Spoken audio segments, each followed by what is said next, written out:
I feel fine. Godspeed, John Glenn.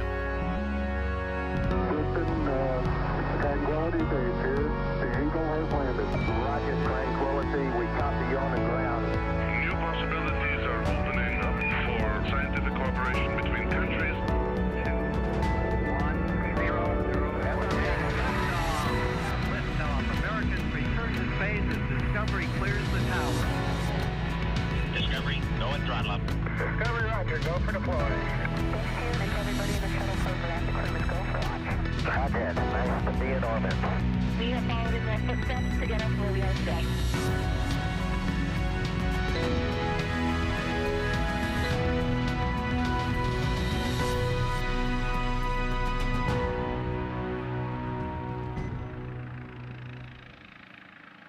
You're looking live at the Crew Dragon spacecraft on top of a Falcon 9 rocket set to launch 4 astronauts to the International Space Station in just a few hours. Today, a crew of 3 Americans and 1 European astronaut will set off on a 6-month science mission to the world's only orbiting laboratory. And welcome everyone to the Kennedy Space Center in Florida for live coverage of NASA and SpaceX's launch of Crew 3. I'm Daryl Nail with NASA, and this is NASA's astronaut, Shannon Walker. So thrilled to have you here with our launch broadcast. First time for somebody who's actually flown on the Dragon. Yes, I am so excited to be here. I figure if I can't actually be on the Dragon, this is the next best place to be. There you go. And we left the model behind us with the door open just in Good, case. I'll go get in it. Yep. Hey, listen, so we're the top story right now, we're seeing a little bit of weather. You can see it in the picture. Yep. We got some clouds behind us, but we currently sit at 70% go. Hopeful that that holds. Yep, hopefully it will hold. We've had a little bit of misty rain today, but it seems to be pushing out, so keep our fingers crossed it'll keep on going. We're hoping for that, and if you folks want to ask Shannon some questions and gain some of her expertise and what it was like to fly to space, you can participate by asking that question on Twitter. Just send a tweet with the hashtag AskNASA. And we'll get the question to her at various times throughout the broadcast. Let's begin now with a mission overview. In just over 4 hours at 9:03 p.m. Eastern Time, NASA astronauts Raja Chari, Tom Marshburn, Kayla Barron, and European Space Agency astronaut Matthias Maurer will lift off from Launch Complex 39A at NASA's Kennedy Space Center as part of the Commercial Crew Program. Now, when they lift off, this will be the 3rd operational mission. Yes, indeed. You were the first. I was at first, yes. Our crew went up for 6 months, and now we're on our 3rd 6-month crew going to space station. And so the Crew 3 will be flying a brand new Dragon, so they got that brand new spacecraft smell when they go inside. So important. It's called Endurance, and it's been named by the crew, of course, and their patch as well. We'll talk more about that in a bit. And it's on top of a refurbished Falcon 9 that launched CRS-22 back in June. So, covering all of the action around the country, our teams at SpaceX headquarters in Hawthorne, California, NASA's Mission Control Center in Houston, and of course, right here in Florida. Hello, folks. So, we'll also talk with the Crew 2 astronauts about how they prepared for Crew 3's arrival before they came back home. And of course, we'll answer those social media questions throughout the countdown. And you can send them in, as we mentioned, by just using the hashtag AskNASA on Twitter. Okay, let's talk about the crew and what they did. You're familiar with this. Yes. Prior to today's flight, the crew shifted their sleep schedule. Always a fun thing. Yes. Waking up late morning, and one of the first things they did was this. Let's take a look at some video here. They stuck their sticker on the wall, literally. Right below Crew 1 sticker, there's Crew 3, and then they gave it a tap, slapped it on the wall. It's a new tradition. And Shannon, I guess you started that, right? Your crew? Well, yep. Well, I believe Demo 2 is there as well, but it's something crews like to do, leave their stickers wherever they are, so we put it on inside crew quarters. And then you see them here. They are awaiting breakfast. They looked hungry. They did look hungry. Food hadn't been served yet. Nope. Ready to eat. They're ready to eat. Ready to eat that pre-launch meal. And so we're ready to chow down on a launch if we can get that to happen today. So now, just about 90 minutes ago, that last meal, that will prepare them for liftoff. And what did you eat before you went to space? Yeah, everyone in our crew ate something different, but I was in the mood for a good old hamburger. So I had a cheeseburger and an arugula salad to offset it. A good beefy hamburger, huh? Yes. You went big. That's great. Well, lunch was followed by medical checks, flight day preparations, and then getting dressed and suited up for space flight. And the NASA helicopter, we want you to know, is here It's getting right there. Yeah, we're hoping to get some great aerial shots as well. At T-minus 4 hours and 5 minutes, NASA will turn Crew 3 over to the SpaceX team, and then we'll see some key milestones along the way to liftoff. The first one is suit up inside NASA's Neil Armstrong Operations and Checkout Building, or the O&C. After they're dressed, the suits are then pressure checked. After suit up, we'll see the crew walk out. The astronauts will leave the O&C building and give their final goodbyes, and this can be an emotional moment for some. Following the goodbyes, the crew will then get in their Teslas and begin the roughly 20-minute drive to Pad 39A. And once there, the 4 astronauts will ascend to the 255-foot level of the fixed service structure. Crew ingress follows, basically astronauts boarding or getting inside the spacecraft. And then after all the vehicle and crew checkouts are completed, the SpaceX closeout team will close Dragon's side hatch with the crew safely inside. At T-minus 40 minutes, the crew access arm, which is the long suspended walkway that you can see there it is in the shot, they'll use that to board Dragon, and then that will retract, followed by the arming of the launch escape system. Propellant loading on Falcon 9 follows. Then at T-minus 5 minutes, Dragon will be configured for what is called terminal count. And then finally, at T0, Crew Dragon and Falcon 9 will lift off, and roughly 12 minutes after that, separation from Falcon 9's second stage, and then Dragon flies to the destination, the International Space Station. That entire timeline, you lived it, you rehearsed it, Shannon. I wonder about that moment where you're saying goodbye. We're going to see that not long from now to your family and friends. Yeah, it is an emotional moment.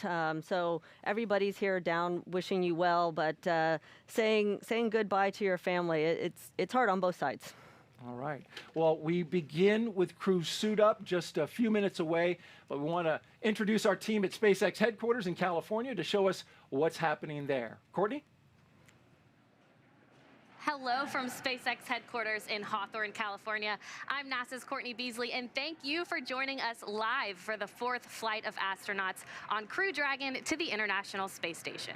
I'm Jesse Anderson, a production and engineering manager here at SpaceX. And right next to us is Mission Control Hawthorne, where our teams are monitoring the vehicle, checking in on all of its systems, and the capsule is currently go for launch. That's right, and once the crew lifts off, it will take them about 22 hours to reach their destination, the International Space Station, with Dragon flying autonomously the entire way. But the crew will have the ability to take manual control of Endurance at any time if necessary.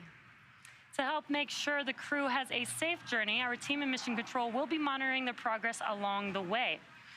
On console or headset are 6 key positions who are monitoring the health of the vehicle and the crew. The mission director, who is responsible for mission success, is in charge in the room. The person that you'll hear talking to the astronauts is the crew operations and resources engineer, or what you'll hear is called the core. The other positions are focused on vehicle systems like navigation and control, avionics, software, propulsion, life support, and communications with ground segments. And NASA has its own team members in Mission Control Houston, where they've been preparing the International Space Station for Crew Dragon's arrival. We'll meet several of the key players later when we check in with Houston. For now, though, let's go to John Innsbrucker for an operational update on the launch countdown. John. Hi, I'm John Innsbrucker, Falcon 9 Principal Integration Engineer here at SpaceX. We're just over 4 hours to launch, and over the next few minutes, the SpaceX NASA teams will undergo a series of polls to verify that the advanced team and the crew are ready to enter the pad and the spacecraft. There's also going to be a countdown briefing that goes over items such as crew, weather, and vehicle status. Now, leading up to tonight's launch, the SpaceX team performed a static fire of the Falcon with Dragon vehicle back on 27 October. This ran the team and the flight hardware through the countdown. We ran the engines for 7 seconds. Now, following the static fire, we drained the rocket of propellants. We did a full dress rehearsal for the crew on October 28th. The crew suited up, they entered the capsule, and they performed the countdown steps with the Dragon flight team. Now, once the rehearsal was complete and the crew was out of the capsule, the SpaceX and NASA teams loaded the final cargo into lockers on the floor of the Dragon capsule. Now, as you see on the video there, the Falcon 9 with Dragon has remained vertical on pad 39A since those tests, waiting out weather and the schedule for tonight's launch attempt. Our next major activity is going to be arrival of the crew just inside T-minus 3 hours. Now, while the crew and the hardware currently go, we're also keeping an eye on the weather as another important factor in a launch. The astronauts just received their weather briefing about 10 minutes ago before we went live with the broadcast. While we're watching cumulus crowds, possible precipitation, we expect that the weather will stay west of the launch pad and it will be improving through the evening. So currently, no issues with the weather. Now, in the event things don't go as planned, such as an abort, SpaceX and NASA are coordinating with the U.S. Coast Guard to ensure crew safety upon splashdown. This includes extra ships and air assets to patrol the 10 nautical mile keep-out zone. This is to help mitigate safety concerns for any boaters approaching the landing area. Now, as usual for Dragon flights, we have an instantaneous launch window. That means we can't move the launch time. We have to go right on the planned minute and second. But if we do need to delay, there is a backup launch opportunity from Kennedy Space Center the evening of 11 November, about 23 minutes earlier than tonight. But right now, with everything go at the pad, let's head over to Houston, where NASA's Sandra Jones is standing by. Sandra.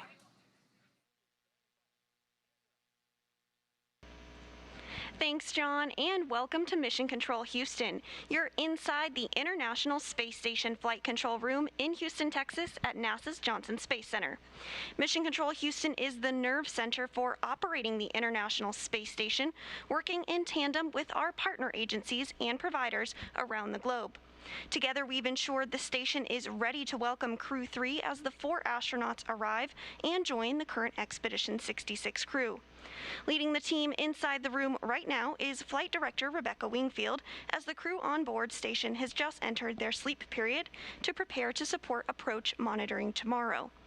Wingfield will return as NASA Flight Director for Dragon's approach and docking, and she'll lead the joint NASA-SpaceX go-no-goes once we're in joint operations, with mission controls here in Houston and at SpaceX in Hawthorne working in sync to bring Crew Dragon to its new home in space.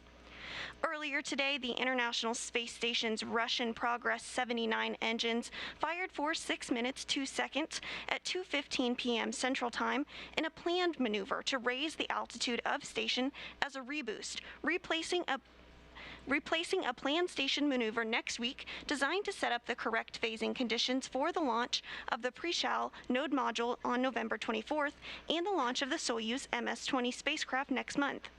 The maneuver had the collateral effect of placing the station well away from the predicted path of a small piece of Chinese satellite debris identified yesterday by ballistics officials who track such objects in orbit. The maneuver raised the station's orbit by 1.1 miles at apogee and 0.3 of a mile at perigee. The complex is now orbiting at an altitude of 265.3 by 257.3 statute miles. Although ballistics specialists reported that the debris posed no threat to the station or the crew, we proceeded with the maneuver to avoid any issues to the Crew Dragon rendezvous after launch. Docking by the SpaceX Crew Dragon Endurance to the International Space Station is still planned for 6:10 p.m. Central Time tomorrow night. A little bit later, I'll go through more of the work we've been doing in space and on the ground to prepare the station for Crew 3's arrival. Until then, we'll keep an eye on today's countdown, and we'll check back in with you soon. So for now, let's head back to Daryl in Florida at the Kennedy Space Center for the latest with launch preparations. Daryl? All right, thank you, Sandra. And we are now live inside the suit-up room where the Crew 3 astronauts are getting their final checks of their spacesuits. You can see it there. This is a suit-up room, very familiar to you, Shannon. You were here not too long ago. Not too long ago, just a year ago. It's hard to believe it's already been a year. Imagine that. And there we see the commander for this mission, Raja Chari. He is seated and getting his suit checked out.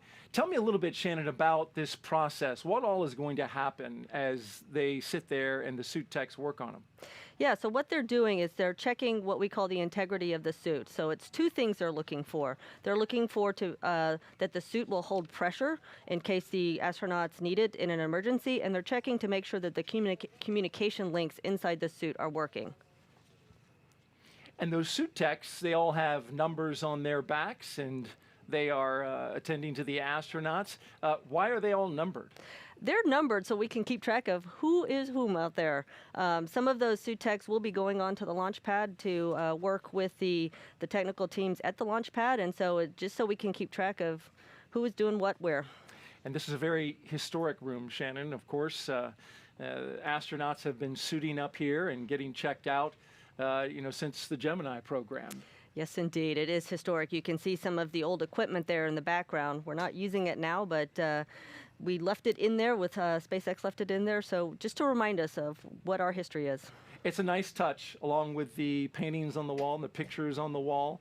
As you mentioned, those are gauges and dials back there, but they're not currently in use. As they're sitting there, these seats, I understand, are just like the ones inside the Dragon? That's correct. They're going to check things out just as they are going to be in the Dragon. So that's why they have those seats. The crew will get strapped in, get their seatbelts on before they pressurize. And there's a wide shot of the room with the 4 Crew 3 astronauts. We have Commander Raja Chari, pilot Thomas Marshburn, mission specialist Kayla Barron, and Matthias Maurer. And we have other astronauts in the room as well, Shannon. You can see them surrounding some of the astronauts who are flying. And what is their role today? So there's a couple of different sets of people in there. We have their flight doctors associated with the crew. So there's, I believe, 3 flight doctors in there watching this process. And then we have another astronaut, what we call our crew support astronaut, who has been training with the crew, working with the crew, and also is there just to help out for all the stuff that's happening today. And you see they've got equipment there on the table.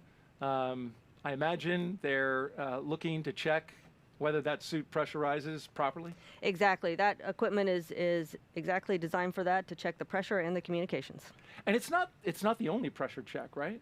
No, once the crew gets back in or gets into the capsule, they will do a pressure check of their suits inside the capsule to make sure that Pigeon nothing operators happened on countdown between. at this time. The clock continues countdown to a liftoff time of 9:03:31 p.m. local with an instantaneous window. We have no cola closures for tonight's T0, and likely not a surprise, but launch recycle is not an option for our instantaneous window this evening. At this time, the crew is at the ONC building and stepping into suit donning. Launch pad was cleared shortly after 1 this afternoon. At this time, Falcon 9 CVs are at MEOP, and the majority of the pre-launch checkouts are complete, with the exception of a few engine checkouts that will occur after T-minus 2 hours. The primary countdown master sequence continues to work through nominal pre-launch preps, with the next milestone being initiating LOX GC system chill around T-minus 3 hours.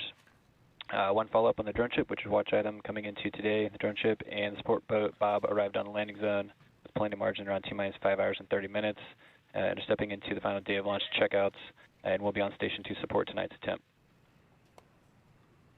And that was upper level winds look great for tonight's attempt. We're tracking well below our allowables at 70% on gimbal and 81% on loads.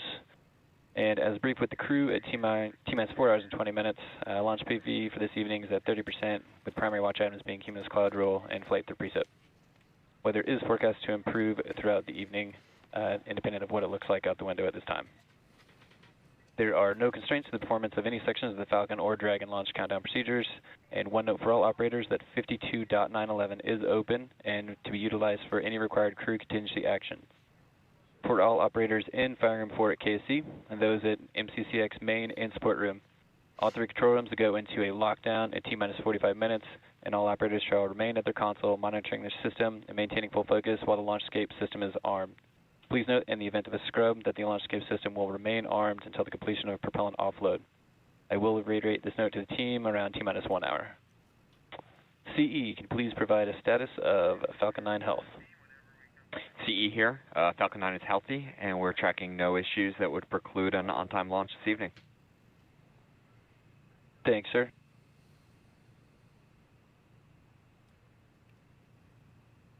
All right, that's a good call out by the launch director there for SpaceX. Everything sounding good. I particularly appreciated that he said, despite the way it looks outside the window, which is gray and cloudy, yep, and a little rainy. Yep. Hoping the weather's going to pass. Hoping the weather's going to pass, and we'll be able to launch tonight. Hey, MD, could you please provide a status on Dragon Health? No issues for launch today. Thank you, ma'am. That's good to hear. At this time, there are no additional notes for the countdown briefing. If there are no additional comments or questions, this will conclude the briefing. We'll proceed into tonight's attempt.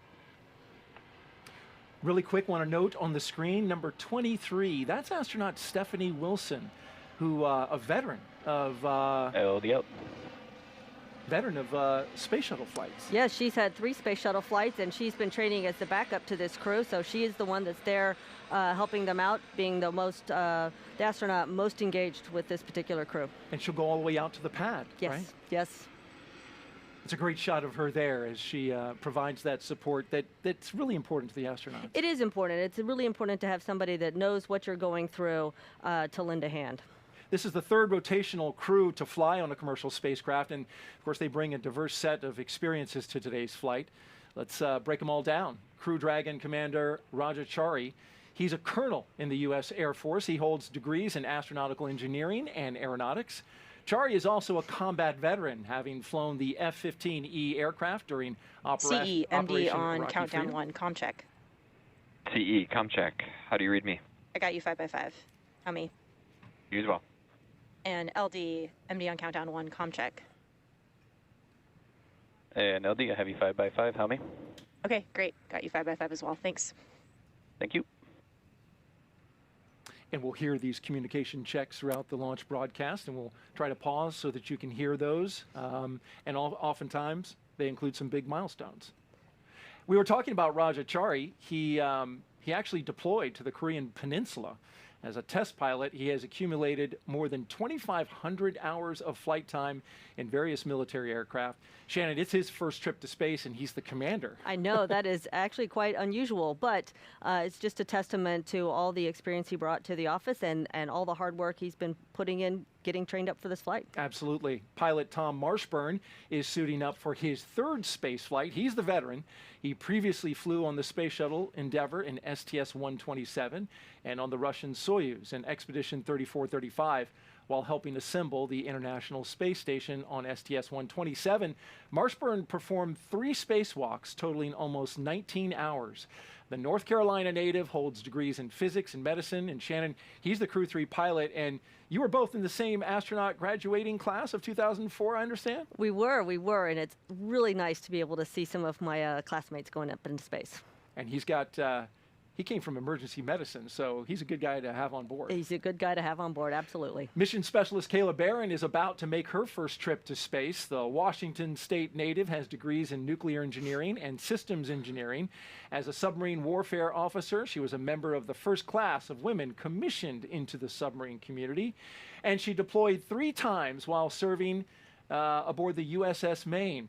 Shannon, she's doing your role back in Crew 1, the mission specialist. That's right. So the role of the mission specialist in the Dragon spacecraft is to assist the commander and pilot in their duty. So everybody is working together to make sure the crew's getting to space safely. She seems comfortable, calm. There's a nice little wave from her. Hello, Kayla, and good luck. And she actually, interestingly enough, has not seen a launch. That is true. Her first launch is going to be from the inside of a capsule. That is pretty exciting. That's going to be something else. The second mission specialist is Matthias Maurer. He too will be making his debut space flight. He will be the 2nd European astronaut, there he is, to fly on Crew Dragon. Maurer is from Sankt Wendel, Germany, and is a doctor of material science engineering. He is the inventor of more than 10 patent applications and joined the European Astronaut Corps in 2015. Maurer has spent 16 days underwater during the NASA Extreme Environment Mission Operations Challenge, and he has trained in sea survival training off the coast of China. Kind of like having a MacGyver on board, I guess, with all those patents. Yes, exactly. He's going to bring a lot of talent to the science program going on the station. Each of these 4 crew members will be part of Expedition 66 once they arrive at the International Space Station, and we'll give you a closer look at each of them as we get closer to launch time.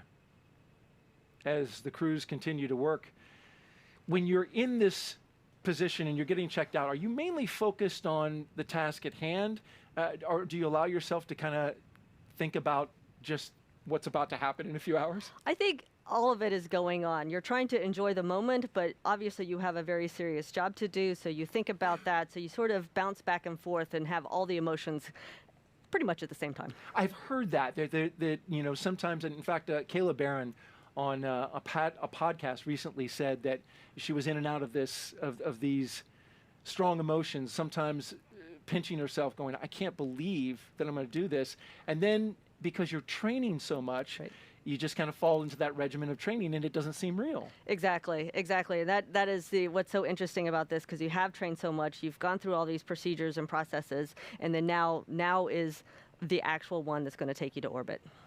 We see Thomas Marshburn talking to the suit techs, and I understand you develop a bit of a relationship with the suit techs, right? Because these things, first of all, are custom fitted down to the centimeter, apparently. Absolutely. So one of the first things that happens when you get assigned to a SpaceX flight is you go out to Hawthorne and you get measured. Countdown. The advanced team has arrived at the White Room, and additionally, all 4 crew are through successful leak checks at this time, well ahead of schedule. Sounds like we're ahead of schedule, but you were saying? Yep, ahead of schedule is good, better than being behind schedule. For sure. So you get measured for your spacesuit, and so they do build it just for you, and they spend a lot of time making sure everything is right. And in fact, when you're in training in Hawthorne, they are there to help you get suited up each time you need to get suited up. And so you have familiar faces here while you're getting suited up, ready for launch. You see them a lot. Crew 3 is scheduled to arrive to station just days after astronauts from Crew 2 have already returned home from a record-setting space flight. At 10:33 p.m. Eastern Time on Monday night, Crew 2 safely splashed down in the Gulf off the coast of Pensacola. The international crew of astronauts, you see them there. Shane Kimbrough, Megan MacArthur, JAXA astronaut Aki Hoshide, and ESA astronaut Thomas Pesquet spent 199 days in orbit, and this was the shot of them coming back down from the infrared camera. There was splashdown, a beautiful splashdown. You hear the applause there. They surpassed the record, the previous record, of 168 days set by Shannon Walker and her Crew 1 astronauts. Yeah, we figured that that record would be broken just about any time. So since I'm you glad were the for them. first operation, right? Exactly. So everybody that's coming after us will probably break the record. Right. Well, you know, it's interesting because of what developed with the delay of this launch. You know, initially there was the weather, and then we had an astronaut with a minor illness. Yep. So we delayed 10 days. Initially, this was supposed to be on Halloween. Right. So they had to spend a little bit longer than they may have. They did. They spent a little bit extra time. The Crew 3 crew spent a little extra time in quarantine, and the Crew 2 crew got to come home. And there you see Thomas Marshburn having a spirited conversation with somebody. Yep, because they're ahead of schedule, they get to take a little time and talk to the folks in the suit-up room. Those Crew 2 astronauts, they were in these very seats, Shannon, back in April. We'll dive deeper into the work they did up on station a little bit later in the show. You know, what ended up happening because of the delay, there was no direct handover on the International Space Station. So now it's an indirect handover. Crew 2 is down, and Crew 3 is going up today, hopefully. Yes. So they won't see Crew 2. What does that mean? Yes, they won't see Crew 2 on the space station. So normally we like to have our crews overlap a little bit so that the outgoing crew can really make sure that the incoming crew is all set up to be efficient on orbit. And that means that they need to be told where everything is stowed, how things happen on the space station, so they can really hit the ground running or fly the ground running or whatever is appropriate to say in space station. Float around efficiently. And run in place. Yes. The crew has been training together for months, and each has their own unique connection to the mission. Let's talk a little bit about that. Tom Marshburn, he flew on the space shuttle. He flew on the Russian Soyuz, and now Dragon. And it is the first time Tom Marshburn is the only veteran on a space flight. He's with 3 rookies. But he says he can't wait to see the looks of joy on his crew members' faces in microgravity when they hit orbit for the first time.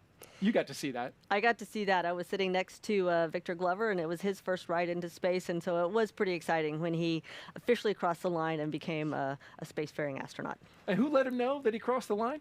Oh, that was me. Yeah, so he was busy doing work, and I was watching the altitude. So as soon as we crossed, I gave him a big congratulations. Oh, that was nice.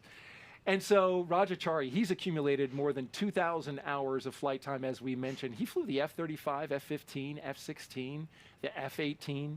He flew combat missions and Operation Iraqi Freedom, and he deployed in support of the Korean Peninsula. Raja is the commander of the spacecraft, but it's also his first time flying to space, and he's a member of the NASA Astronaut Class 22, known as the Turtles, and they're talking about taking over. Yes, we have a couple of turtles on this flight, so it's good to see the new kids getting their turn in space. Absolutely, and the other one is Kayla Barron. It will be her first flight, Lieutenant Commander in the U.S. Navy and a submarine warfare officer. She was lucky enough to meet an astronaut and hear about flying on the space shuttle, and heard what it was like to build the space station. She says that's what inspired her to get into space. She sees parallels between working on submarines underwater, where humans are not supposed to be, with working in the vacuum of space. You can attest to that because you did an underwater mission and you've been to space. I did, and it is a very good analog working underwater. We do that training to give crews a taste of what it's like when you're on the space station. You have a schedule, you've got a ground control team dictating what you're going to do each day, and so it's a very good experience. And you're isolated to that environment. Yes. Which is something that is very real with these long duration space flights. Yes, yes. Absolutely. You don't have a quick trip home to solve any problems that you might encounter. Right. Matthias Mauer's first time flying. ESA named his mission Cosmic Kiss, which is basically a declaration of love for space. He'll be working on 35 different experiments over 6 months. Shannon, it's a pretty appropriate title for as busy as he's going to be. Yes, indeed. Cosmic Kiss, that's great. When you were up there working in space during your mission with Crew 1, what was the thing you enjoyed the most? Oh, goodness, there's so many great things to enjoy about being in space. I certainly enjoyed the work we were doing, all the science, but I also really enjoyed the camaraderie that I had with the crew. We were a very close crew. We had 5 people on the USOS side of the space station and 2 Russians, and we spent a lot of dinners together just talking about things. Sometimes that's the best. It is the best. During one of their many trips to train at SpaceX facilities in Hawthorne, our team had an opportunity to chat with Crew 3, and here it is. I wake up every day, can't wait to work with this crew. I am totally inspired by watching them work. Everyone's contributed a huge amount. Tom Marshburn, he does an amazing job of taking in all these off-nominal situations and just sort of dealing with them methodically as we go through. He's been to space already 2 times, and so he has a lot of knowledge and a lot of experience, which he shares. I've gotten the chance to work with Raja for several years now. He's just such a great communicator. He really cares about his team and finding ways to get the best out of everybody. What Kayla brings to the crew that I think is unique to her is she's an amazing communicator. Just a great job of team cohesion, dynamics, and identifying things that would make us better, and she's done that with our crew. I feel like that I'm probably the only real rookie on this one, but I think I bring the European spice, I bring European humor. Matthias is an amazing innovator. He's got a lot of ability to take on a project and really work his way through it. He always has a really interesting way of looking at things, always has a question I've never thought of before. Matthias, we've decided to call him Hollywood. He's the most artistic one of us. He's always got the camera. He knows what would be a good shot. I couldn't feel luckier to be a part of a crew, and we also just have a lot of fun together. We kind of goof off a little bit. We will have fun in space. Can't wait to be in space with them. I think they're going to be lifelong friends as well. It's nice to hear them talk about lifelong friendships as we go back into the suit-up room. I imagine that's happened for you as well. Absolutely. Once you work as a crew, you're family forever. Love it. And so now let's check in with John Innsbrucker in California for another operational update. John, what do we know? Well, thanks, Daryl. We're at T-minus 3 hours, 42 minutes. Everything continues to go well for launch. We did hear over the countdown net the T-minus 4-hour briefing by the SpaceX launch director. The good news was there wasn't anything significant to report on the rocket. Now at T-minus 5 hours, the team began clearing the hazard area and the buildings around pad 39A. This is known as the blast danger area, or BDA. Now, the only people remaining on the pad are the ones who are going to be needed for ingress of the astronauts. They were cleared to enter the pad at the T-minus 4-hour mark. They're up there right now, and they've actually just opened the side hatch on Dragon.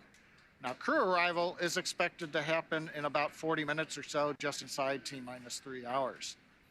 So currently, we're running on the Dragon side about 15 minutes ahead of schedule. Good thing. Now, at the launch pad, Falcon 9 is powered on. We performed engine and stage checkout several hours ago. Currently, the team's on station. They're monitoring telemetry. We're looking at pressures in the gas storage vessels. Everything's pretty much pressurized. We'll top it off inside the last 30 minutes after the crew's on board Dragon. Now, on top of Falcon 9, the Dragon spacecraft is ready for the crew. As I mentioned, the ground team has got the side hatch open. The crew, as you can see, they're finishing up their suit checks. They're getting ready. We've done functional checkouts on the Dragon, and most recently, in the last half hour, the Dragon propellant system was pressurized to the final flight pressure. So currently, all the spacecraft systems are also go. Now, the launch range is working, no issues. They're ready to support at this time. And as we've heard, the weather is cooperating. We actually heard a report we're starting to see a little bit of blue sky in the late afternoon, early evening down at Kennedy Space Center. So the countdown to liftoff, everything continuing to look good. And as we're getting ready for the crew to walk out, let's go back to our team at Kennedy Space Center. Thanks, John. It's now T-minus 3 hours and 39 minutes and counting here at Kennedy Space Center in Florida. The crew ate their pre-launch meal at roughly around 4:30 p.m. Eastern Time, and then they were given a weather briefing. And we just watched the suit techs from SpaceX fit each crew member into their own custom spacesuits inside their crew quarters. And now you see them chatting it up.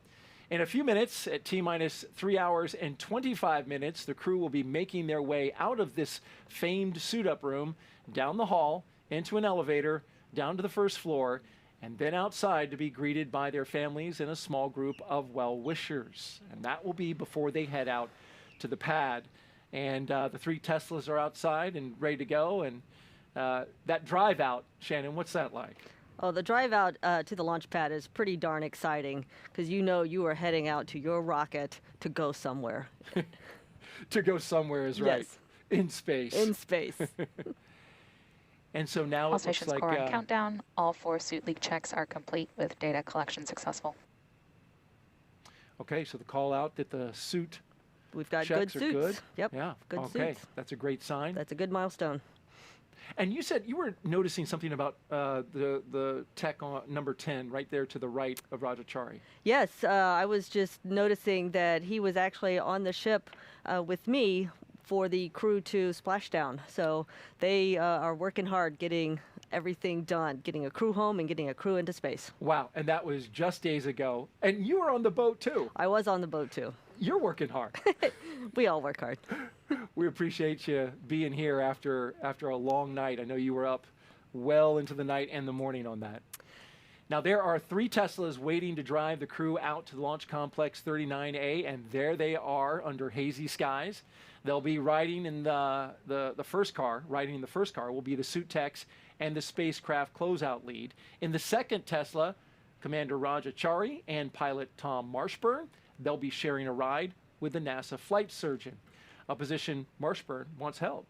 And in the third vehicle will be Kayla Barron and Matthias Maurer and another closeout lead. And of course, we will follow the convoy every step of the way, live watching them go to their destination at 39A, the launch pad, a historic launch pad here at the Kennedy Space Center. And we're going to get you as close as we possibly can without actually being inside the car with them, Shannon. Yes, I suppose we could put a little camera in there, but anyway, we will track their progress from the ONC building out to the launch pad. We have another guest close by for launch today who worked for years on certifying the SpaceX Crew Transportation System. Earlier, NASA's Marie Lewis caught up to one woman who has been part of the commercial crew team since the very beginning. Brittany Sims, Launch Operations Engineer for NASA. Thank you for joining us. Thank you. So we are sitting inside the Mission Director Center that is on the Cape Canaveral Space Force Station. This is one of several control rooms around the country that hold NASA and SpaceX teams. And so you are sitting in here on launch day with the Chief Engineer for NASA, along with other engineers on the NASA side. Tell me, what are you focusing on? What are you working on when you're sitting on console as the crew is suiting up? Yeah, so during suit up, the crew, the engineering team, we're monitoring our systems, ensuring that everything's looking good as it should. So from the spacecraft to the launch vehicle to even the ground systems, just making sure everything is happening as expected. So in the event something's not looking quite right, we'll have a discussion about it and bring it to the chief engineer, who I directly support. And so to ensure that we're still good to go. So part of the task that I'm responsible for is making sure that we keep track of all those issues and kind of work through them. And then as we proceed down the count, there's certain critical times in the count where the NASA engineering team is asked if we're still continuing to good to go. And so making sure the engineering team is ready for those particular pulls is also part of my responsibility. And then at the end, as we get closer, we'll give our final thumbs up to the NASA launch manager, and who will provide that final response to SpaceX on behalf of the NASA team. So pretty exciting time, very focused and ready to go. Awesome. And I know you've been with the Commercial Crew Program supporting as an engineer from the beginning, almost more than 10 years ago, in fact.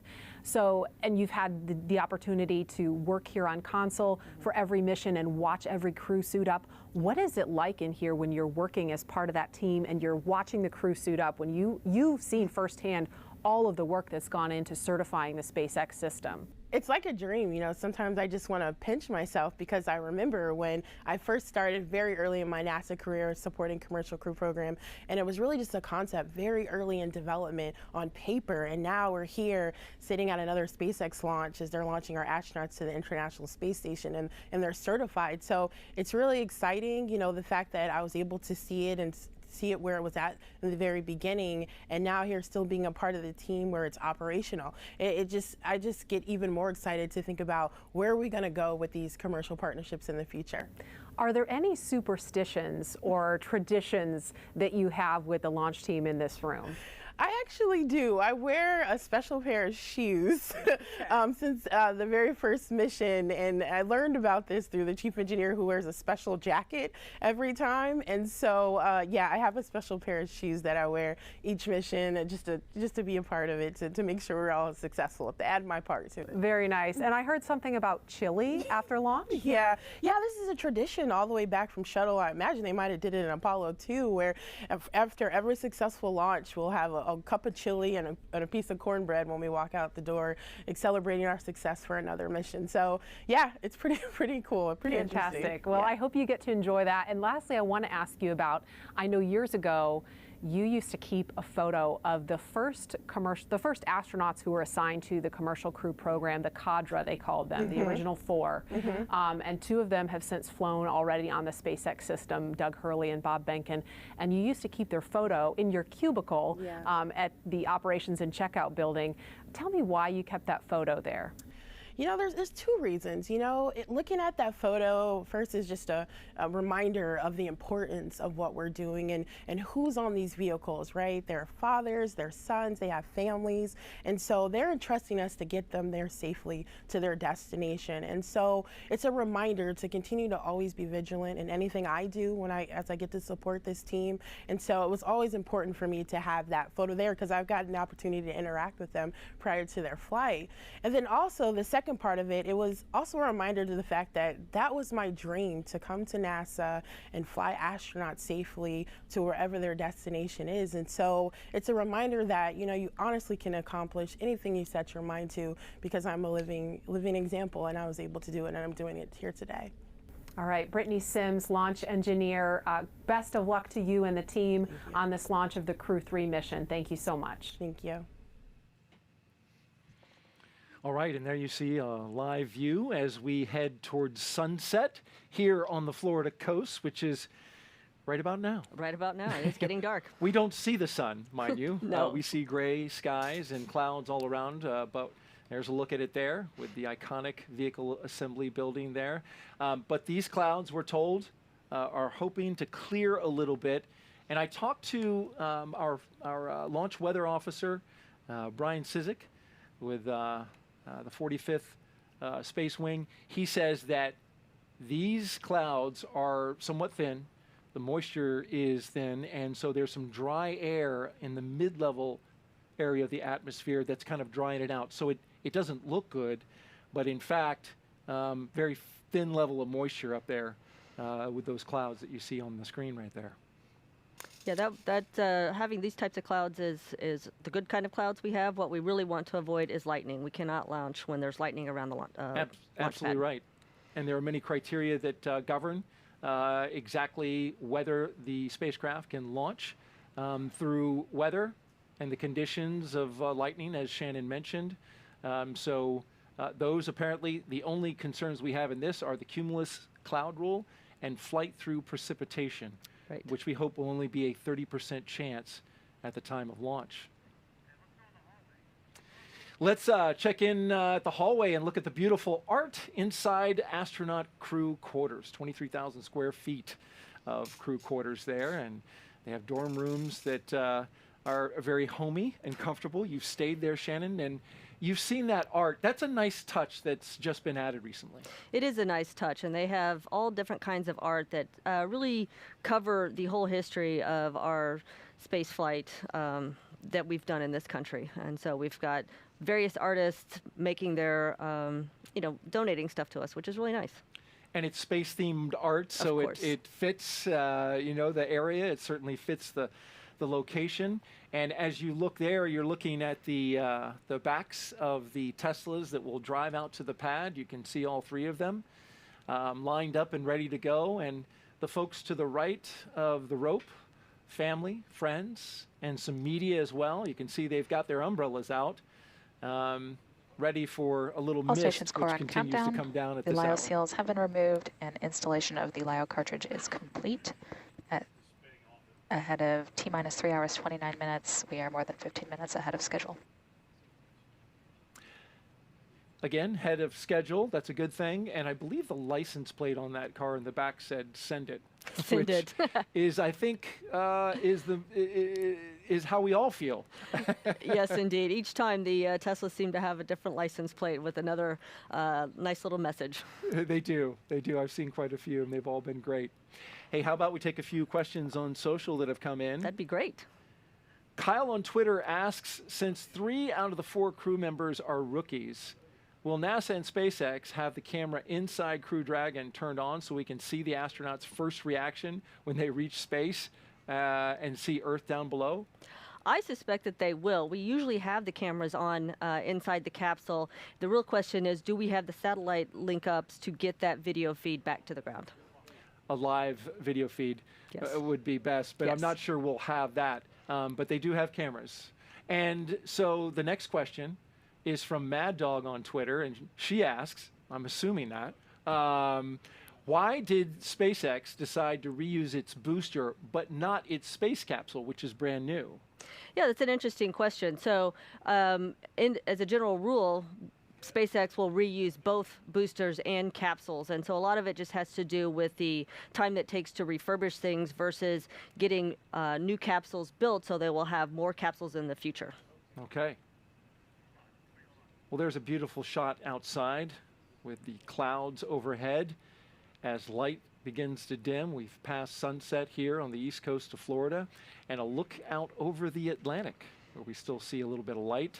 You can see that the clouds, they're not completely covering the sky. We do have some holes, and one of those holes is what we're hoping for as we go by. As time goes by. Yeah.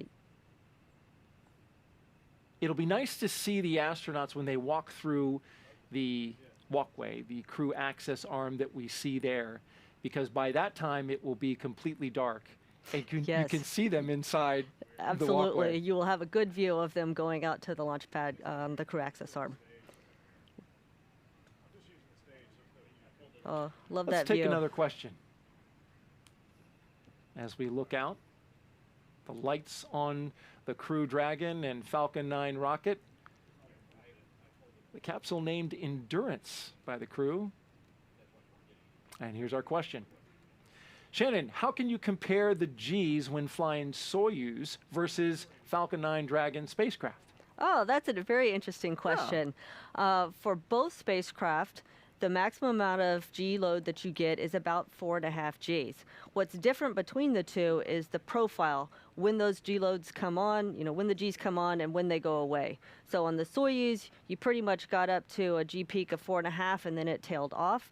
With the Falcon 9 in the second stage, you just keep accelerating Gs. So you start off pretty slow, and then as you get farther along in that period of time where you're on the second stage, the G loads just increase the whole time. So when the engine cuts off, you're at 4.5 Gs and have been there for a little bit of time. So it's a slow, steady increase. It's just go, go, go. You feel the pressure on your chest. Yes. It's pushing you into your It's pushing you into your seat. You kind of feel like you're being smushed like a cartoon.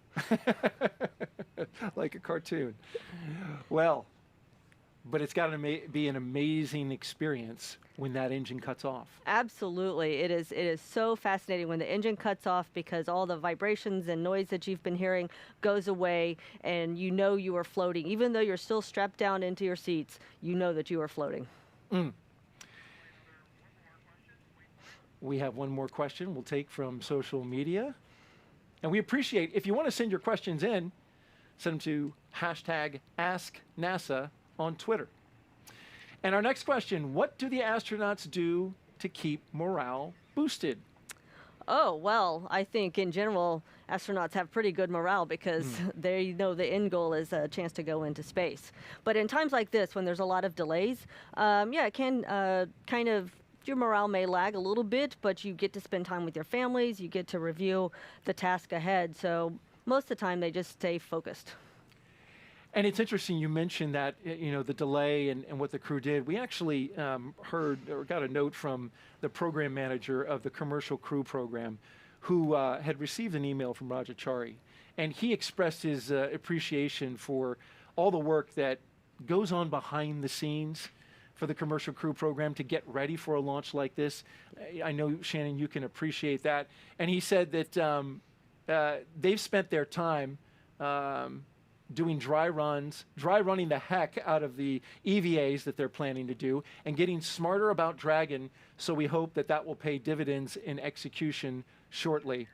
Working hard, and here they are, the 4 Crew 3 astronauts, as they walk down the hallway on their way out of astronaut crew quarters. Yep, and they're waving to the folks that work there in crew quarters to get them ready to go, and they'll be stepping into the elevator that you see there. And at the back of the elevator, there should be a big sign that a lot of people from the Kennedy Space Center have signed. We see that there. You can see the signatures on the left-hand side. Yep. It's a nice piece of history that's done every time. Did you get a chance to see that when you walked in, Shannon? You got to look quick, because once you turn around, it's hard to crane your neck around to look behind you. We've noticed that. Once you're in the suit, you've got to completely move your entire body in order to get to the direction of where you want to look. But certainly a wonderful moment for everyone, as we were talking about all the people who support this program, to put their signature on and have it seen by the astronauts as they go down that elevator and on their way out to the launch pad. Yes, as crew, we are well aware of the literal thousands of people that work to make spaceflight happen, and we are so indebted to all of them. Crew 3 actually spent the time together watching Crew 2 land. Yes. Which I imagine, they didn't know that they were going to be here on the ground initially. They thought they were going to see them in space, but they all got together, like the family that they become, and watched them come down. In fact, the whole office tends to get together whenever we can to watch the launches and landings. And I'm sure the astronauts who are flying appreciate that. Oh, yeah. Yes. You have different levels of family. So you've got your tight-knit family as the crew on one space flight together, and then you've got the astronaut family, which really encompasses all the international astronauts as well. And we are just moments away from seeing Crew 3 astronauts exit the operations and checkout building. You're looking Station at the core doorway. on countdown. Crew displays are configured for crew ingress 7 minutes ahead of schedule. And that's the advanced team that's out there at the pad. That's right. So we've got to pause here because, as you've noted, everything happens according to a timeline. We're a little bit ahead, so the crew may not walk out immediately, but when they do, they'll be right on the timeline to get them out to the pad at the right time. That shot there, you see some members of the media and press corps looking to get photos and pictures of the astronauts as they walk out and have been walking out of this building, going back to the Apollo program.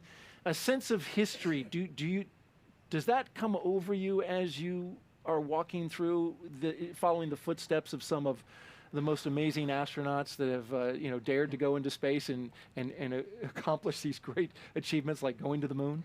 Yeah, it certainly did for me. I can't speak for all astronauts, but I suspect so because, growing up, we have seen this walkout so many times on TV, and then now you're actually getting to do it yourself. It can be a bit overwhelming. Looks like we're still waiting. And we are just seconds away from the astronauts of Crew 3 walking out. So you can see them back there behind the window of the door, gathering. A little bit, waiting for their cue. Waiting for the cue to come out and be able to greet their families before they head off to the launch pad. And this is oftentimes the shot that you see repeated in the newsreels and on the internet when they walk out to go to their rides and head to the launch pad. And there's stickers around this as well, Shannon. I believe you've got one up there.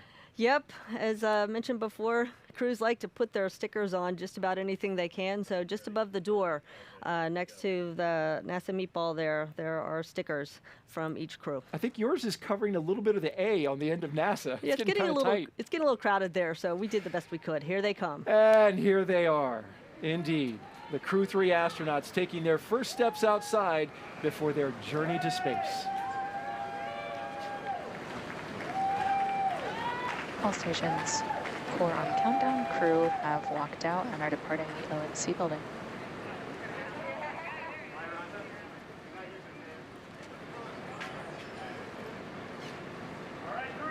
We are 4 minutes ahead of schedule.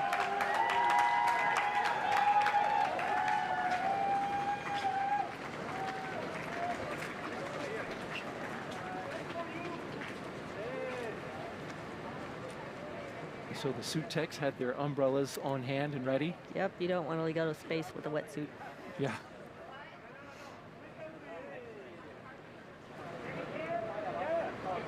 And so now each crew member is standing in front of their family, saying a few words.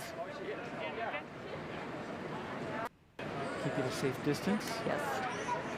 As required before they go into space? The crew has been in quarantine and they remain in quarantine even at this moment.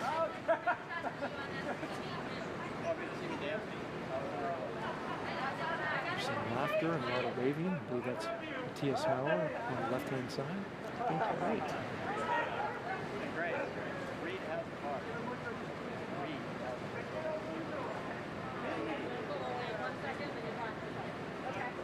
There's Roger Chong.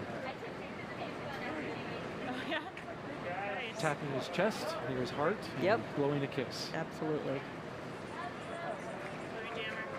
What was this moment like for you, Shannon? Well, it was a bit surreal because it was, my turn to go to the launch pad for real, but it was really nice to see my husband there and get to greet him before I got on a rocket. Of course, he's an astronaut too, so I've been in the other position watching him launch into space. So you know the feeling on both sides. I do know the feeling on both sides. Former NASA astronaut Andy Thomas? Yes, Andy Thomas. Who flew on Space Shuttle, I believe the return to flight after He Columbia. did. He was on STS-114. He flew into space 4 times and actually spent 4 months on the Mir space station with the Russians. More waves there to the family. Well, the way the doors are configured on those Teslas gives you plenty of view. Yes. At least more important for the astronaut. And it makes it easier to get into the Tesla. It does indeed. Oh, they're shutting the doors, so soon they'll be heading off to the launch pad. And these seats are assigned. These astronauts knew exactly which car to go to. Yes. Yes, indeed. We've got to have it all choreographed to make sure we've got the right people heading out to the launch pad. That's right. Roger Chari and Tom Marshburn are in the second car, the second Tesla, and Matthias Maurer in the third Tesla. And there's another moment now, and the families get to come around the car. They get to come a little bit closer for one last moment with their crew member. It didn't used to be this way. No, this is actually a tradition that we picked up from the Russians and crews launching on the Soyuz. So the Russians have a space where the crew walks out getting ready to go to where they're going to suit up, and the families are there to greet them before they head off. Also, it was a great move to copy that and bring that here to the Kennedy Space Center. I think so. It really shows what an international partnership that we have. Indeed. Now, these astronauts are about to take a 20-minute drive, Shannon. There's going to be a little rocking out. Yes, yes. Each car, the crews in each car get to pick have a little playlist, and they will be cranking up the tunes as they're heading out to the launch pad. So mentioning that playlist, Tom and Raja, I'm going to tell you a couple of the songs that we were sent that they're going to be listening to. Welcome to the Jungle by Guns N' Roses, Kickstart My Heart by Motley Crue, and Don't Stop Me Now by Queen. That is a great collection of music for sure. If that doesn't get you going. I think so. They will not be sleeping in that car. And it's interesting, the playlist is actually 10 to 12 songs long. I'm not going to read them all, but they've actually sampled portions, and there they go. There they go. When does the music start? Oh, the music starts immediately now. Yes. So as we can see, the crew is departing from the Neil Armstrong Operations and Checkout building, now beginning that 20-minute drive with a full security escort. Crew are departing the O&C building on schedule at T-minus 3 hours, 15 minutes. And we are back on time. That escort there, a full security escort across NASA's Kennedy Space Center to that location right there, Launch Pad 39A. As we follow the convoy, we'd like to take a closer look at the Crew 3 spacecraft commander riding in this convoy. We'll start with him. He is NASA astronaut Raja Chari. I'm Raja Chari, the commander of the NASA SpaceX Crew 3 mission to the International Space Station. I was born in Milwaukee, Wisconsin, but moved within a week to Cedar Falls, Iowa. My dad had come to the United States to get his master's degree where he met my mom. He got a job at John Deere, and that's why they moved to Iowa. One of the biggest things I took from my Iowa upbringing is sort of that inherent community strength and the interest people had in everyone else succeeding and having a tight-knit community. I think I first became interested in flying at a pretty young age. My mom has pictures of me from back as a kindergartner being really interested in spaceflight. And I think as I got into junior high, the idea of going to the Air Force or flying became very appealing to me as well. And so astronautical engineering was a great way to be involved in the engineering for space. So at the Air Force Academy, there's all kinds of different engineering paths. You have the opportunity to continue on and do graduate school programs. It allowed me to go on and get a graduate degree at MIT, and it was a wonderful opportunity to take it to the next level. One path is pilot training in my life, and another path is to continue this engineering. I found I really liked engineering a lot more than I thought I would. And then a friend of mine had started talking about test pilot school, in which I realized, like, oh, that's actually a combination of both of these things.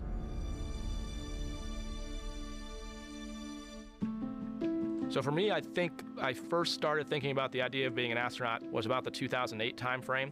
But it dawned on me that, oh man, this is not just some weird, like, I want to be an astronaut when I grow up. It's actually in the path that's realistically achievable.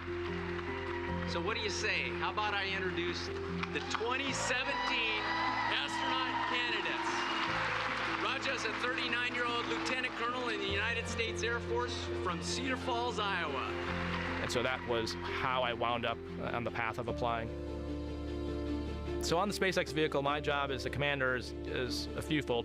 I don't need to tell Kayla, Tom, or Matthias how to do their jobs. They already know how to do their jobs.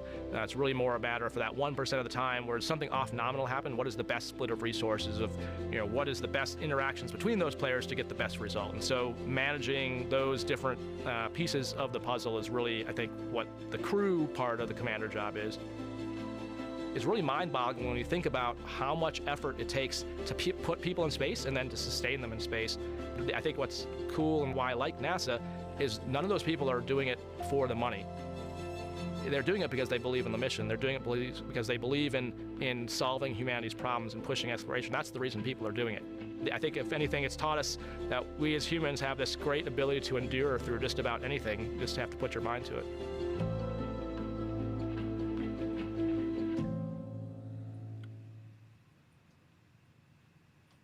And riding alongside Rajachari is Crew Dragon pilot and NASA astronaut Tom Marshburn. The North Carolina native is about to embark on his third space flight.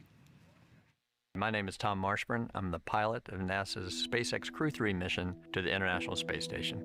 Not quite sure why spaceflight grabbed me the way it did. It found me, really, more than me deciding to become fascinated with it. There's something about leaving everything we know behind, everything, not just our friends or family or home, but even the planet, going to places that we knew almost nothing about at the time I was reading about it, and understanding how somebody could change. So it was almost like going up into heaven or something and coming back. And that was just infinitely fascinating to me. I have 3 brothers and 3 sisters. 5 of them had decided to become doctors. So the one thing I knew I was never going to be was a doctor, because I didn't want to be just like them. But while I was in graduate school in engineering physics, I realized that everybody I was hanging out with, everybody I enjoyed being with, were either medical students or doctors. Maybe medicine's something for me. And it turned out I loved it. Got so immersed with it that I actually forgot about space for a few years. Began to practice after that in Toledo, Ohio, where they had a life flight program, and that's where I did my residency for emergency medicine. I wanted to fly, and so I applied for the first class of what was then the Space Medicine Fellowship, and in '93, I showed up at NASA. I was all starry-eyed, excited, and ready to start learning about space medicine. I got to know the patients. I got to know the astronauts and the pilots that I would be working with later. And that was an enormous amount of fun. One of my first jobs then as a flight surgeon was to get shipped out to Russia to support the Phase 1 program, which is when we took NASA astronauts, put them on the Mir space station so that we could learn about long-duration spaceflight before we started sending astronauts to the International Space Station. There's something about working at Johnson Space Center, I think, that if anybody had ever considered flying in space or wanting to, when you show up and you see the incredible things that everybody is doing, it's hard not to get the bug to want to apply and become an astronaut. So I did 3 spacewalks and supported a 4th as the inside crew member. The main goal for us was to take these batteries, each weighing about 200, 250 pounds, and move them from the robotic arm that was holding them from the space shuttle and move them onto the space station. This had not been done before, so it was very thrilling. The long-duration mission is quite a bit different from the shuttle mission. You really feel like you've become a resident of space, a resident of zero-G, and you start to feel like you're getting an idea of how this works. I'm looking forward more to flying with 3 people that haven't flown in space before. This is a very unique crew. They are incredibly operationally savvy already. Those, I imagine from their prior jobs at ESA and in the military. I know they can do the job. There's no question about that. One of the great legacies of the space station is not just going to be the science, but very importantly, the international cooperation. It's not for survival, it's not for competition in the marketplace, it is for just exploration. And it's just a vibrant, wonderful place where great science is happening.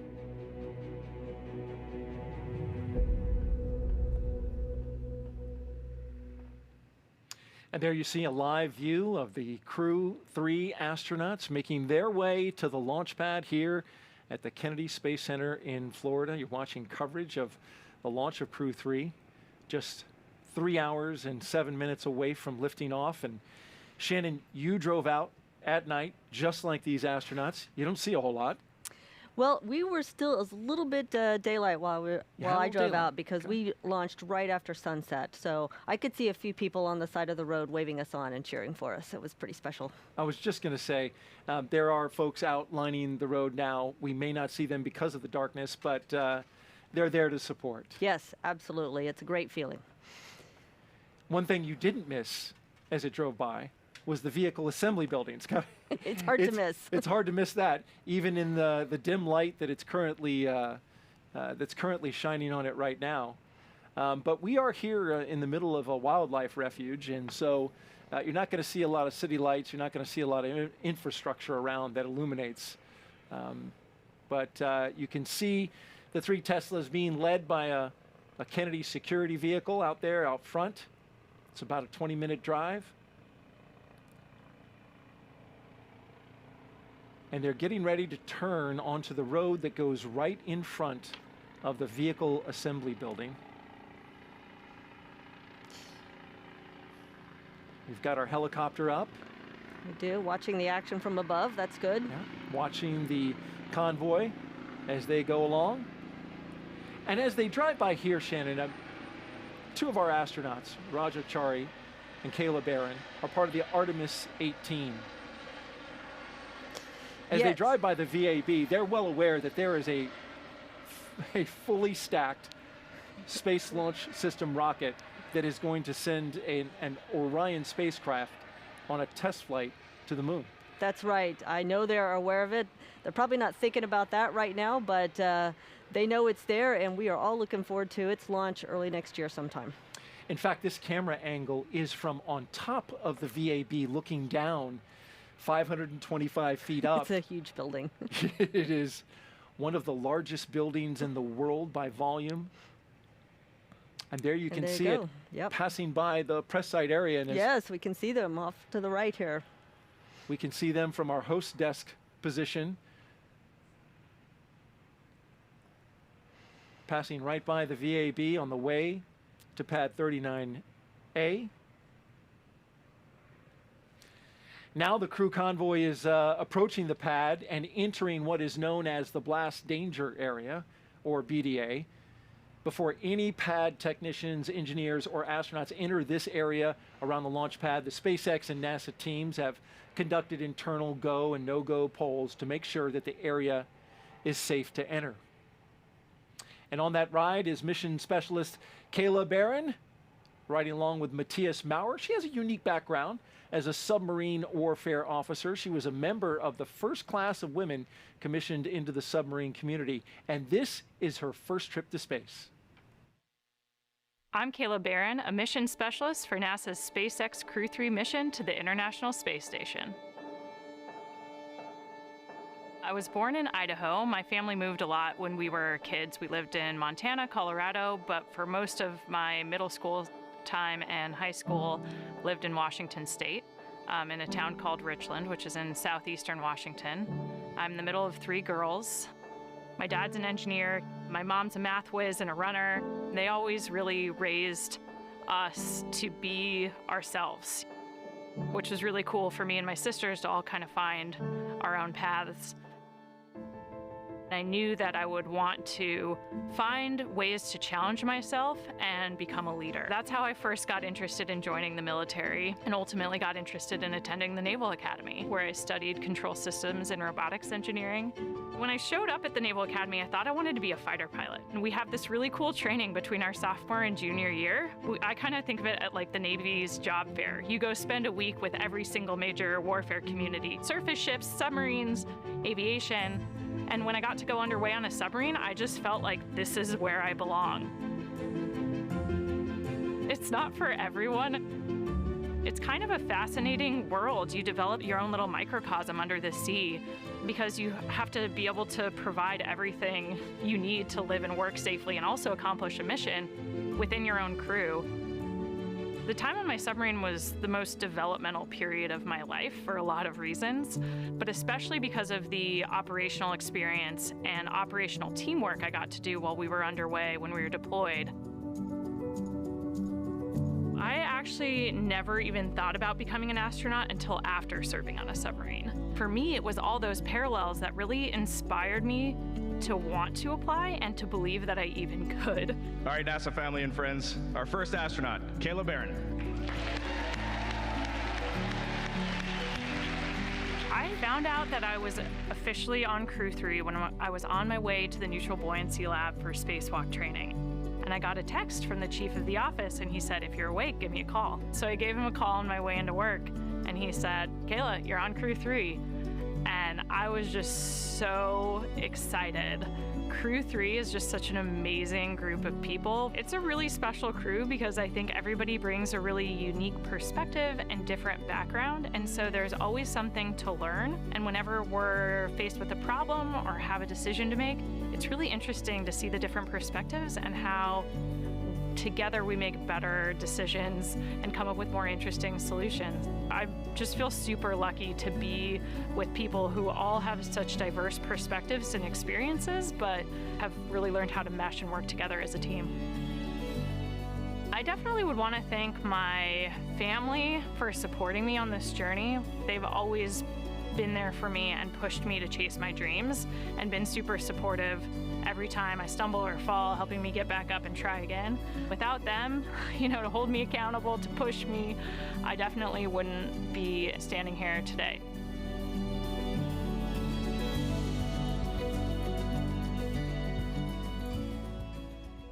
I love Kayla's story. It's a fantastic story. Yeah, and has a degree in nuclear engineering, has served on the USS Maine. Impressive. There is a shot of the pad. The astronauts are heading out there, and it's funny, we're talking about Kayla, and we're about to introduce a piece with Matthias, and those two are riding in a Tesla together. You got to check out their playlist, because it's an eclectic mix. They're listening to Lose Yourself by Eminem, Sun by Rammstein, I hope I said that right, it's a German band, Thunder by Imagine Dragons, and then Dream On, the Aerosmith cover by Ronnie James Dio. You imagine. That is quite a collection of music there, but it'll get them in the mood. It will. It will. And there they are driving up to pad 39A, Shannon, and they might have spotted two rockets, because SpaceX actually has a second rocket up on pad 40 for the Starlink launch. There's a static fire tomorrow. So as they drive out there, one rocket on the left, one rocket on the right. Let's hope they pick the right rocket to go to. It looks like they're headed the right direction. It does. So that's a good thing. And here comes the vehicles, the Teslas, with the astronauts inside.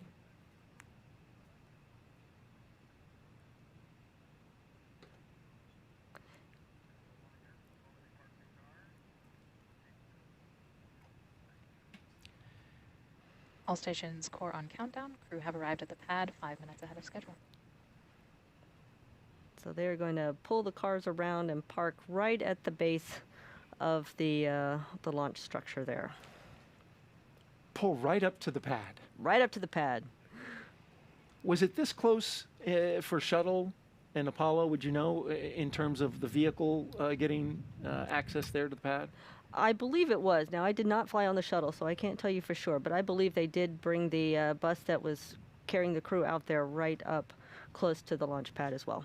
That's a great shot as they make their way, the three vehicles, to the rocket. To the rocket. Beautiful. Now, before the crew makes their way to the elevator at the ground level of pad 39A, let's get a look at mission specialist and ESA astronaut Matthias Maurer about him making his first flight into orbit. I'm ESA astronaut Matthias Maurer. I will be mission specialist on the NASA SpaceX Crew 3 mission to the International Space Station. I was born in Germany. I grew up there, and for the first 20 years I actually stayed in the more or less the same area. I was an ambulance driver for almost 2 years, and I also financed my studies later on by working on the weekend. I studied 2 years in Germany, material science. Then I went for a year to the UK, studied there material science, and discovered how much you can learn while being in a different country. That was a huge inspiration for me, and I decided to keep on learning more languages and continue in different countries. In 2008, ESA started the call for new astronauts. Out of 8,500 applicants, only 10 candidates passed all the tests and were considered suitable for astronauts. I was one of them. I was always fascinated by space. And what does an astronaut actually do? So an astronaut works with a lot of engineering stuff. We do science in space. We work in international teams. And the adventure that we are able to live as astronauts in a combination of these 4 facts: engineering on the edge of what is possible, science, international teams, and adventure that's only possible as an astronaut. I think Crew 3 is a kind of a rookie crew with only one experienced spaceflyer, Tom.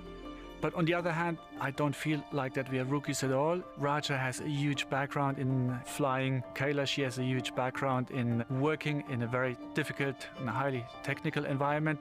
I don't consider both of them rookies. I believe we are an extremely good team, and after a few days in space, I think we will be there and it will be our environment. Once we arrive on the International Space Station, we will run a lot of experiments. My focus will be lots of experiments in the material science domain. The name of my mission is Cosmic Kiss. It's a declaration of love to space, and especially to the 2 only oases that we have in space, our beautiful planet Earth and the International Space Station. The patch is inspired by Guides of Nebra. It's a 4,000-year-old disk that was found in Germany. And it shows to me that people already 4,000 years ago watched the night sky and were fascinated with the universe. And they probably asked the same questions that we ask ourselves. How did the universe start? How did life come to our planet Earth? Is there life somewhere else in the universe? There's a huge number of people in Europe, in the US, in Russia, in Canada, in Japan, all those people that contribute that human spaceflight is actually possible. I want to say thank you to everyone who helped me to arrive at that point that I'm today. I will be thinking of you when I fly to space, and I send all my love to you down on the ground.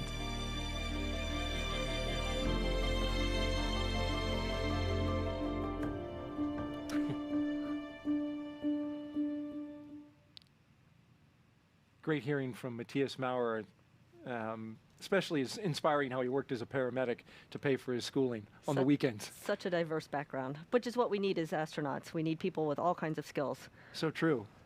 He calls it a rookie crew, but, you know. But they bring a lot of experience, so rookie in name only, I think.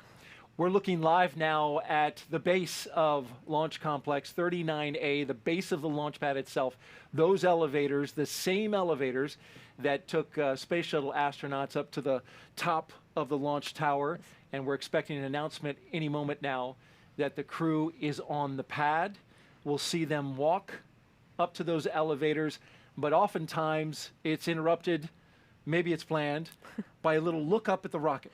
Yes, the crews definitely want to take one last look at the rocket before they go climb inside. And so you will see them sort of leaning back and looking up. And the reason they lean back is, again, you don't have much maneuverability in those suits when you're standing up.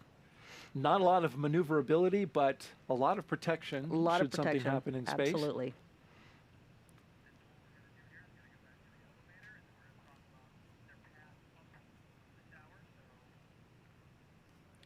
As we look at the elevators there is a specific path that you must take to get to the rocket, and you're looking at some of the shots of inside the launch tower. And Shannon, it's not a kind of find your way or even have anybody lead you. You've rehearsed this a number of times. You do. You do come out and practice getting your suits, going out to the launch pad, so you know what needs to happen the day of launch. And what are the white chevrons on the floor that we see there? Those chevrons are actually part of the safety system that we have on the launch pad. So if anything should happen while the crew is out there by themselves before they lift off, and they need to exit the capsule quickly, those chevrons will give them the direction that they need to run or walk quickly. We don't really want them to run in their spacesuits and hurt themselves, but you know, it could be dark, it could be you might have fog, rain, smoke, who knows? So you just need to make sure you are heading the correct direction. And they stand out brightly against that black background. And there is the Dragon capsule. Won't be long until there's crew inside. It certainly won't.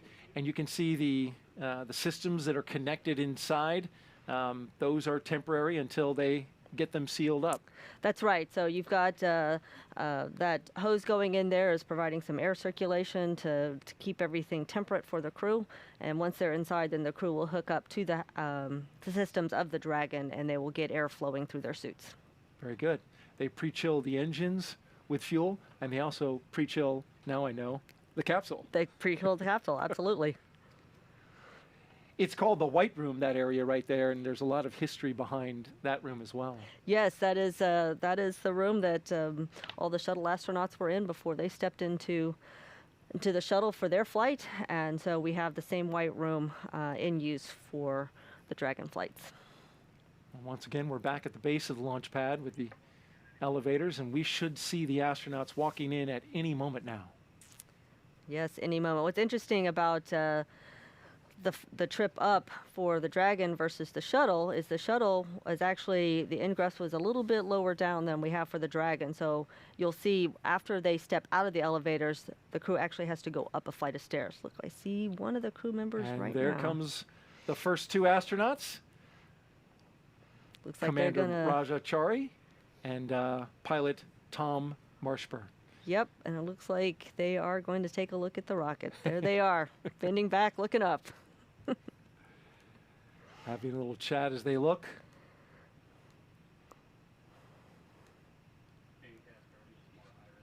At about 2 hours and 35 minutes, and just a few minutes from now, the astronauts will ingress or climb into Dragon with the assistance of the suit techs that you have seen right next to them all along.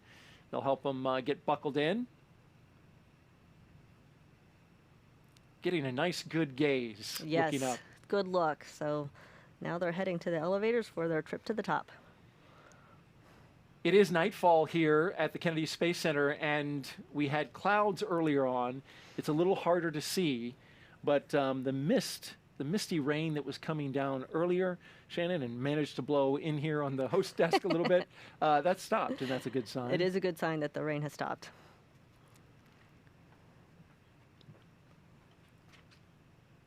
They've made, of course, upgrades to Pad 39A over the years. In the 1960s, of course, it launched the Saturn V for the Apollo program. It was then upgraded to support the space shuttle. And then SpaceX took a lease of it in 2014. And the first flight after it was reconfigured was a CRS flight in February of 2017. That's... And there they are, popping up from the elevator, having a look around. That's right, and you'll see them head to the stairs to go up one more level with the suit techs and the team following behind. And exactly what you mentioned, this is the additional flight that they must take to get to the top of Dragon. And it looks like Stephanie Wilson is in their group. Yep, she will be there with the crew just as long as possible to aid them in any way that they might need.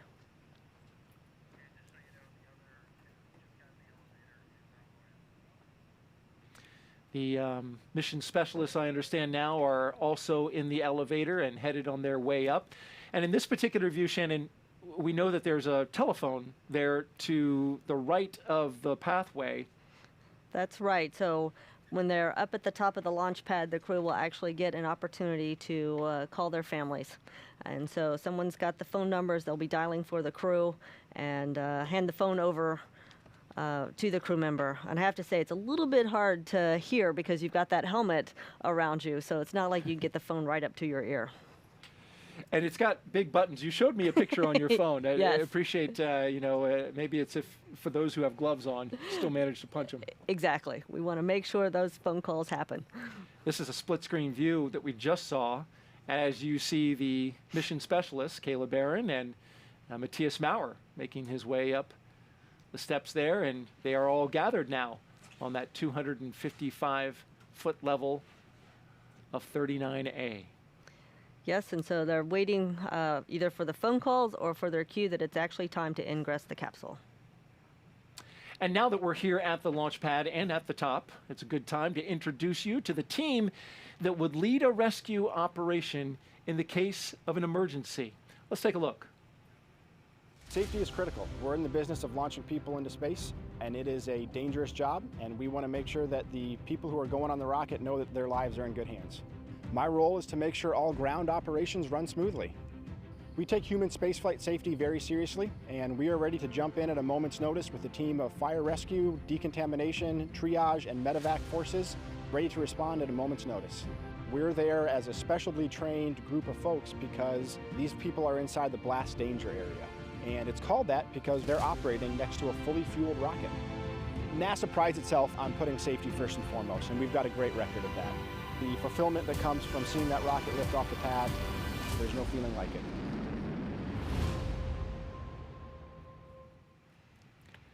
One of the really cool features of Dragon is that it can fly itself. Here's a look at the team responsible for making that happen, as well as programming Dragon's crew displays. The Dragon software team is responsible for all the code that lives on the vehicle to be able to fly in an autonomous way. Autonomy in the vehicle basically means that Dragon can fly itself. Dragon is able to take a set of inputs, make a decision, and then output those things to a particular system. So we put a lot of brains or a lot of code onto the Dragon capsule directly to be able to fly to the station and back. We're also responsible for all of the displays code, so all of the software that lives on the displays and through displays that the astronauts are using. There's a lot of information available on the displays overall. There are overview plots of all the major systems that fly on Dragon. So for example, the propulsion system, the thermal systems, the life support systems, the avionics systems. We provide block diagrams available for the crew to be able to get a general sense of awareness of each of these systems, their health, their status, if there are any faults or failures.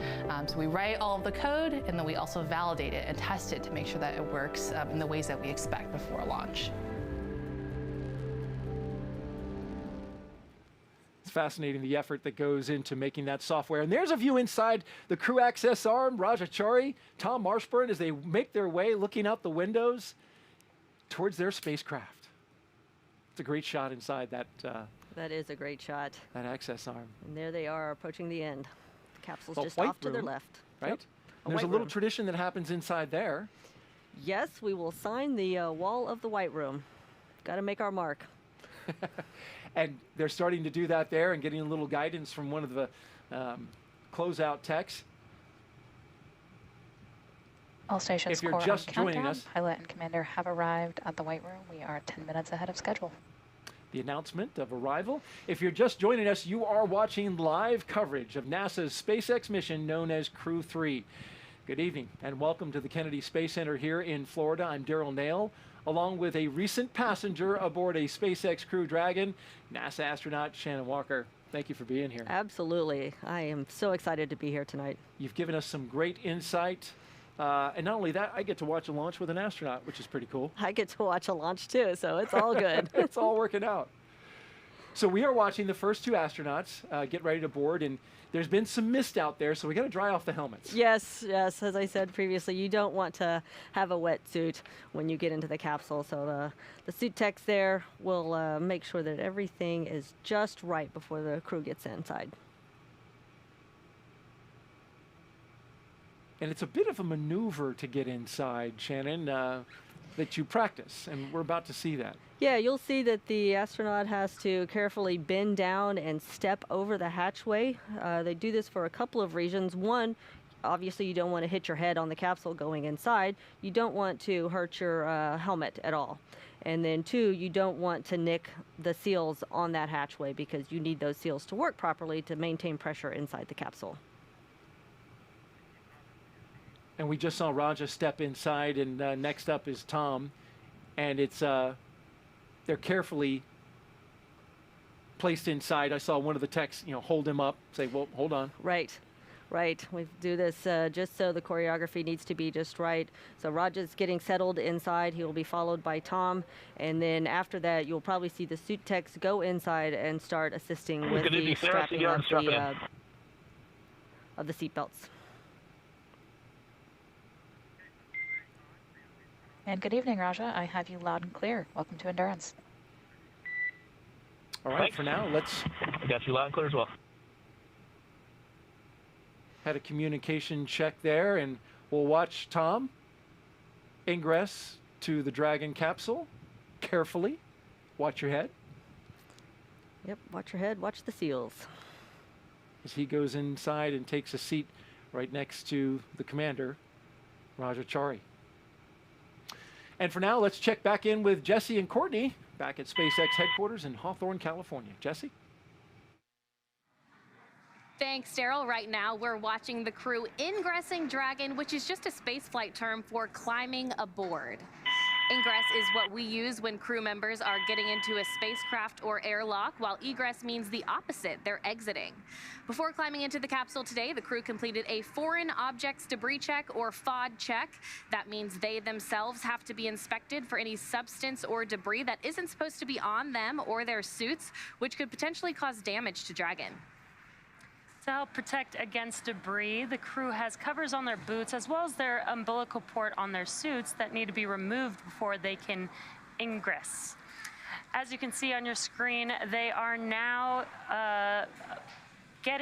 actually crossing the crew arm right now, and soon they will start ingressing into the vehicle and then start attaching their umbilicals to their suits from Dragon, and the suit techs are there to help them as needed along the way. And what a great shot of a couple of our crew members crossing the crew access arm, waving hello. The umbilicals allow the crew to have comms through their suit, air to help keep them cool, as well as delivers nitrox for the suit pressurization. Now, as we mentioned earlier in the broadcast, the suit's primary function is to protect the crew in the event of a cabin depressurization. Yeah, that's right. And there are 4 seats configured right now inside of Dragon, and they are numbered 1 to 4 from right to left when looking at the seats. Rajachari will be in seat 2, or the commander seat, and Tom Marshburn will be beside him in seat 3, which for Crew Dragon is the pilot seat. Kayla Barron will be in seat 1, and Matthias Maurer will be in seat 4. Directly in front of the crew members are 3 displays, which they'll use throughout flight, getting inside into Dragon systems, seeing any alerts or issues with the vehicle, if required, taking control and manually flying Dragon. Now we're getting some great shots of the crew members signing that white wall room. And once they ingress and get buckled in and strapped into their seats, they will do a comm check to make sure that they can hear mission control, and then their seats will be rotated into position for launch.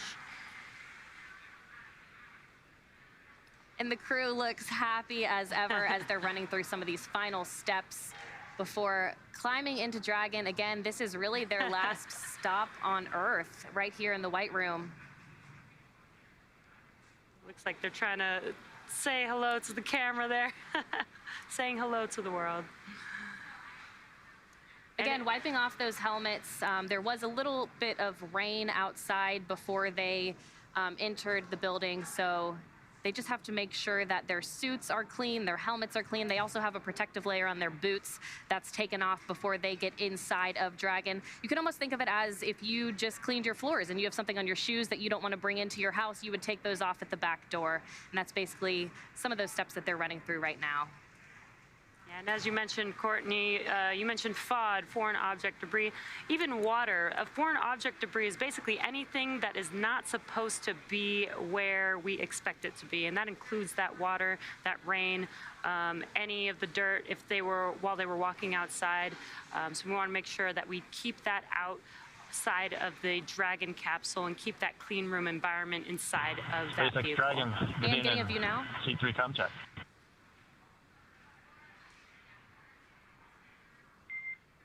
And Tom, great to hear your voice. Welcome. That's loud and clear, Sarah. Good to hear your voice, too. And we'll hear some of those informal comm checks as they climb aboard Dragon and get hooked in to their umbilicals and into their seats. Getting a view right now inside of Dragon. Rajachari closest to us right now. Sarah, this is Kayla with a comm check from seat 1. Kayla, I have you loud and clear. Great to have you on board. Welcome. Have you loud and clear as well? Thanks, Sarah.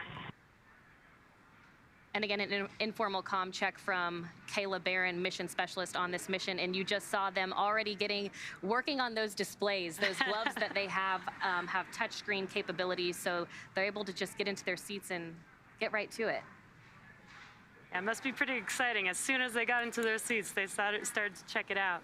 And we can see Matthias Maurer climbing aboard now.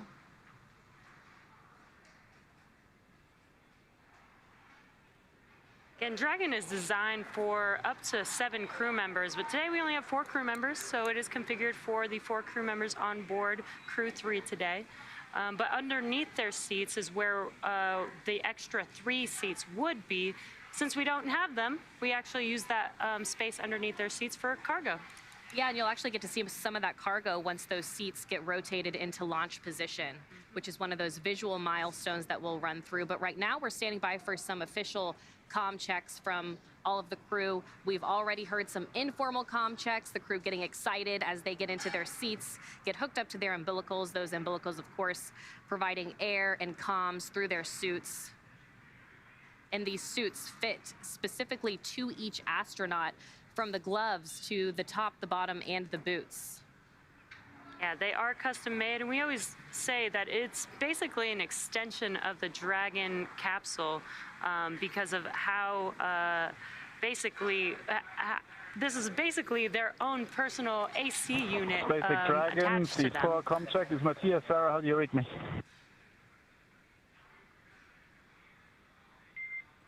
I have you loud and clear, Matthias. Guten Abend und willkommen. Wonderful, Sarah. I also have you loud and clear. Ich freue mich auf den Flug.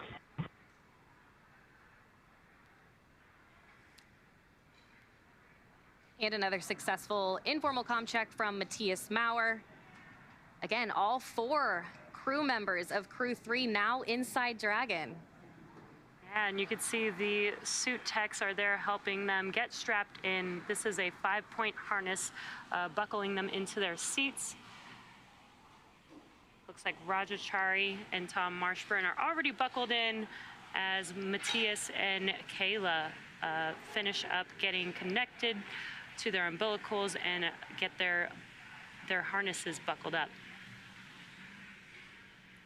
Again, the suit techs are following specific procedures to make sure that they do check everything.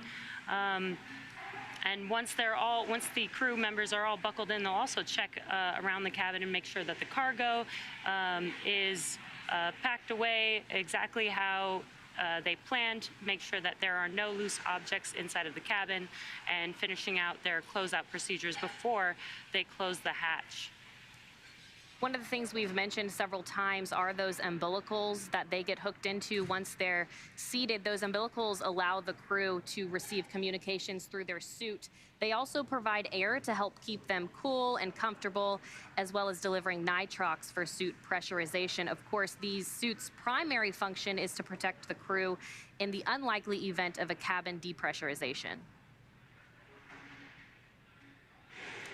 Yeah, that's right, Courtney. So they'll keep these suits on all the way through ascent. Once they get out into orbit, as they cruise to the International Space Station, they'll be able to doff their suits or get out of their suits and get a little bit more comfortable on the ride to the International Space Station. So again, we've run through some informal comm checks. There will be some more formal comm checks coming up. They'll be doing multiple comm checks through multiple paths to Dragon. They'll do some through TDRS, and that's our tracking data and relay satellite system. We use that for communications with the International Space Station as well. They'll also do some ground checks. You'll hear the term ground, which refers to the ground stations around the globe, allowing us to get communications to Dragon, to the multiple ground stations, again, here in Hawthorne, Mission Control Hawthorne, where Jesse and I are, as well as Mission Control Houston being 2 of the main players in the climb uphill. Once those comm checks are completed, their seats will be rotated into position for launch. Yeah, and it's getting pretty exciting. This is like one of the most exciting parts when they start getting settled into their seats in Dragon. It starts really getting real, and they start doing those closeout procedures to close everything out inside of the capsule and then close the hatch. And as Courtney mentioned, we are just waiting for comm checks coming up next. And then following comm checks, they will do seat rotation followed by suit leak checks. You can see Tom Marshburn and Rajachari really starting to work on those displays above them. But as we mentioned, once they do get rotated into launch position, they'll be able to see those displays much easier. Their arms will be able to reach them much easier. And like I mentioned before, they do have touchscreen capabilities on those gloves. Yeah, you can still reach screens even in the seat rotation right now.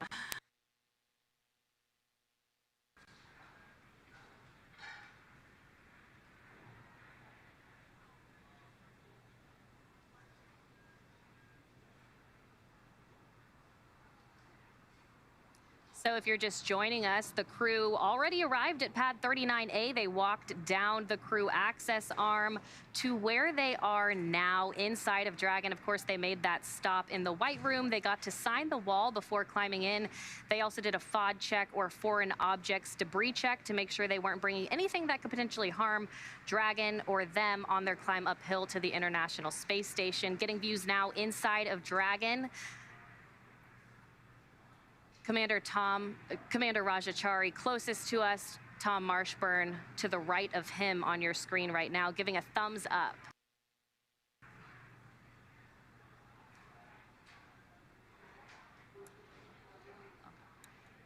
Yep, and everything is still on track right now for an on-time launch today. So let's check in with John Innsbrucker for the latest with the health of both of the vehicles. John, what's the status so far? Well, the good news, Courtney, is everything's looking good. We've got just over 2.5 hours remaining in the countdown until Falcon 9 lifts off with Dragon and Crew 3 aboard, heading for the International Space Station. Now, the Dragon launch ops team has completed their major activities to prepare the spacecraft for the astronauts, obviously, now that we've got the crew inside. We've done checkouts of the major systems, including the escape system. We've got all 4 crew members inside the capsule, getting strapped down, getting ready for their comm checks. There are no issues in work right now on the Dragon spacecraft. Now, in the next few minutes, we should be starting up the comm checks with the crew and Dragon.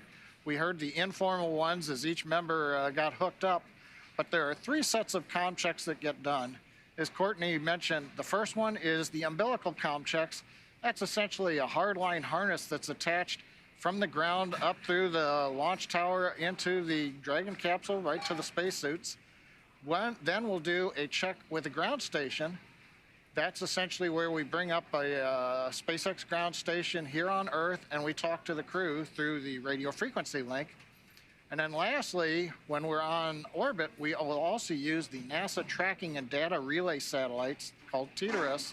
That's a constellation of 10 geosynchronous satellites that allows us to be in communication with Dragon most of the time when it's in orbit, and especially when we may not be over a ground station. We're waiting to hear those call-outs right now in the Dragon countdown procedure.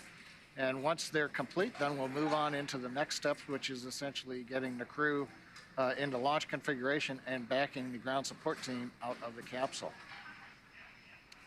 Now, over on the Falcon 9 side, the team is located in Firing Room 4 in the Launch Control Center at Kennedy Space Center. They're settling in for their final checkouts and propellant loading and launch. Now, the Falcon 9 team will also undergo comm checks with the crew. That happens about T-minus 2 hours when the various responsible engineers who bring information to the crew during ascent, the avionics engineer, the guidance nav and control engineer, the propulsion engineer, they all make sure that the crew can hear them as they report the status of Falcon 9 as we head uphill into orbit. Now, currently on the range, the third of what we call the 4 factors to support the launch: spacecraft, rocket, then we've got range. They continue to report no problems. They're releasing the weather balloons for us, and we're gathering the data as the balloons get up to altitude to let us know what the wind shear looks like. Good news is the weather, the 4th element, is looking good for launch. We're still showing a 30% probability of violation, but the things haven't changed. Weather forecaster still believes that the weather will stay to the west of the launch pad, and we'll have good conditions for launch. Now, we're looking at weather not only at the launch site, but around the world. We need to be able to get Dragon safely down if there's a splashdown in the Atlantic, for example, in the case of an escape maneuver. We're also monitoring contingency splashdown locations if the crew had to come back to Earth before docking with the space station. Now, if this were to happen, SpaceX and NASA, as I mentioned earlier, we are coordinating with the U.S. Coast Guard to ensure crew safety upon splashdown. That includes extra ships and air assets to patrol a 10 nautical mile keep-out zone. This helps mitigate safety concerns for any boaters who might be trying to approach the landing area. But the good news is the clock continues to count down at T-minus 2 hours, 27 minutes, and 35 seconds. All systems are go. We're going to head back over to Jesse and Courtney here just across from me in Hawthorne as we wait for the communication checks with the Crew 3 team. Thanks, John. As John just mentioned, we are waiting for the formal comm checks. And in order to get to where we are today, it did take years of hard work. The development of Crew Dragon really started with the cargo Dragon. Dragon was designed from the beginning for flying humans to space, so much so that even the first Dragon cargo Dragon had a window. Before we could fly humans, our teams implemented a number of design upgrades to make sure that both Dragon and Falcon 9 are suitable for flying people, and then put both vehicles through thousands of tests to prove their safety. Since Demo 2 in May of 2020, SpaceX has been regularly flying crewed missions for NASA at the cadence of about one flight every 6 months. Now, today marks our 4th human spaceflight mission for NASA and 5th overall. For those following along, we launched the first all-civilian mission to space last month from this very same launch pad. With inspiration for the 4 civilian astronauts, Jared Isaacman, Dr. Cyan Proctor, Haley Arsenault, and Chris Dombrowski marked the first time that no one on board had a day job as an astronaut. The crew orbited the Earth for 3 days, flying higher than the space station and further than Dragon's ever gone before. After 3 days taking in amazing views of the Earth, conducting valuable science to further human space exploration, and chatting with many Earthlings below, on Saturday, September 18th, the 4 civilian astronauts safely splashed down just off the coast of Florida. Inspiration 4 really was a historic first, and what's really exciting is it certainly won't be the last of its kind. Low Earth orbit is an incredible space for scientific research, technology development, and astronaut training. Its value has been proven through thousands of experiments and decades of international and commercial cooperation. NASA's efforts, particularly with the Commercial Crew Program and the certification of SpaceX Dragon, are building the foundation for a robust U.S.-led commercial economy in low Earth orbit. Commercial transportation to space is but one element of NASA's larger plan for commercialization. We're enabling the development of commercial space stations, private astronaut missions to the station, demand for in-space manufacturing, and more. With U.S. industry leading the way in low Earth orbit, our sites can focus even more on the Moon and Mars. It's a fascinating time to be part of the space industry, and we have a lot of work to do to meet those goals, namely aboard the International Space Station. And that work continues with today's Crew 3 mission. So again, the team inside of Dragon right now, Crew 3, has been running through some of those final procedures. Next up is our comms check. We'll hear those come over on the live broadcast right here. You'll hear them as well. There will be several that the crew will run through. Right before we came back on, we saw the crew giving the closeout team some fist bumps and some high fives before they departed and went outside. You can see them on your screen right now, strapped in, ready to go in their seats. Again, up until this point, they've been able to ingress the vehicle, get strapped into their seats, and now they're ready for those comm checks that we're waiting for. They did do some informal comm checks. We're ready for comm checks of 1.3 to 4.100. Copy, Dragon. Stand by for umbilical comm check.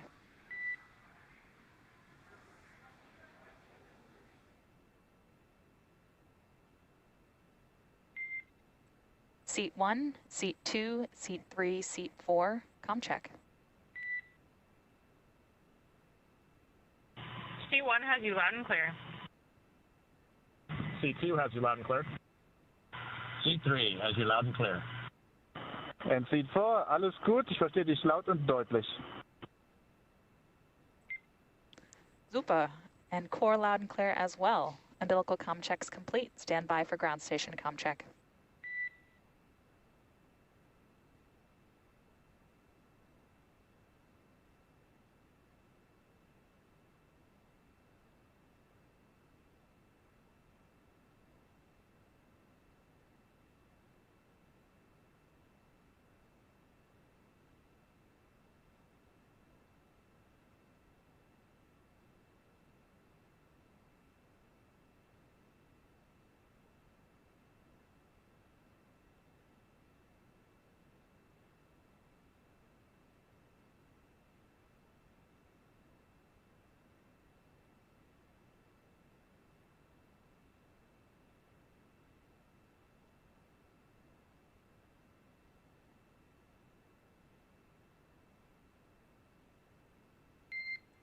Dragon SpaceX comm check.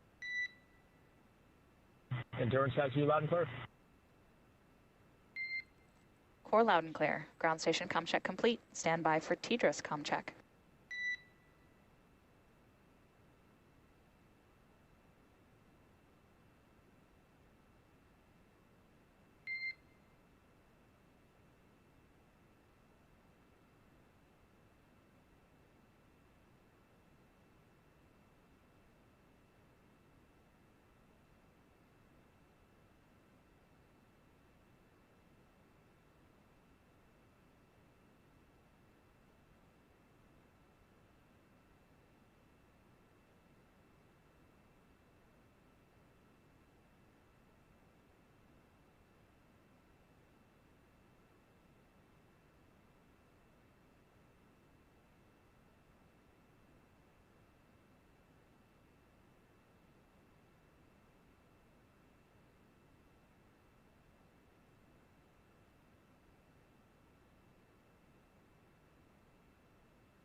Dragon SpaceX comm check.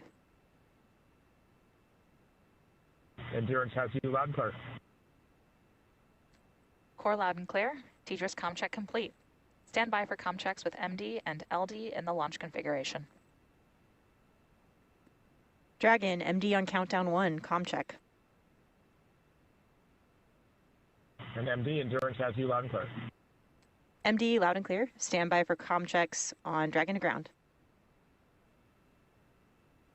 Dragon, MD on Dragon to ground, comm check.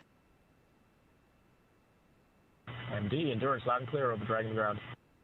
MD, loud and clear. Stand by for comm checks with LD. Dragon, LD on countdown 1, comm check. LD, Endurance has you loud and clear in countdown 1. And Endurance LD, loud and clear. Stand by for comm check over Dragon to ground. Dragon, LD on Dragon to ground, comm check. And LD, Endurance has you loud and clear, Dragon to ground.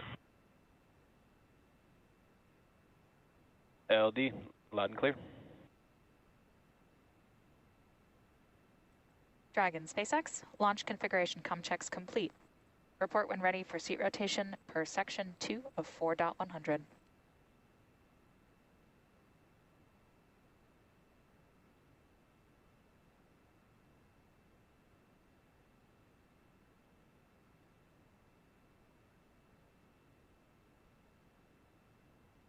And SpaceX Endurance, we are ready for seat rotation 2.2 of 4.100. Copy Dragon, we will report when initiating.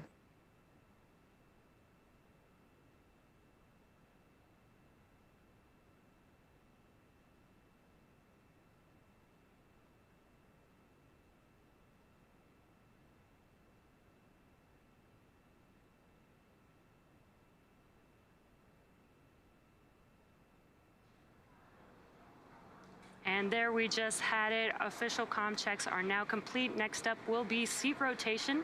So in the meantime, let's go over to Houston to check in on what's been done on board the International Space Station to prepare for Crew 3's arrival. Sandra.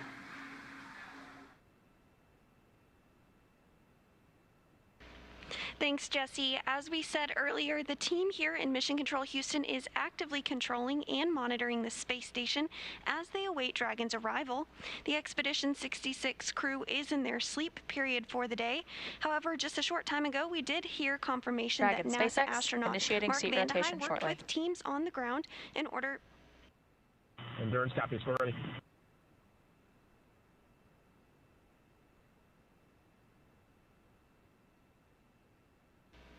NASA astronaut Mark Vande Hei did work with teams on the ground in order to get the broadcast streamed up to the space station, so he's going to watch his soon-to-be crewmates launch live as well.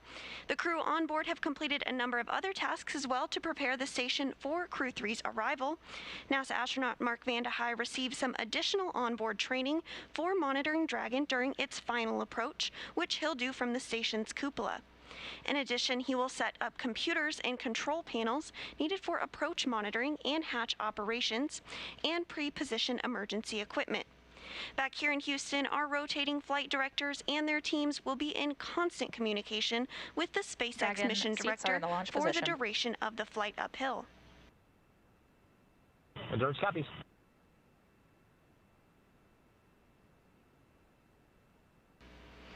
Once we get to integrated operations, the NASA flight director will be conducting the series of go-no-go polls at the predetermined checkpoints for Dragon's approach. For now, we'll continue to follow along from here in Mission Control Houston, so I'll send it back down to the team at Kennedy. Over to you, Daryl. All right, thanks, Sandra. And as you look live inside the capsule, you can see that the seats have been rotated up so that they can have clear visibility of those monitors, Shannon. That's right. There's a rotation position where the seats are, where you get in, and then they rotate them in the position for launch. If you're just joining us, it is T-minus 2 hours and 16 minutes until the 4th astronaut launch for SpaceX and NASA's Commercial Crew Program. There you see in the foreground Commander Raja Chari, next to him pilot Tom Marshburn, and to either side of those two are our mission specialists. Both Kayla Barron and Matthias Maurer are strapped into their seats inside Crew Dragon Endurance. The next milestones coming up are seat rotation. We've actually just had that, but the next one is hatch closure. And at this moment, if we pop outside the spacecraft, it is interesting. We have a little rain shower. We do have a little rain shower joining us here. Hopefully it will push on out and not interrupt the launch sequence. Well, you have predicted correctly, because I was just texting with Launch Weather Officer Brian Sizik. He tells me we're still holding at 30% probability of violation, which means still 70%. That's where we stand. But a rain shower has pushed through. It's a light shower. It is a light shower. And they're hoping that that will clear out behind that and give us that clear weather to launch. But indeed, we've got rain coming down at the launch pad and right here at the host desk. Yes, we do. While we wait for the hatch closure, let's take a minute now to learn more about what Crew 3 astronauts will be doing after they arrive on station. I'm Kayla Barron, a mission specialist. Hi, I'm ESA astronaut Matthias Maurer. I will be mission specialist. My name is Tom Marshburn. I'm the pilot. I'm Raja Chari, the commander of the NASA SpaceX Crew 3 mission to the International Space Station.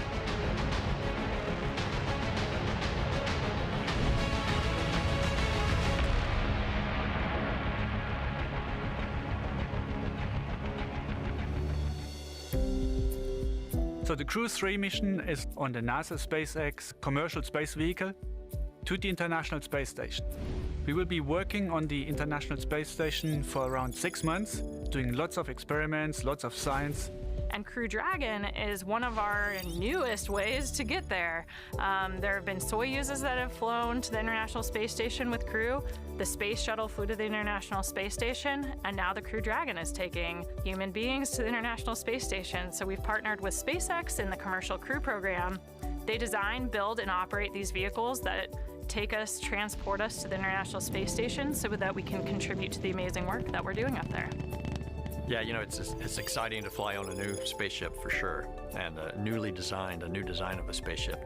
But I'm looking forward more to flying with 3 people that haven't flown in space before. This is a very unique crew. They are incredibly operationally savvy already. So what I try to do is, if there's any gaps in their knowledge of how they're going to feel, how they're going to operate, what is the zero gravity going to be like, how that might challenge our expectations for what we can get done.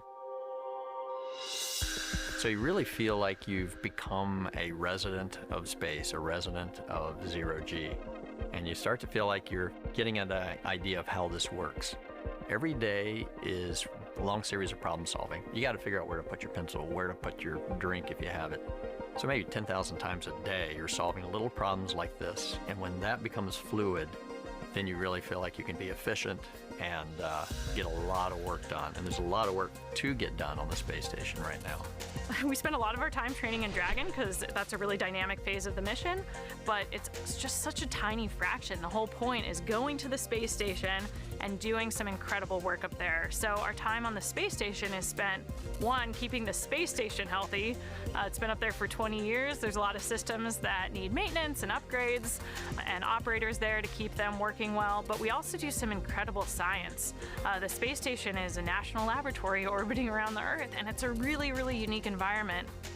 Once we arrive on the International Space Station, we will run a lot of experiments.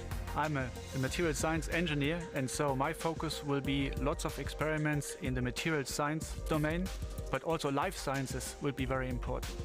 There's all kinds of research going on a daily basis that lead to just fundamental changes in the way we understand how our world works. I will definitely be the eyes, ears, hands, and the actuator for the experiments that help lead to the science, the discoveries that can push our species further, both beyond the planet and just understand and operate on our Earth even better.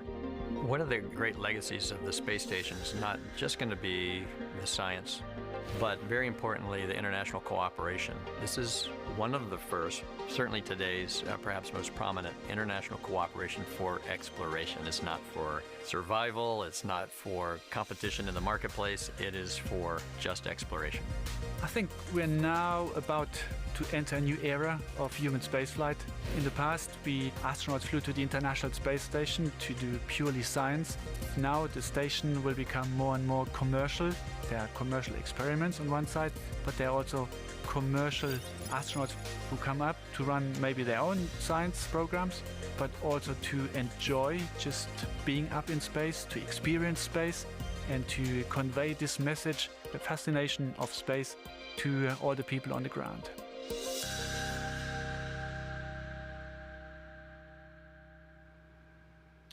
And as we're back live inside the Dragon capsule, watching the crew prepare and get ready, Rajachari working out that suit a little bit and popping up his helmet for some air. 4 good leak checks.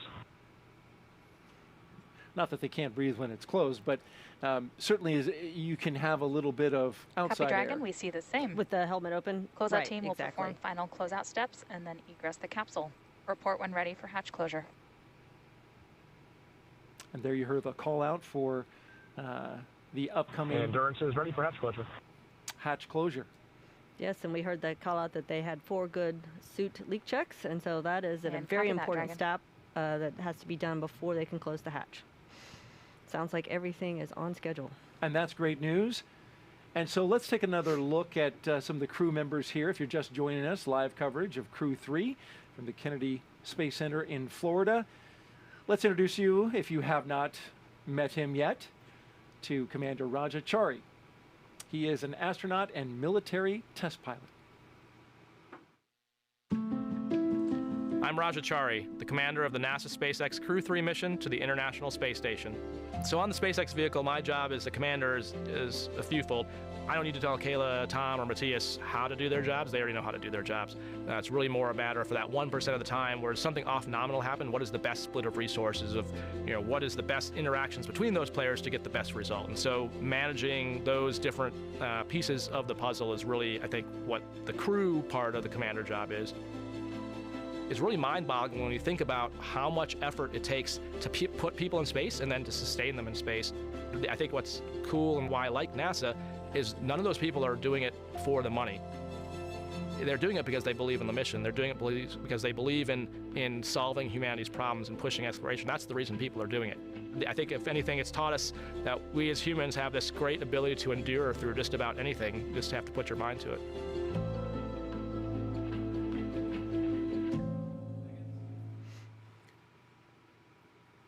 Seated next to Rajachari is Crew Dragon pilot and NASA astronaut Tom Marshburn. He is a veteran of 2 space flights, STS-127 on the Space Shuttle Endeavour and Expedition 3435 on the Russian Soyuz.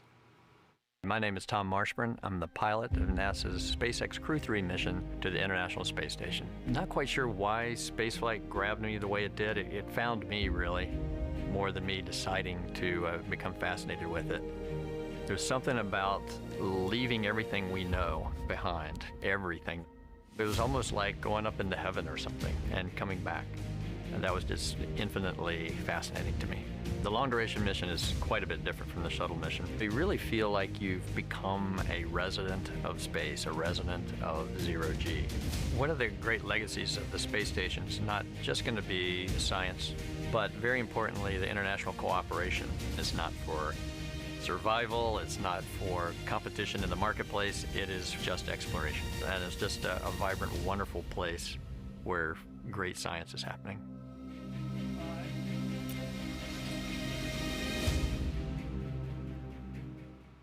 We were wondering about the helmet there with Rajachari and why he's just got it half open. And of course, our expert astronaut, Shannon Walker here, explained it to me. Yeah, you want so you see that white band on the bottom of the helmet, so if it's in the wrong location, you won't have as good visibility to read the items that you need to read on the screen. So he's got it positioned to help him read the screen. You can look further lower as well. It appears that he's got a checklist on his knee there. Yes, on each leg of the crew there is a satchel that holds a tablet with procedures and other information. It looks like Roger's tablet. He probably has it placed on the display above him, but you will see before they launch, they will take that down and replace it on their satchel on the knee. Holds better there, I imagine, with the forces of launch. Exactly. You do not want that falling on you as you're launching into space. Seat number 1 is behind this camera shot, and that is mission specialist and NASA astronaut Kayla Barron. She'll be making her first trip to space today. The submarine warfare officer has deployed 3 times aboard the USS Maine. I'm Kayla Barron, a mission specialist for NASA's SpaceX Crew 3 mission to the International Space Station. When 9/11 happened, watching New York City respond and how we came together as a country really cemented for me a desire to serve. That's how I first got interested in joining the military and ultimately got interested in attending the Naval Academy. I found myself really drawn to the submarine warfare officers as mentors. And when I got to go underway on a submarine, I just felt like this is where I belong. If I hadn't had that experience, I don't think that I would have believed I could become an astronaut. Crew 3 is just such an amazing group of people. It's a really special crew because I think everybody brings a really unique perspective and different background. I just feel super lucky to be with people who all have such diverse experiences, but have really learned how to mesh and work together as a team.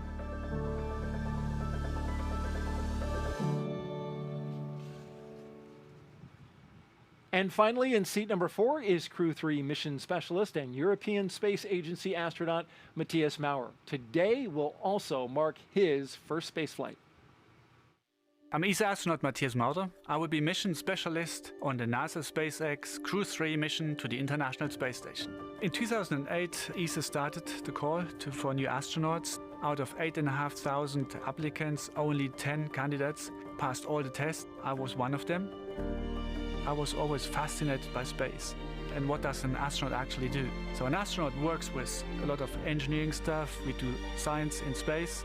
We work in international teams, and the adventure that we are able to live as astronauts in a combination of these 4 facts: engineering on the edge of what is possible, science, international teams, and adventure that's only possible as an astronaut. I want to say thank you to everyone who helped me to arrive at that point that I'm today. I will be thinking of you when I fly to space, and I send all my love to you down on the ground.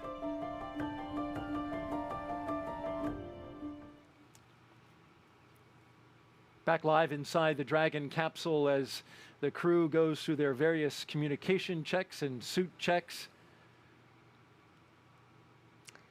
As they prepare to have the hatch closed. Awaiting that hatch closure. And by the way, if you would like to ask us a question, And by us, I mean Shannon.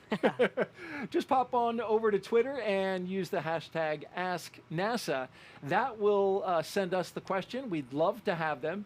Shannon has been answering them throughout the show and doing a great job with it. We really appreciate her being here. And you've had some good questions as well. Even the patch, which I know you're big into your crew patch, Shannon. Of course. I like our crew patch. I think it's pretty good looking. You know, it's hard to deny. I love the blue. I love the dragon. But the Crew 3 patch is pretty cool as well. The logo was designed for this mission by the astronauts themselves, just as you did, Shannon. They say that the capsule flies upward while the flames below honor the thousands of workers who worked on Crew 3. The number 3 is prominent in the shape of the exhaust below and is next to a dragon. And the highlighted stars represent Crew 3, as you can see there, and the 4 red planets, they represent humanity's dream to explore Mars. A beautiful patch there. Oh, it is a lovely patch. It is very well crafted. You work with the artist that puts it together?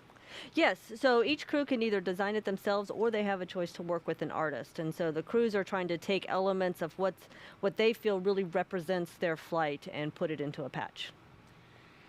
And I imagine, has anybody like drawn one themselves? Oh, sure. Oh, how about that?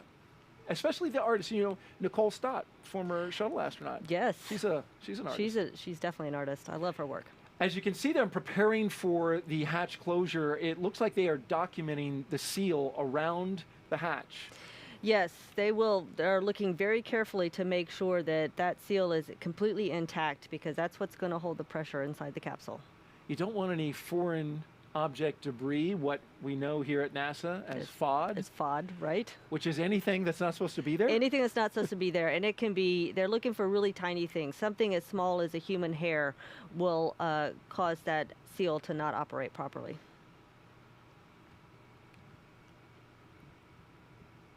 And they're using, it appears to be smartphones to take these pictures. They do. I mean, the cameras on the phones are so good these days that you can take some pictures and blow them up and really get a good view of what that hatch seal looks like. They are good cameras indeed.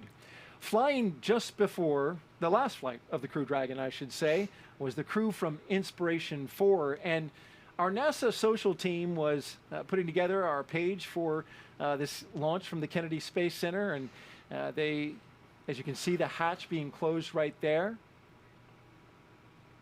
They're going to push on that to make sure it seals up really good. They're going to push on it because the hatch itself, if it's not locked, it wants to spring open. So you've got to overcome that force to get the latches to latch on that hatch. So we'll hold the thought on the NASA social video as we look. Looks like the crew closeout number 36 was putting a fair amount of force. Yes, it did look like he was pushing hard, but that's good. We'll get that hatch closed. And now begins the process of them sealing it up. Sealing it up and doing all kinds of checks and cross checks. Because they'll seal it up, there'll be a pressure check to make sure the pressure does in fact hold inside the capsule. And you'll see teams of people here working together to make sure every step is done exactly so. Carefully and methodically working their way. 255 feet up in the air, we might add, in the White Room.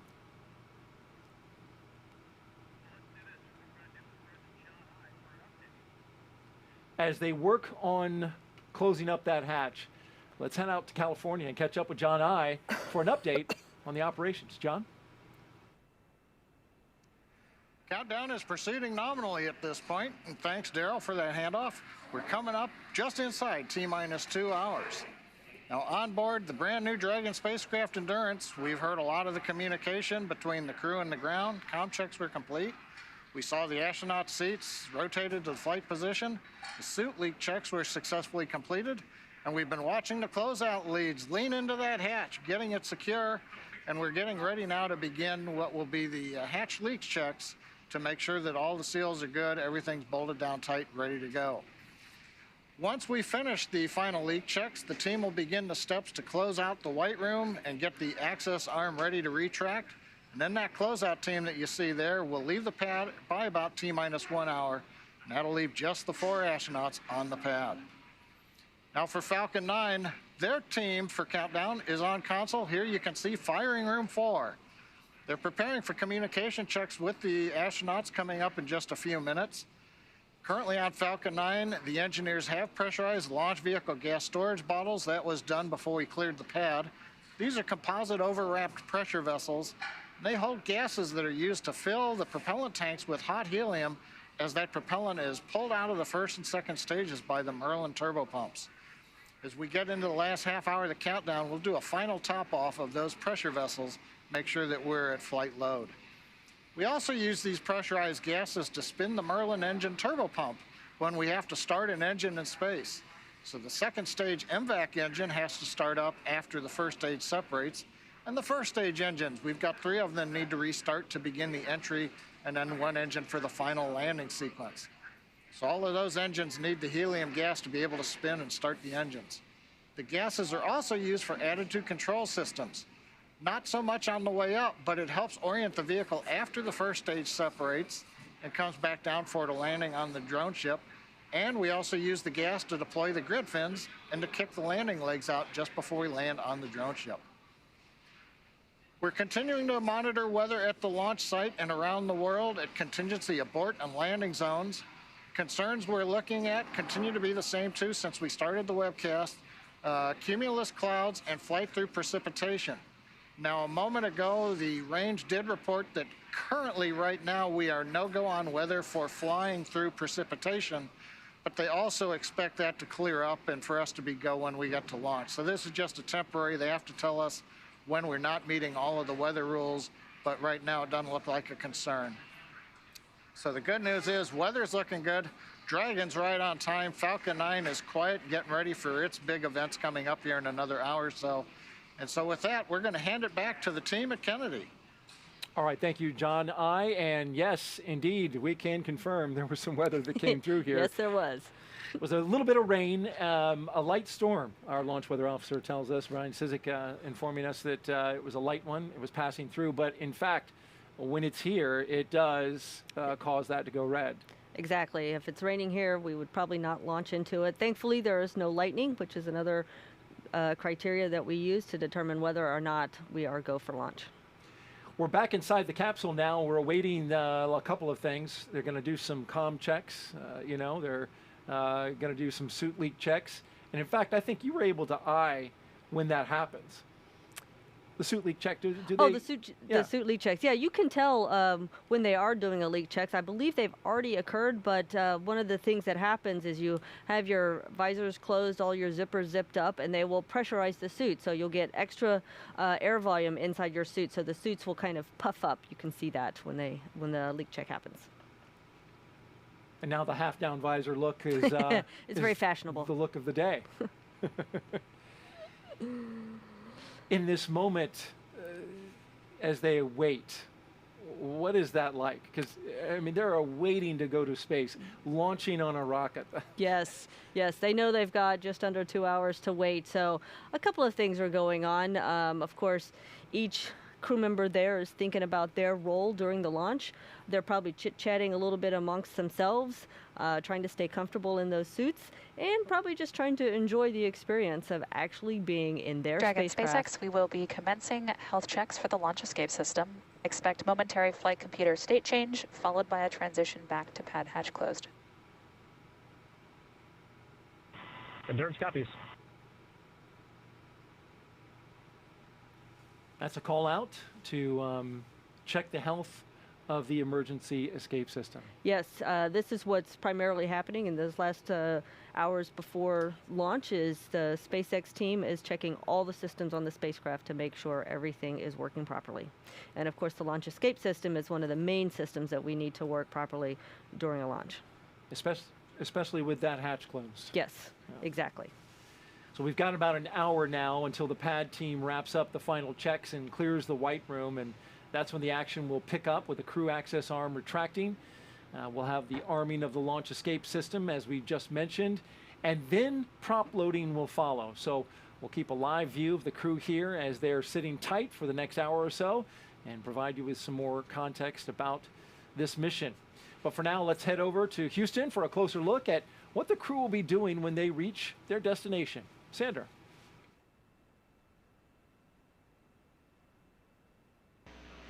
Thanks, Daryl. Once Crew Dragon arrives at the International Space Station, they'll be welcomed by their Expedition 66 crewmates. Since the Crew 2 astronauts splashed down Monday evening off the coast of Pensacola, Florida, we're doing something called an indirect handover, which just means a new crew of astronauts arrives at station after another crew departs. This mission will also continue keeping the long-duration crew size on station at 7. On the U.S. side, we'll have 4 astronauts to conduct research until NASA astronaut Mark Vande Hei returns to Earth in March of next year. That jump from 3 to 4 astronauts takes our average of 30 to 40 hours of science work a week on station all the way up to sometimes 80 to 100 hours, effectively doubling our amount of time dedicated to research. As the station is first and foremost a laboratory, the crew will jump right into conducting experiments with new research still to be delivered on upcoming cargo flights, including another SpaceX Dragon scheduled right now in December. I'll toss it over to Marie now, where we will learn more about some of the exciting science on the horizon for Crew 3. Marie? All right, thank you so much, Sandra. I am here with Dr. Hector Gutierrez. You're a professor of mechanical and aerospace engineering at the Florida Institute of Technology down the road in Orlando. And you actually have an experiment launching aboard Crew 3 tonight. That's right, Mary. Thanks again for the opportunity of being here. Very excited to be here to the launch of our flight units. Our experiment is called the Smartphone Video Guidance System. The name is a little bit misleading because we're actually not using any smartphones. But this is technology that was originally developed by NASA Marshall for guidance of spacecraft and proximity maneuvers. And we're finally going to, after several years of working on the deployment of SVGS, we are going to have the opportunity to deploy it on the robot on the space station, which is called Astrobi. So the smartphone guidance system is essentially a software sensor. So it's an algorithm that can be deployed using the hardware resources of a robot, a CPU, camera, and in this case, that will be the resources of Astrobi. Okay, Yep. and so there's the actual payload is a small beacon. It's about, you told me it's about the size of a flashlight. I Yep. think we have a couple of photos of it. Yep. But this beacon, there it is. There it is. It attaches to the wall of the International Space Station, and it has some LED lights that light up, and then that gets used in combination with the sensor to maneuver the Astrobi that you mentioned. That's the free-flying robot on the International Space Station. There are actually 3 of them, and you're going to test 5 different maneuvers with 1, 2, and even all 3 of the Astrobi robots at the same time. Is that right? That's exactly right. So these beacons will be attached, some of them to the wall or some of them to the payload compartment on the Astrobis, and they essentially will be used as navigation beacons to execute a number of formation flight maneuvers and to demonstrate capabilities of SBGS and its accuracy. So how can you use this technology if these maneuvers are successful, if they do what you expect them to do, what you hope they will do? How can you apply this technology in space and to help improve our lives here on Earth? So the expectation is we have many potential applications for SBGS in the space context. Right now we're working with Marshall on a landing mission in which one of the possible applications of SBGS in space is to serve as beacon for planetary landings. As you probably realize, every time that a probe or a robot is dropped in a planet, one of the biggest issues is how to know accurately where it lands. Sure. So planetary landing is a big challenge, and SBGS is one of the potential technologies that could be used for that. But besides that, SBGS can be used for formation flight of a small spacecraft.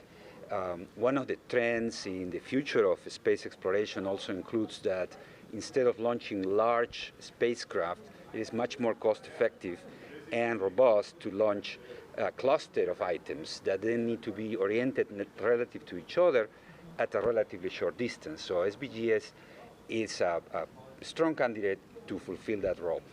But so within space applications, the potential uses of SBGS are for proximity maneuvers, formation flight, landing. But besides that, we're very excited that SBGS can also be used on Earth for similar applications where you need robots to cooperate between each other to dock or land, if it's a drone, for example. Picture in the not too far future, you can put your beacon at your doorstep, and a delivery drone will drop the package right where the beacon is. You know? And it can save significant effort to a delivery person who has to go up three flights of stairs or something like that. You know? Just have the drone drop it off. Picture it in New York. So there are a number of applications. We want to go into a commercial, explore the commercial possibilities of developing a commercial version of SVGS that can be integrated with robotic platforms and drones. All right, Dr. Hector Gutierrez, thank you so much. Best of luck with the smartphone video guidance sensor experiment on Crew 3, and we'll be watching and following along, and enjoy the launch. Thank you very much. A pleasure to meet you. Thank you. You too. Daryl, we'll send it back to you. All right, Marie, thank you. Here's a closer look now at some of the life-changing science astronauts are performing aboard the International Space Station. The International Space Station is a state-of-the-art microgravity laboratory that is unlocking discoveries not possible on Earth and helping us push farther into deep space. Every single day, we are answering big questions about Earth and about space, about where we came from and about where we're going. But the other thing that we're doing is we're learning more questions to ask. Microgravity turns almost everything we know upside down. Liquids behave completely differently. Fire burns in new ways. Biological systems reveal surprises.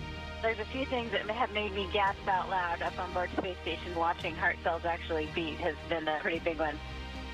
We're studying ways to grow food in microgravity. I got to tell you, these are pretty amazing. We're learning how human bodies react to life in space, and how to keep crew members safe and strong on long-duration exploration missions. Deadlifts are awesome on Earth. They're also awesome in zero gravity. We're testing technologies that will be critical to our return to the moon and great leap to Mars. Our research has contributed to medical and social benefits on our home planet, allowing us to find new ways to combat disease back on Earth and develop technologies to deliver clean water to remote communities in need. The spectacular vantage point of more than 200 miles above our planet supports our monitoring of Earth's climate, natural disasters, and plant life. Our planet Earth is absolutely stunning. To me, it doesn't matter where we are in the world, I just see beauty in different ways. The growing new space economy, so vital to our continued progress in space, is flourishing in low Earth orbit. We're inspiring future generations from a platform that is one of the largest international collaborations of our time. We're doing science at 17,500 miles per hour. Come along for the ride.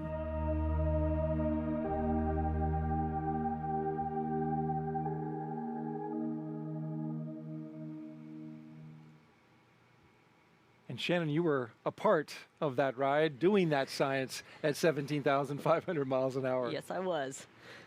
And it looks like they're going to have a busy time up there. I think so. There's so much science to be done. The ground crews do a very good job of keeping the crew on board scheduled the entire day doing that science. Taking advantage of every moment. As we look live inside the Dragon capsule, we are T-minus 1 hour and 44 minutes until liftoff. We are here with Shannon Walker, NASA astronaut who flew on Crew 1, watching Crew 3 prepare to get ready for their flight. And it appears they haven't been very chatty. No, they haven't been very chatty. I guess it's a quiet crew. It's a quiet crew, and that's just fine as they prepare for their liftoff. Crew 3 is scheduled to arrive to station just days after astronauts from Crew 2 returned home from a record-setting space flight. Take a look at this at 10:33 p.m. Eastern Time. The view looks a little similar. This is Crew 2, though, safely splashing down in the Gulf off the coast of Pensacola. There's a view from the infrared camera as the parachutes opened up. The crew of Shane Kimbrough, Megan MacArthur, JAXA astronaut Aki Hoshide, and ESA astronaut Thomas Pesquet, they landed safely, splashing down there in the Gulf as the parachutes came down around them. They spent 199 days in orbit, Shannon, surpassing the previous record of 168 days set by Crew 1 astronauts, of which you were a part. I was. I would have loved to have stayed up 199 days, but 168 is not bad either. And before they returned to Earth, NASA astronauts Shane Kimbrough and Megan MacArthur, well, they were good tenants because they made sure that station was ready for Crew 3. I had a chance to speak with them in space before they came home. Hey, Shane and Megan, great to be with you today. This is fantastic. You guys are currently over the Pacific Ocean, cruising at 17,500 miles per hour towards our general direction, though it doesn't look like you're going that fast. And Megan, your hair is looking luxurious, by the way. Thank you very much. So tell me, you're getting ready for Crew 3 to arrive. Yeah, so we've been getting their sleep stations ready to go, their crew quarters. So we've been cleaning those and getting them all ready. So they're going to be set. We also have gotten their suitcases up here. And we got one, here's Raja's. And we got Kayla's there. And so we got Tom's and Matthias's as well. So all your clothes are ready to go for the next 6 months. So that's going to be set. All your food's ready to go as well. And given the size of those suitcases, it doesn't look like the wardrobe is having a lot of variety. But you don't need a lot of that up in space. Tell me, for the first space flight, you know, for the folks that are coming up, 3 of the 4 astronauts, this is going to be their first space flights. For those 3 astronauts, we know they've trained extensively, but what is something as a first-timer they will experience that you just can't train for? Well, Daryl, that's a great question. And really, it's the physical environment that we live in that is really hard, obviously, to train for when you live in 1G on Earth. And so it's how you move around, how you move efficiently, how you can, you know, go floating and flying through the space station without crashing into things, without knocking things off the walls. But these are all smart folks. They're going to figure it out really quick, and they're going to be doing great work up here before we know it. Hey, Shane, one of the veteran astronauts, Thomas Marshburn, you know him pretty well. You got any stories about him? He's a veteran astronaut, just like you, flew on shuttle, been up to the station before, and both of you the astronaut class of 2004. So you got any good stories about Tom? Nah, none really. Tom's such a great guy. I mean, he was at NASA before we were selected as astronauts as a flight surgeon. So some folks may not know that. So he was kind of the go-to person in our class of, hey, what's it really like? I don't understand this, how NASA runs. And since he'd been here a little while, he was definitely our go-to person for that. Tom and I are also both from Atlanta, so we have that in common. And we've enjoyed working together and training together over these many years. Couple of Southern guys. That's great. Want to ask you, though, currently Crew 3, as they're getting ready to go up, I was watching you guys play a game. In fact, the entire world was watching you guys play a game with your thumbs. And I'm just curious, what was that game? And why were you playing it? So that is actually a French game that our ESA crewmate Thomas Pesquet taught us. It's called the Game of Thumbs, so very original title. And we were basically playing it to pass the time. So we were, you know, you have a lot of time when you're sitting in the vehicle. And we had, during that launch week, you know, you have some practice runs as well. And so you have a lot of time sitting in the vehicle while the vehicle is getting fueled.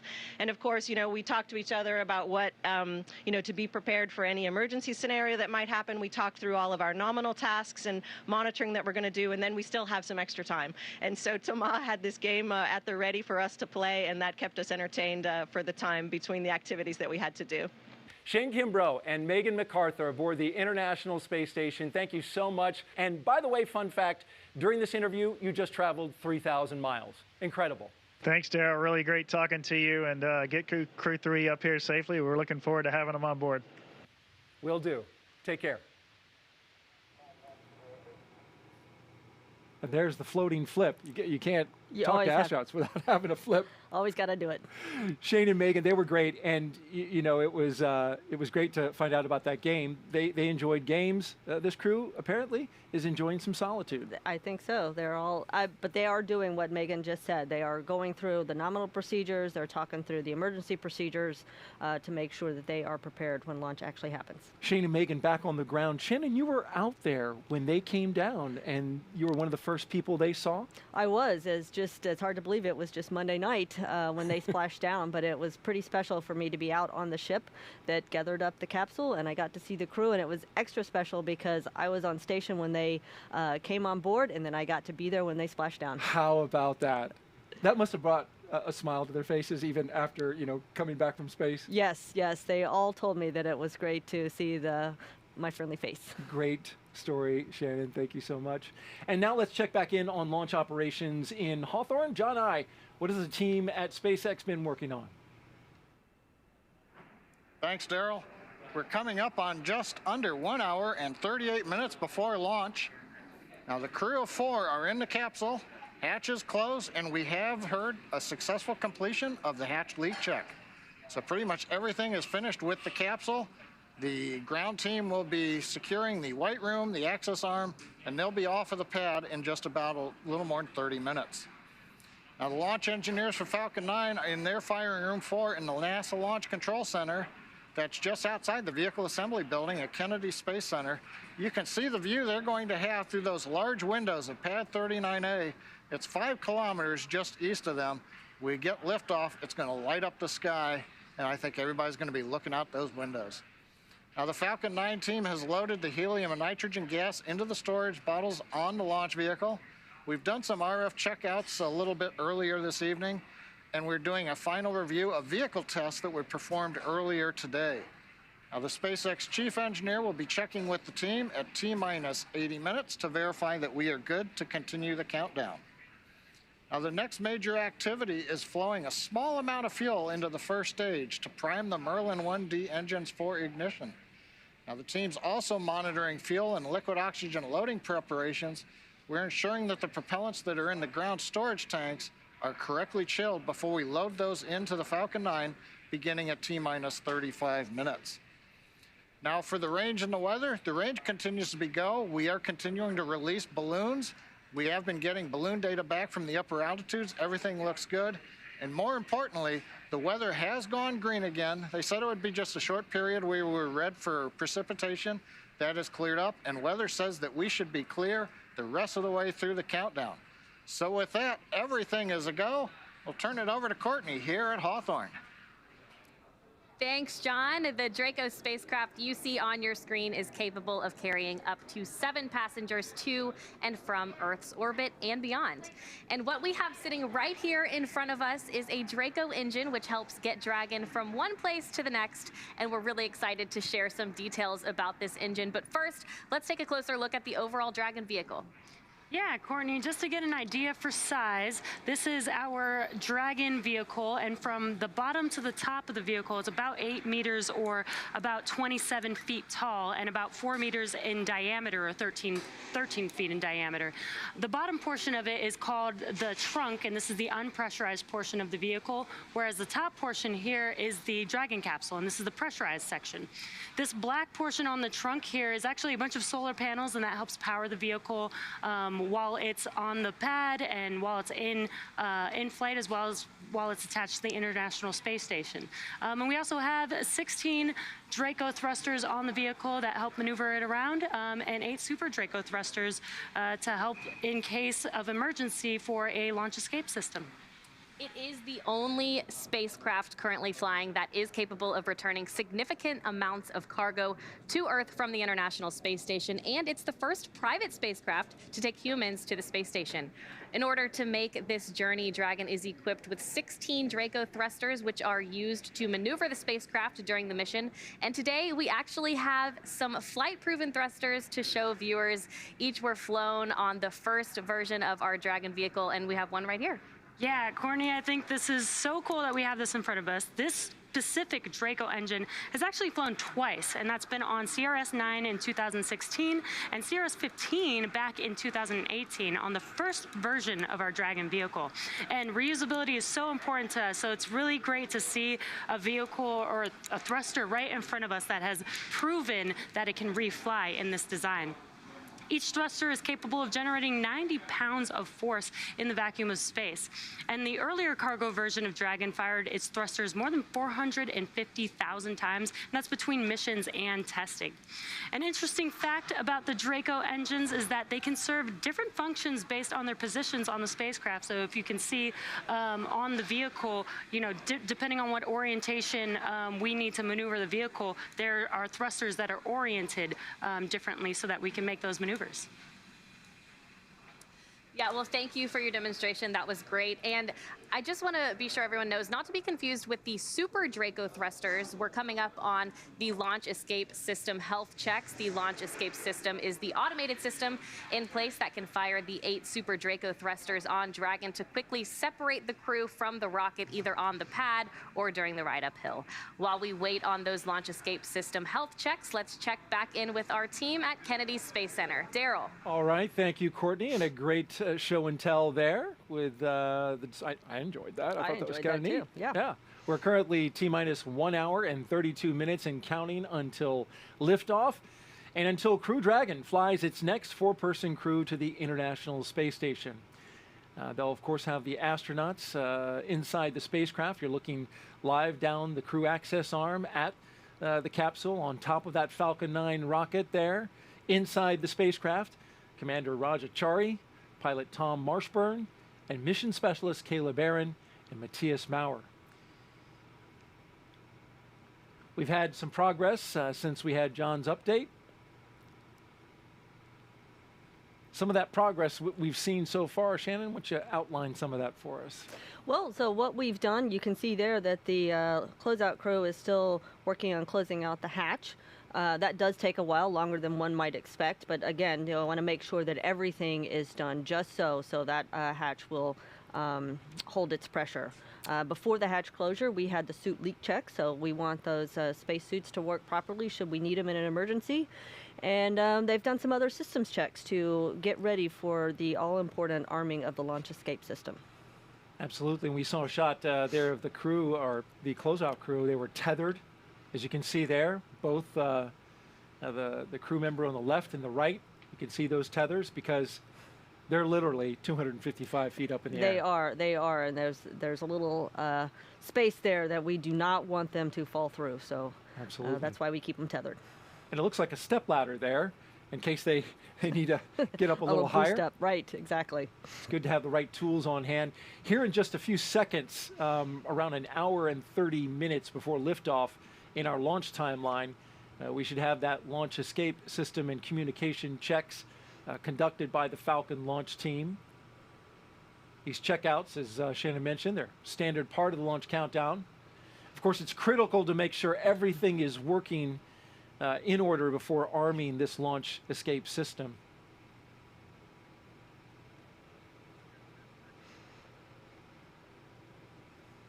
We'll get this call out in just a few seconds. Yeah, it looks like the closeout crew is finishing up. Hopefully all is good, checking out with that hatch there. And as soon as they probably back away and leave, we will hear the arming of the launch escape system.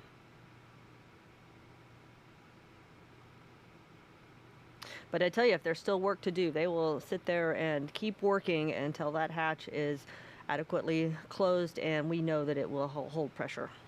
What does it sound like as you're sitting there in the seat and they're working on it from the outside? Yeah, you kind of hear some thumping and bumping going on, and you do have those 2 windows in front, so you can kind of see a little bit what's happening, but mostly you really don't know exactly what they're doing. You just know that they are working on it and getting that much closer to launch. Looks like we're going to need to check something out a little bit taller, higher up on the capsule there. Well, that step ladder came in handy. Yeah, it sure did.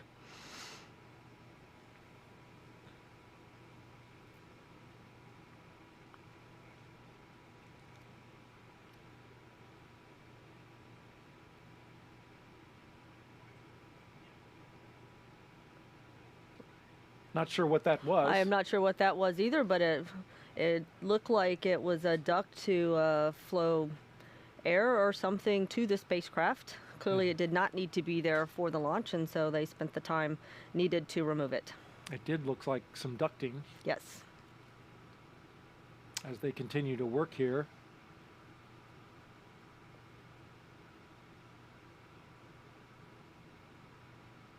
And as you mentioned, they will take the time necessary to make sure everything is secure.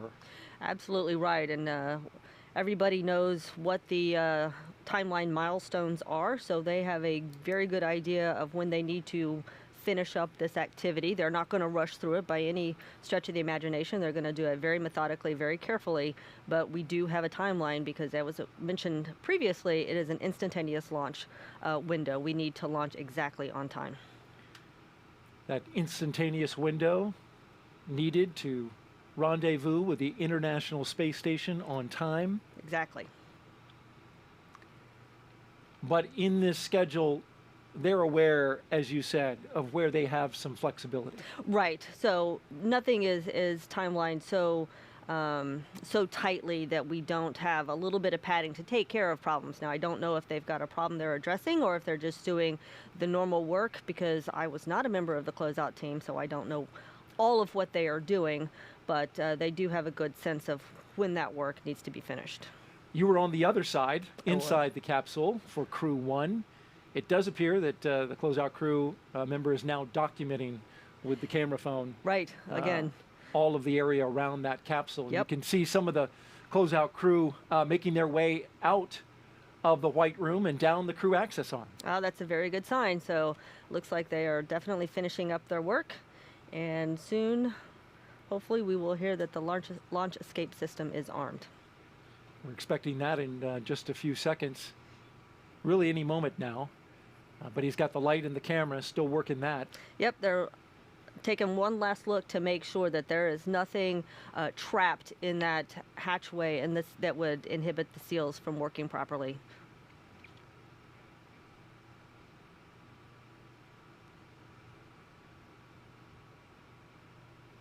It's interesting watching them work, don't you think? Yes, it is. It's very thorough. Very I appreciate thorough. that. Yes, very thorough. They'll have a set of procedures. I don't know if we've seen it, but the closeout crew will have tablets with them, and they will have on the tablets every step that they need to do. And they'll also have those pictures that accompany each and every step that they took. So if they need to, for any reason, to go back back and look at it. Yep, exactly so. This is, we should note, a brand new Dragon capsule. It is. They get to ride in a new Dragon. That's exciting.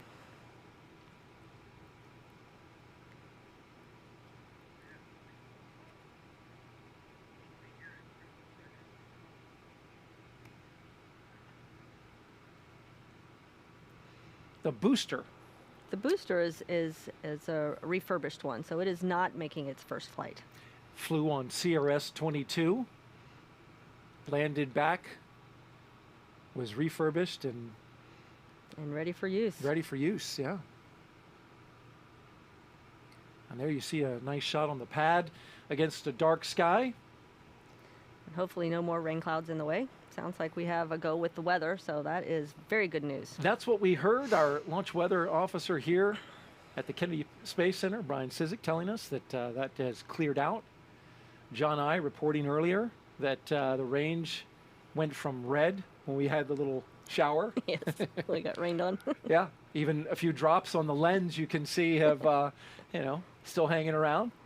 Evidence that we had a little rain out there on the pad. You can see the ground is wet as well, the reflection of the lights off the ground and the droplets on the lens. But that has since moved out of the area, which is great news. And then the range went green for weather. You can see from that view there, it looks like there's a lot of fog at the launch pad. It does look that way. But fog will not stop us from launching. No, it won't. Neither will the thin clouds that we've had in the area. It was explained to me by our launch weather officer that we've got some onshore flow that basically a high pressure system north of us that's spinning and throwing that moisture from off the ocean, off the Atlantic Ocean, over the Kennedy Space Center. But there's a layer of dry air in the mid-levels of the atmosphere that has soaked up a fair amount of that moisture, and it is essentially drying it out. serving as kind of a a blow dryer effect. A blow dryer for Florida. Well, the 4 Crew 2 astronauts not only broke a record for the longest stay for a commercial spaceflight at 199 days, they also got a lot of science done. Let's take a look at that now.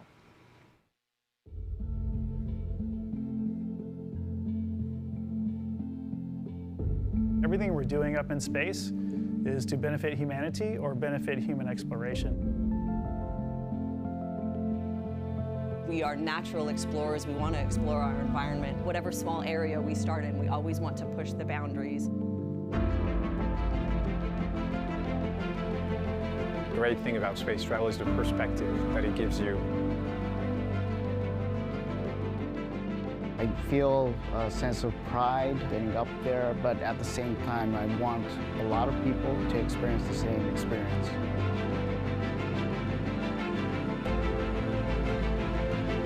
Dragon, SpaceX, go for launch.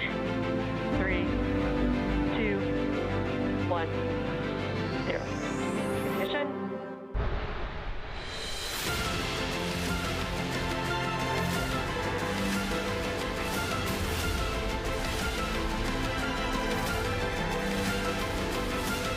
Falcon 9 is supersonic.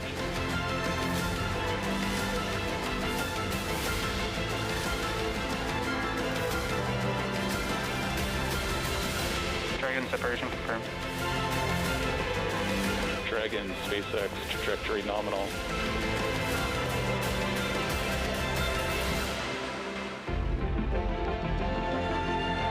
You are part of this big team. You are part of an effort that is larger than yourself. It is a cool perspective to see from up there that, wow, this whole planet looks pretty special. Dragon separation visually confirmed. Just flying a few hundred kilometers away from the Earth changes everything. Endeavour, on behalf of SpaceX, welcome home to planet Earth. Welcome home to planet Earth, and welcome to the Kennedy Space Center if you're just joining us for the launch coverage of Crew 3 as we await liftoff just an hour and 21 minutes from now. Crew 2 that you just saw splash down in the Gulf off the coast of Pensacola on Monday after a very eventful yet productive stay, 6 months in space. Shannon, it looked to me from the infrared video that they had pretty calm waters, and you were out there, you experienced a similar. Yes, you definitely want calm waters when you splash down in the water because you really don't want that capsule rocking too much. That's going to make the crew feel badly if they have too much motion. You don't want to be bouncing around in the seas, No. whether it's in a boat or a space capsule. No, it's same not effect. Good. Not good. It's not good. Well, NASA leaders are watching this launch from right here at the Kennedy Space Center. They're watching the astronauts inside Crew Dragon Endurance with great anticipation. NASA's Marie Lewis is with a special guest right now from ESA at OSB-2. Marie. That's right, Daryl. I'm here with ESA astronaut and geophysicist Alex Gerst, two-time flyer to space on the Russian Soyuz. Alex, thanks for being here. Hey, Marie, good to be here. And it's finally good to see the stars come out. Yeah. They're poking through between the clouds. Yeah, we had some sprinkles, but yeah, you pointed out we actually see stars, so that's a good sign here around the launch pad. We were talking earlier. Tell me about the difference between, you've flown to space twice. This is Matthias's first time, and it's totally different flying in a simulator versus the real thing, actually sitting on top of the rocket where Matthias is right now. So explain the difference and what Matthias must be feeling right now. Yeah, actually, the real capsule, it looks the same as the simulator and it works the same. But if you spend a lot of time in the simulator and then sit on the real rocket on the real day, it's amazing. The difference is, it's feeling like you're sitting on this alive being there. It shrieks, there's steam here, and it's powered up, it's humming, and when you sit on top, it's sometimes a bit like swaying in the wind, just ever so slightly, but you notice it. So there is a difference. You're going somewhere. And then once you arrive at the International Space Station, they're going to be docking tomorrow, and you train for living in microgravity. But there's only so much training you can do to prepare yourself for what life is actually like on the International Space Station. So can you talk about what that's going to be like? Yeah, that's absolutely right. There's no way to really simulate microgravity down here on Earth. That's why we have to fly up there to do all that science experiments. But it also includes training, like how to live on the space station, right? How you get your bearings, and how to translate. That's what we call like floating from one end of the space station to the other. How to sleep in space, how to go to the toilet, all things that you need to figure out on the first day, right? Yeah. And you can't train them, so that's really a challenge. And you just, people say they drink from a fire hose up there, right? The first 3 days. Yeah, and you mentioned science. I want to talk a little bit about the science that Matthias is going to be working on. 35 different experiments specific to ESA. Can you touch on some of the experiments Matthias will be doing? Yeah, there's a lot of stuff that they do up there. That's actually a long continuation of experiments that have been done in the past. Actually, some that I already did, he's continuing. He's a materials scientist, so he's really good at those things, looking at new materials down here. I mean, they do the experiments up there, but the use of the experiments is down here for like turbo engines that use less fuel, or lighter materials. That's important. But also like cell experiments on cell aging, also experiments that help people who have muscular diseases down here. A really nice set of experiments. They actually have a bioprinter for skin cells up there. Really interesting, that they can put over wounds if they have them. That's fantastic. Alex, thank you so much. We're out of time, so I'm going to send it back over to Jesse and Hawthorne, but thank you so much for being here, Alex. You're very welcome. Jesse, over to you. Thanks, Marie. It's T-minus 1 hour and about 17 minutes from launch, and it always gets more and more exciting as we continue to get closer to that T0. Now, crew has already ingressed the vehicle. They have been helped out by our closeout team to get into their seats and get buckled in, attach their umbilicals to the spacecraft, which provide breathing air and comms to Dragon. And then they've completed comm checks and suit leak checks, and those comm checks were completed with the core here. Endurance copies. All right, and confirmation that the closeout team is now departing. So after those suit leak checks, the closeout team was able to close and seal the hatch, which also gets its own leak check.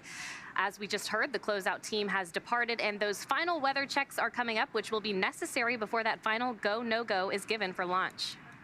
Yeah, before we get that final go, no-go, the various teams at both NASA and SpaceX will do an internal go poll, making sure conditions are right with Falcon 9, the Dragon, the crew, the range, and the space station before the final go is given.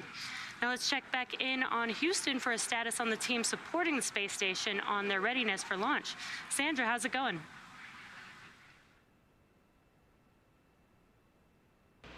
Thanks, Jesse. The team here in Mission Control Houston remains go for launch. All systems on board the station that are required to be healthy for this mission are continuing to look good. Before the station team is go for launch, they must verify that key systems on board the station are functioning as expected. This includes life support systems like oxygen generation, carbon dioxide removal, and the water recycling system that allows us to reuse about 90% of the water we send to station. We're also ensuring that the computers that allow us to command station's major subsystems, essentially the station's nervous system, are functioning normally. We also work with our Russian counterparts to ensure both methods of controlling the station's attitude are fully functional. This includes the large U.S. gyroscopes and the thrusters found on the Russian segment. Both systems play a critical role during Dragon's docking. Mission Control Houston will closely monitor the crew's flight and will continue to check off milestones for most of the journey. So I'll send it back to Hawthorne. The International Space Station team is ready for launch. Courtney? Thanks, Sandra. We're so happy to hear that the space station team is ready for launch. As we mentioned, the Crew 3 astronauts will spend about 6 months aboard the International Space Station. They're starting their journey after the departure of the Crew 2 astronauts from the space station. Crew 2 splashed down off the Florida coast Monday night, where they were picked up at sea by SpaceX's Go Navigator recovery vessel. Next, SpaceX will launch Commercial Resupply Mission 24, or CRS-24, to Space Station to deliver cargo and supplies to Crew 3 and the astronauts and cosmonauts aboard. It will automatically dock to the International Docking Adapter 3 on the space-facing port of the station's Harmony module. Before Crew 3 returns home, they will hand the baton to the next crew to arrive at the orbiting lab on Crew Dragon, the Crew 4 crew. That mission is targeted to launch in April of next year, and it will carry Crew Dragon commander and NASA astronaut Kjell Lindgren, pilot Bob Hines of NASA, and mission specialist Samantha Cristoforetti of the European Space Agency, or ESA, and a fourth crew member who has yet to be named. The Crew 4 astronauts will also complete a 6-month mission as expedition crew members aboard the space station. Now, they will be joined there by 3 additional crewmates who will launch on a Russian Soyuz spacecraft, and this will mean that 7 people will be on the space station at one time, allowing NASA to increase the amount of science conducted in space. That's right, and this will be Kjell Lindgren's second trip into space following a 141-day stay at the space station in 2015 for expeditions 44 and 45. Before being selected as an astronaut in 2009, he was a flight surgeon supporting space shuttle and space station missions. In December 2020, NASA named him as one of the Artemis team of astronauts helping to pave the way for NASA's upcoming lunar missions. Bob Hines, a lieutenant colonel in the U.S. Air Force, was selected as an astronaut in 2017 and will be making his first trip into space on Crew 4. Before becoming an astronaut, he supported multiple military deployments in the Middle East, Africa, and Europe, served as a flight test pilot for the Federal Aviation Administration, and flew as a research pilot at NASA's Johnson Space Center in Houston. And ESA astronaut Samantha Cristoforetti will be making her second trip to space as a mission specialist on Crew 4. She was selected as an ESA astronaut in 2009 and flew to the International Space Station in 2014 aboard a Russian Soyuz for a long-duration mission as part of Expedition 42 and 43. Cristoforetti is planned to take over as station commander for Expedition 68 and will be the first woman from ESA to do so. Now let's head over to Daryl at Kennedy Space Center. Daryl, how's it going over there? All right, it's very good, Courtney. We are having clear skies at the moment. We can see some stars here at Kennedy, and that's great news. And if you're just joining us, welcome to coverage for the mission known as Crew 3, NASA and SpaceX's 4th flight of astronauts to the International Space Station. We are at T-minus 1 hour and 11 minutes until launch. Liftoff time still holding for 9:03 p.m. Eastern time, and we're tracking no issues with Falcon 9 or with Dragon. The range is green, and the weather, it's cooperating. Moving on out, we had a light shower earlier, but it is gone. The range is now green, and so over the last 3 hours, our crew of Raja Chari, Tom Marshburn, Caleb Barron, and Matthias Maurer, they donned their SpaceX suits in the historic crew quarters suit-up room. They walked out of the crew quarters building, as every NASA astronaut has done since Apollo 7, and then they were transported to the pad where they climbed inside the SpaceX Crew Dragon Endurance. And now we are seeing them live while they await liftoff. And Shannon, what is the crew doing right now in these moments as they wait? Yeah, it's they are waiting, but they know that they're getting closer and closer to launch. The time really starts to feel like it's speeding up, especially when we get that launch escape system armed. But what they're doing is they're thinking about their task ahead. They're thinking about running through the nominal procedures as well as running through any emergency procedures that in case they need them. If you remember back in April, and we've talked a lot about this, we launched NASA astronauts Shane Kimbrough, Megan MacArthur, JAXA astronaut, and Aki Hoshide, and ESA astronaut Thomas Pesquet to the space station, and those 4 returned from their 6-month mission. Shane Kimbrough saying after he splashed down, it's great to be back on planet Earth. It's always nice to come home. It is. And so, not that I would know, you've told me a few times that it is great to come back home. It's just, it's a long journey, so it is nice to go home to somewhere familiar. Over the next hour, we will conduct a series of polls.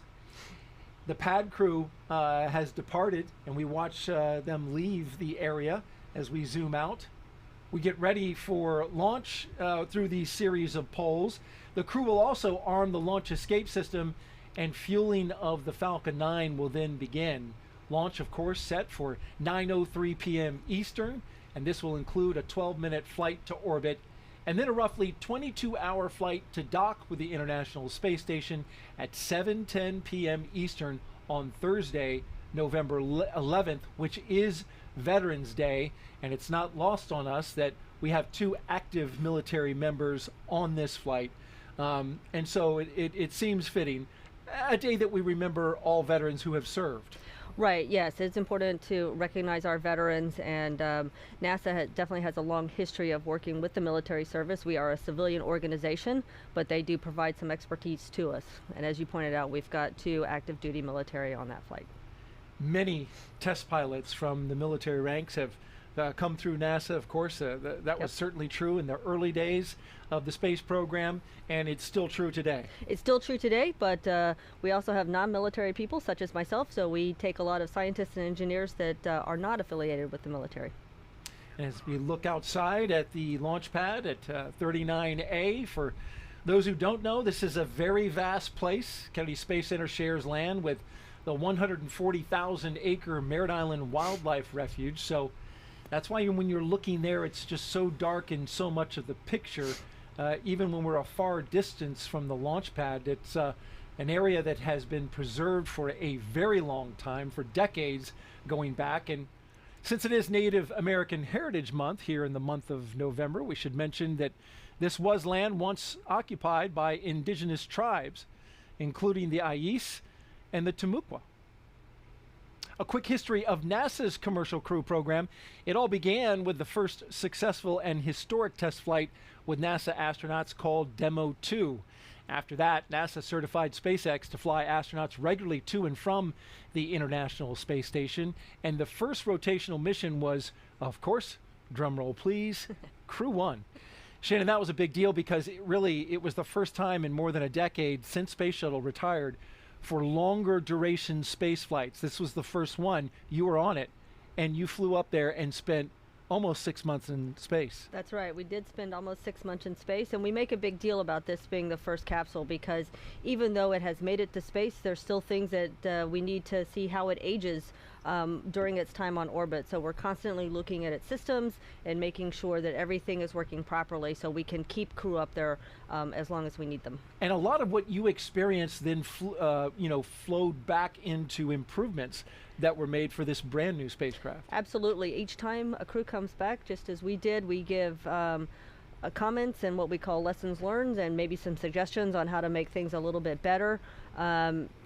And so SpaceX is good and NASA is good, and they try and flow those improvements in whenever they can. A lot of those improvements made on this capsule. We've been hearing a little from the crew on board Dragon, currently strapped into their seats, as you can see there, helmets mid-level so they can look below them. They have completed their communications and suit leak checks. They're able to follow all the milestones, Shannon, still ahead on those displays, as you've been telling us, just above them. They are getting insight into all of the Dragon and Falcon 9 systems as we proceed and march ever so slowly towards launch. And then at T-minus 1 hour and 5 minutes, let's go ahead and check in for a status update from John I at SpaceX headquarters. John? The good news is we've had a smooth countdown, and the SpaceX team is getting ready to pick up the pace here in the last hour. Now, our next major activity happens at T-minus 1 hour when the SpaceX closeout team actually gets out of the blast danger area. They've already left the crew access arm and are leaving the launch complex. That just leaves the crew on board Dragon inside of 39A complex. Now, Falcon 9, as you can see on the screen, the 2-stage reusable rocket. We've done our final propulsion checkouts of the first and second stages, and the engines began just a few minutes ago in preparation for propellant loading. So we're testing and cycling valves on the engine. We're checking the engine pneumatics pressurization system right now. At T-minus 45 minutes, the team will report their readiness for propellant load with a final electronic go-no-go poll. Now, before we can start loading propellant on the Falcon 9, we have a couple of major tasks to perform with respect to Dragon. First, after the poll is complete, we're going to retract that crew access arm that you can see alongside Dragon from the fixed service structure. We're going to move that away to launch position. That'll happen approximately between T-minus 44 and T-minus 42 minutes. With the arm out of the way, the crew will arm the launch escape system. Once these two events are complete, Dragon is ready for Falcon to begin propellant loading. On the weather front, We're also verifying that we meet all the constraints, and as we mentioned a little bit earlier, everything both at ground level and at upper altitude looks good and ready to support an on-time launch in just over 64 minutes. So with everything looking good right now, the range is also ready to support from historic Launch Pad 39A. The worldwide network of ground stations and the tracking and data relay satellites are ready to support Dragon as it heads into orbit.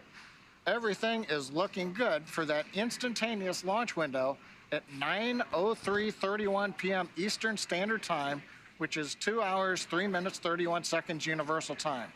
As a reminder, once we begin loading propellant, there's no opportunity to change the T0. Timing for Dragon rendezvous with the International Space Station is very precise, down to the second, so we're going to get one chance at it today.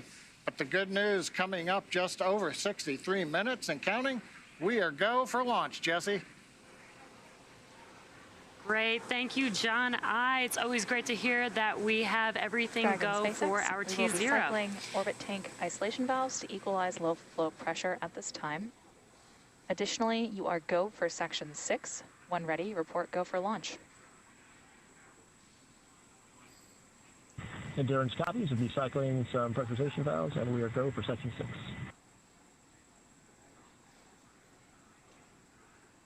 Awesome. Just hearing some comms from the teams. Today's launch marks the third time a rotational crew will fly on a commercial spacecraft, and each of our crew members brings a diverse set of experiences to today's flight.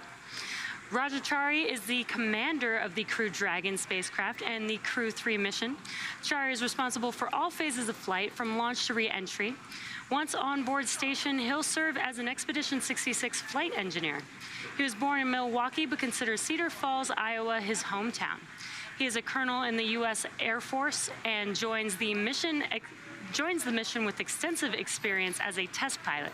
Over his career, he has accumulated more than 2,500 hours of flight time. This will be the first space flight for Chari, who became a NASA astronaut in 2017. He is also a member of the Artemis team, so he is eligible for assignment to a future lunar mission. And Tom Marshburn is the pilot of the Crew Dragon spacecraft and second in command for the mission, responsible for spacecraft systems and performance. Once aboard station, he will serve as an Expedition 66 flight engineer and is scheduled to assume command of the station for Expedition... Go for launch, 6.4, section 4.100. Copy, Dragon. You are go for launch. All right, and that call endurance is a go for launch. Exciting news. Again, Tom Marshburn is a Statesville, North Carolina native who became an astronaut in 2004. Prior to serving in the astronaut corps, the medical doctor served as a flight surgeon at NASA's Johnson Space Center in Houston and later became medical operations lead for the International Space Station. The Crew 3 mission will be his third visit to the space station and his second long-duration mission. And the Crew Dragon will be the third spacecraft for Marshburn to fly in after the Space Shuttle and the Russian Soyuz. He previously served as a crew member of STS-127 in 2009 and Expedition 34 and 35, which concluded in 2013. Kayla Barron is a mission specialist for Crew 3. As a mission specialist, she will work closely with the commander and pilot to monitor the spacecraft during the dynamic launch and re-entry phases of flight. Once aboard the station, she will become a flight engineer for Expedition 66. Barron was born in Pocatello, Idaho, but considers Richland, Washington her hometown. She earned a bachelor's degree in systems engineering from the U.S. Naval Academy in Annapolis, Maryland in 2010, and a master's degree in nuclear engineering from the University of Cambridge in England in 2011 as a Gates Cambridge scholar. Lieutenant Commander Barron earned her submarine warfare officer qualification and deployed 3 times while serving aboard the USS Maine. At the time of her selection as an astronaut candidate in 2017, she was serving as the flag aide to the superintendent of the U.S. Naval Academy. And Matthias Maurer will also be a mission specialist for Crew 3, working with the commander and pilot to monitor the spacecraft during the dynamic launch and re-entry phases of flight. He will also become a long-duration crew member aboard the space station. Maurer comes from Sankt Wendel in the German state of Saarland. Before becoming an astronaut, Maurer held a number of engineering and research roles, both in a university setting and at ESA. In 2016, Maurer spent 16 days on an undersea mission as part of NASA's Extreme Environment Environment Mission Operations, or NEMO, space analog. Like Chari and Barron, Maurer will be making his first trip to space with the Crew 3 mission. Each of these 4 crew members will join Expedition 66 once they arrive at the International Space Station, with Russian cosmonaut Anton Shkaplerov as commander. Yep, and it looks like we are just under 1 hour from liftoff now. And this day is a continuation of regular crew flights to the space station from U.S. soil. This will be the 4th flight Dragon. This will be the 4th flight of Dragon with NASA crew and its 3rd long-duration mission to the International Space Station. And today, our crew is flying the newest Dragon in our fleet, and we'll be taking a ride on board the Falcon 9 that supported the CRS-22 mission back in June of this year. Now, it's been a great countdown so far. Weather is still looking good, so the excitement is continuing to pick up here as we get closer to that T0. That's right. We started our coverage with Suit Up just over 3 hours ago. The SpaceX team helped the crew put on their suits and conduct initial checkouts before crew walkout. Crew walkout was where Raja Chari, Tom Marshburn, Kayla Barron, and Matthias Maurer gave final goodbyes with friends and family gathered outside of the operations and checkout building before they began that roughly 20-minute ride to pad 39A. And though it was just after sunset and already dark outside, we did still get some awesome views of those Teslas heading down the NASA Causeway before the crew arrived at the pad. And once they arrived, they all took a brief moment to enjoy the view of the vehicle that they will be taking flight on, and then headed up the fixed service structure to begin a process known as crew ingress, where the astronauts entered the vehicle, and the SpaceX team performed a series of checks to ensure that the suits, seats, and vehicle interactions were all functioning properly. Then about 30 minutes ago, the team closed Dragon's hatch with the crew safely inside. So again, we're just under 1 hour to go until Dragon starts breathing fire. Things will pick up as we get close to the go, no-go pole to arm the launch escape system and begin propellant loading. Now, the crew pull for readiness was completed at T-minus 60 minutes, and the Dragon pull for prop load is coming up here in about a minute at T-minus 55 minutes. Now, next up at T-minus 45 minutes after that will be an internal mission control Hawthorne pull, and then the launch director's pull for propellant loading. When we get to about T-minus 40 minutes, the crew access arm will retract, and the crew will get the call to close their visors and arm the launch escape system. Now, this is the automated system in place that can fire the 8 Super Draco thrusters on Dragon to quickly separate the crew from the rocket, either on the pad or during the flight on the ride uphill. And then once we reach about T-minus 35 minutes, propellant loading for the Falcon 9 will begin. Throughout the countdown, we've been getting some pretty incredible views of the astronauts inside Dragon, making their final preparations, as well as some close-up views of those suits. The teams have often described the suits as an extension of the Dragon spacecraft, almost a mini spacecraft inside of a spacecraft. We're standing by now for that call for propellant loading. Again, that should be coming up here at about T-minus 55 minutes. So we're just about roughly 40 seconds away from that. The crew in position, ready to go. Taking a look at those monitors above them.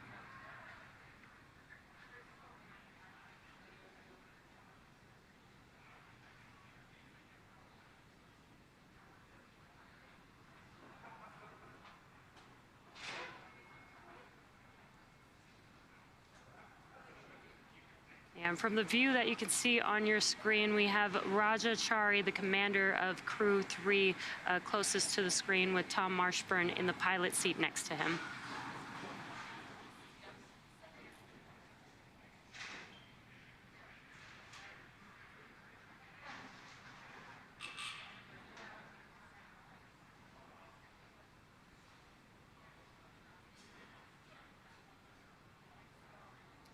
With everything still proceeding well, let's send it back to the team in Florida. Daryl, how's it going there? It's going great out here, ladies, and we're here with NASA astronaut Shannon Walker. If you want to get a question in, hashtag #AskNASA on Twitter, and she will do her best to answer your question. And by the way, speaking of social, Kennedy is hosting a virtual NASA social on our Facebook page.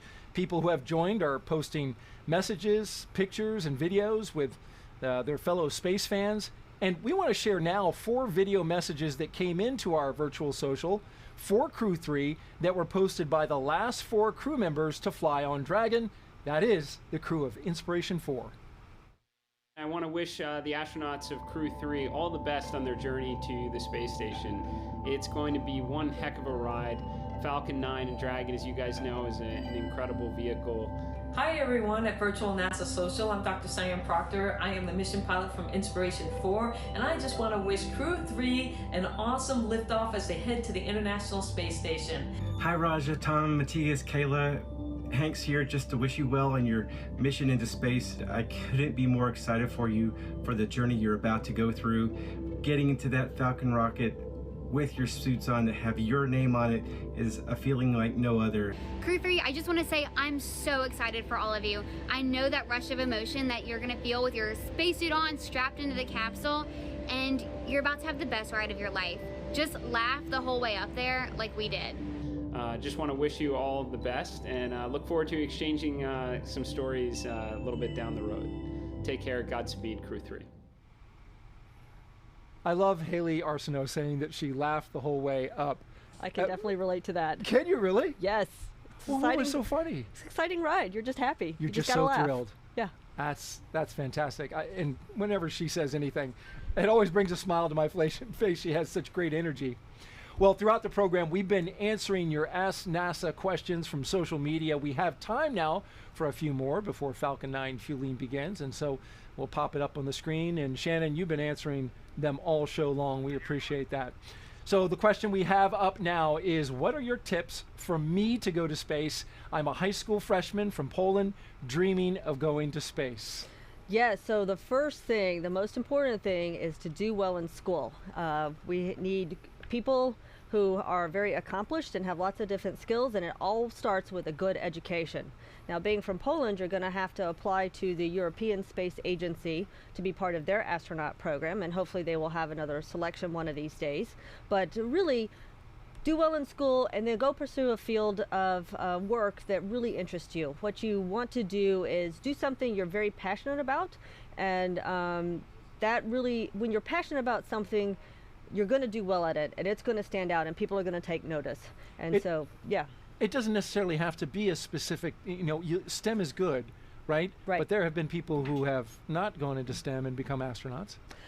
Every astronaut that we have taken on the NASA side has got a STEM background. Oh, they do, and so that is a requirement. That is a requirement right now. Now, of course, we're starting to fly more people, and there are more opportunities to get to space, so it may not be a requirement in the future, but right now, at least on the NASA side, you need a STEM background. A STEM background and study hard and get some good grades. Yes. Our next question, does it get very hot wearing the spacesuits, or is the material breathable? Yes, no, the material is absolutely not breathable because you need those spacesuits to hold pressure should something go wrong in the capsule. So you need it to completely contain that atmosphere around you. So they can get a little hot, but the entire time you're in the suit, they're flowing air through it to keep you cool. You've got an air conditioning system for the suit. Yes. Blowing that air around. Yes, exactly. You need the air to be blown around because you really don't want to end up with a carbon dioxide bubble right in front of your face. All right. Thank you so much, Shannon, for answering those questions. And keep the questions coming. We appreciate them at #AskNASA. Now we'll send it over to Marie, who is standing by with the Deputy Director of the Kennedy Space Center. Marie?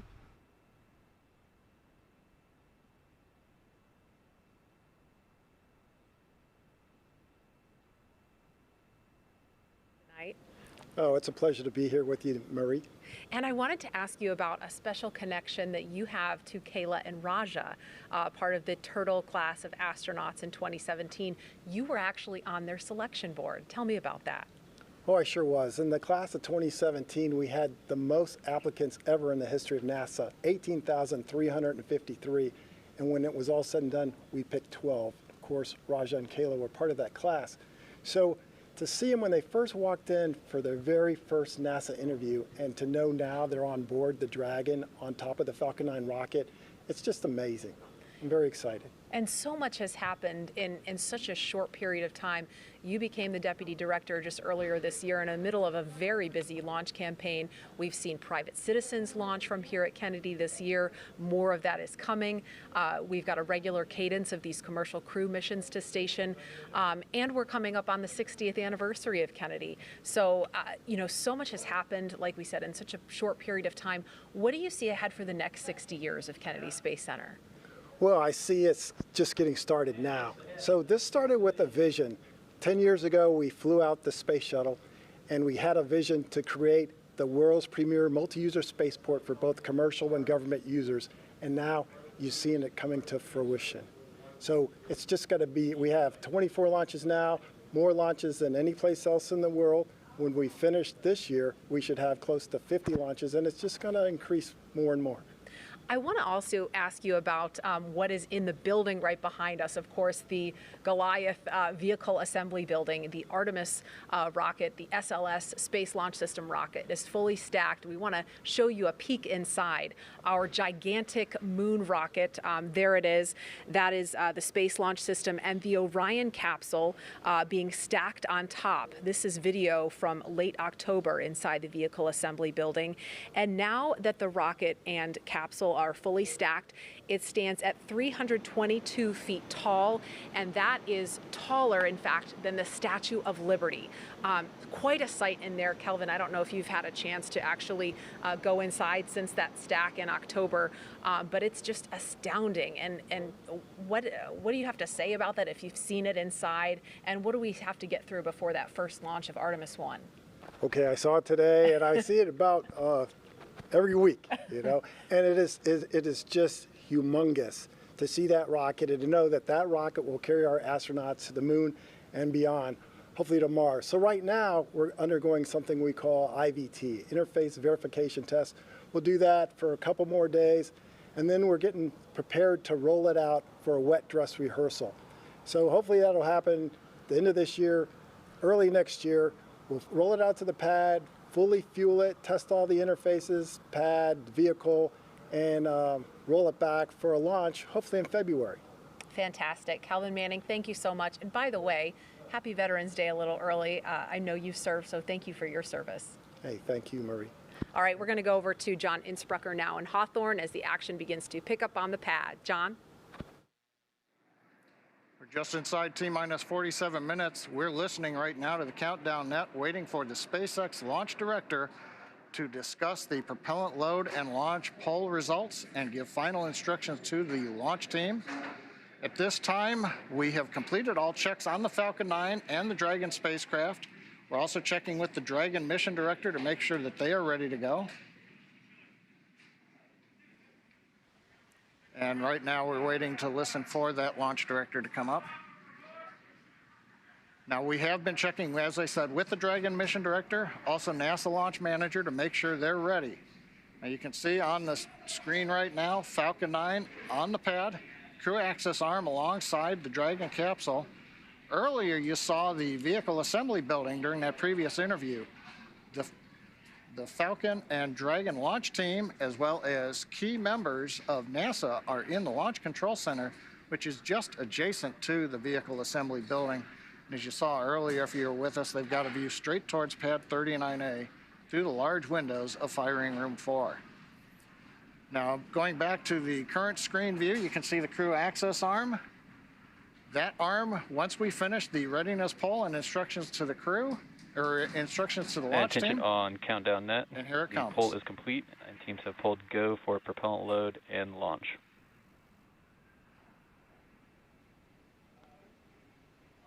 And stand by for hold SpaceX and launch launch director protocol. says poll is complete. And he's For preparing to brief non-urgent, the hold no-go conditions, and brief safety CE or protocol. LD, and they will approve aborting the countdown. For urgent issues affecting the safety of the operation, operators shall call hold on the countdown net. Launch control will abort the launch auto sequence immediately and proceed to the launch abort auto sequence. At T-minus 10 seconds, launch control will be hands-off, relying solely on automated abort criteria for the remainder of the count. Operators advise the launch director whether structural breakup or fire is imminent or occurring per Dragon manual escape flight rules. For those in Firing Room 4 here at KSC, in the event of a fire alarm, operators noted below 56.80 will remain at their post while the alarm is evacuated. In the event that personnel safety is threatened, evacuate to south-facing emergency exit leads directly outside. Launch control at this time, you may proceed with arming the crew arm for movement. Just over T-minus 44 minutes. We're going to send it back to Daryl and the team at Kennedy Space Center as we get ready to move the crew access arm. That's right, John. We are waiting that big moment here at the Kennedy Space Center in Florida. As we do, we are T-minus 43 minutes and counting, and just got some. Retraction has started. And there is the retraction. Great shot of the Dragon moving. It's not moving. The crew access arm is. Is moving away from it, yep. And you can see that from inside the Dragon as well. And there it goes.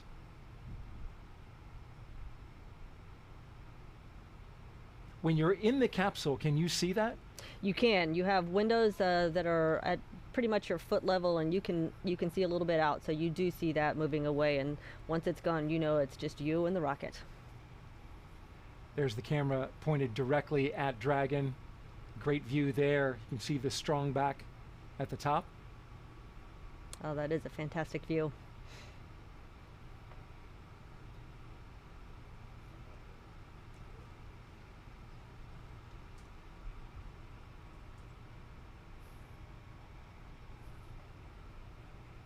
And this crew access arm can move faster than it's doing right now under certain circumstances, right? Absolutely. If it needs to go back to being up against the capsule, it can move quite quickly, actually.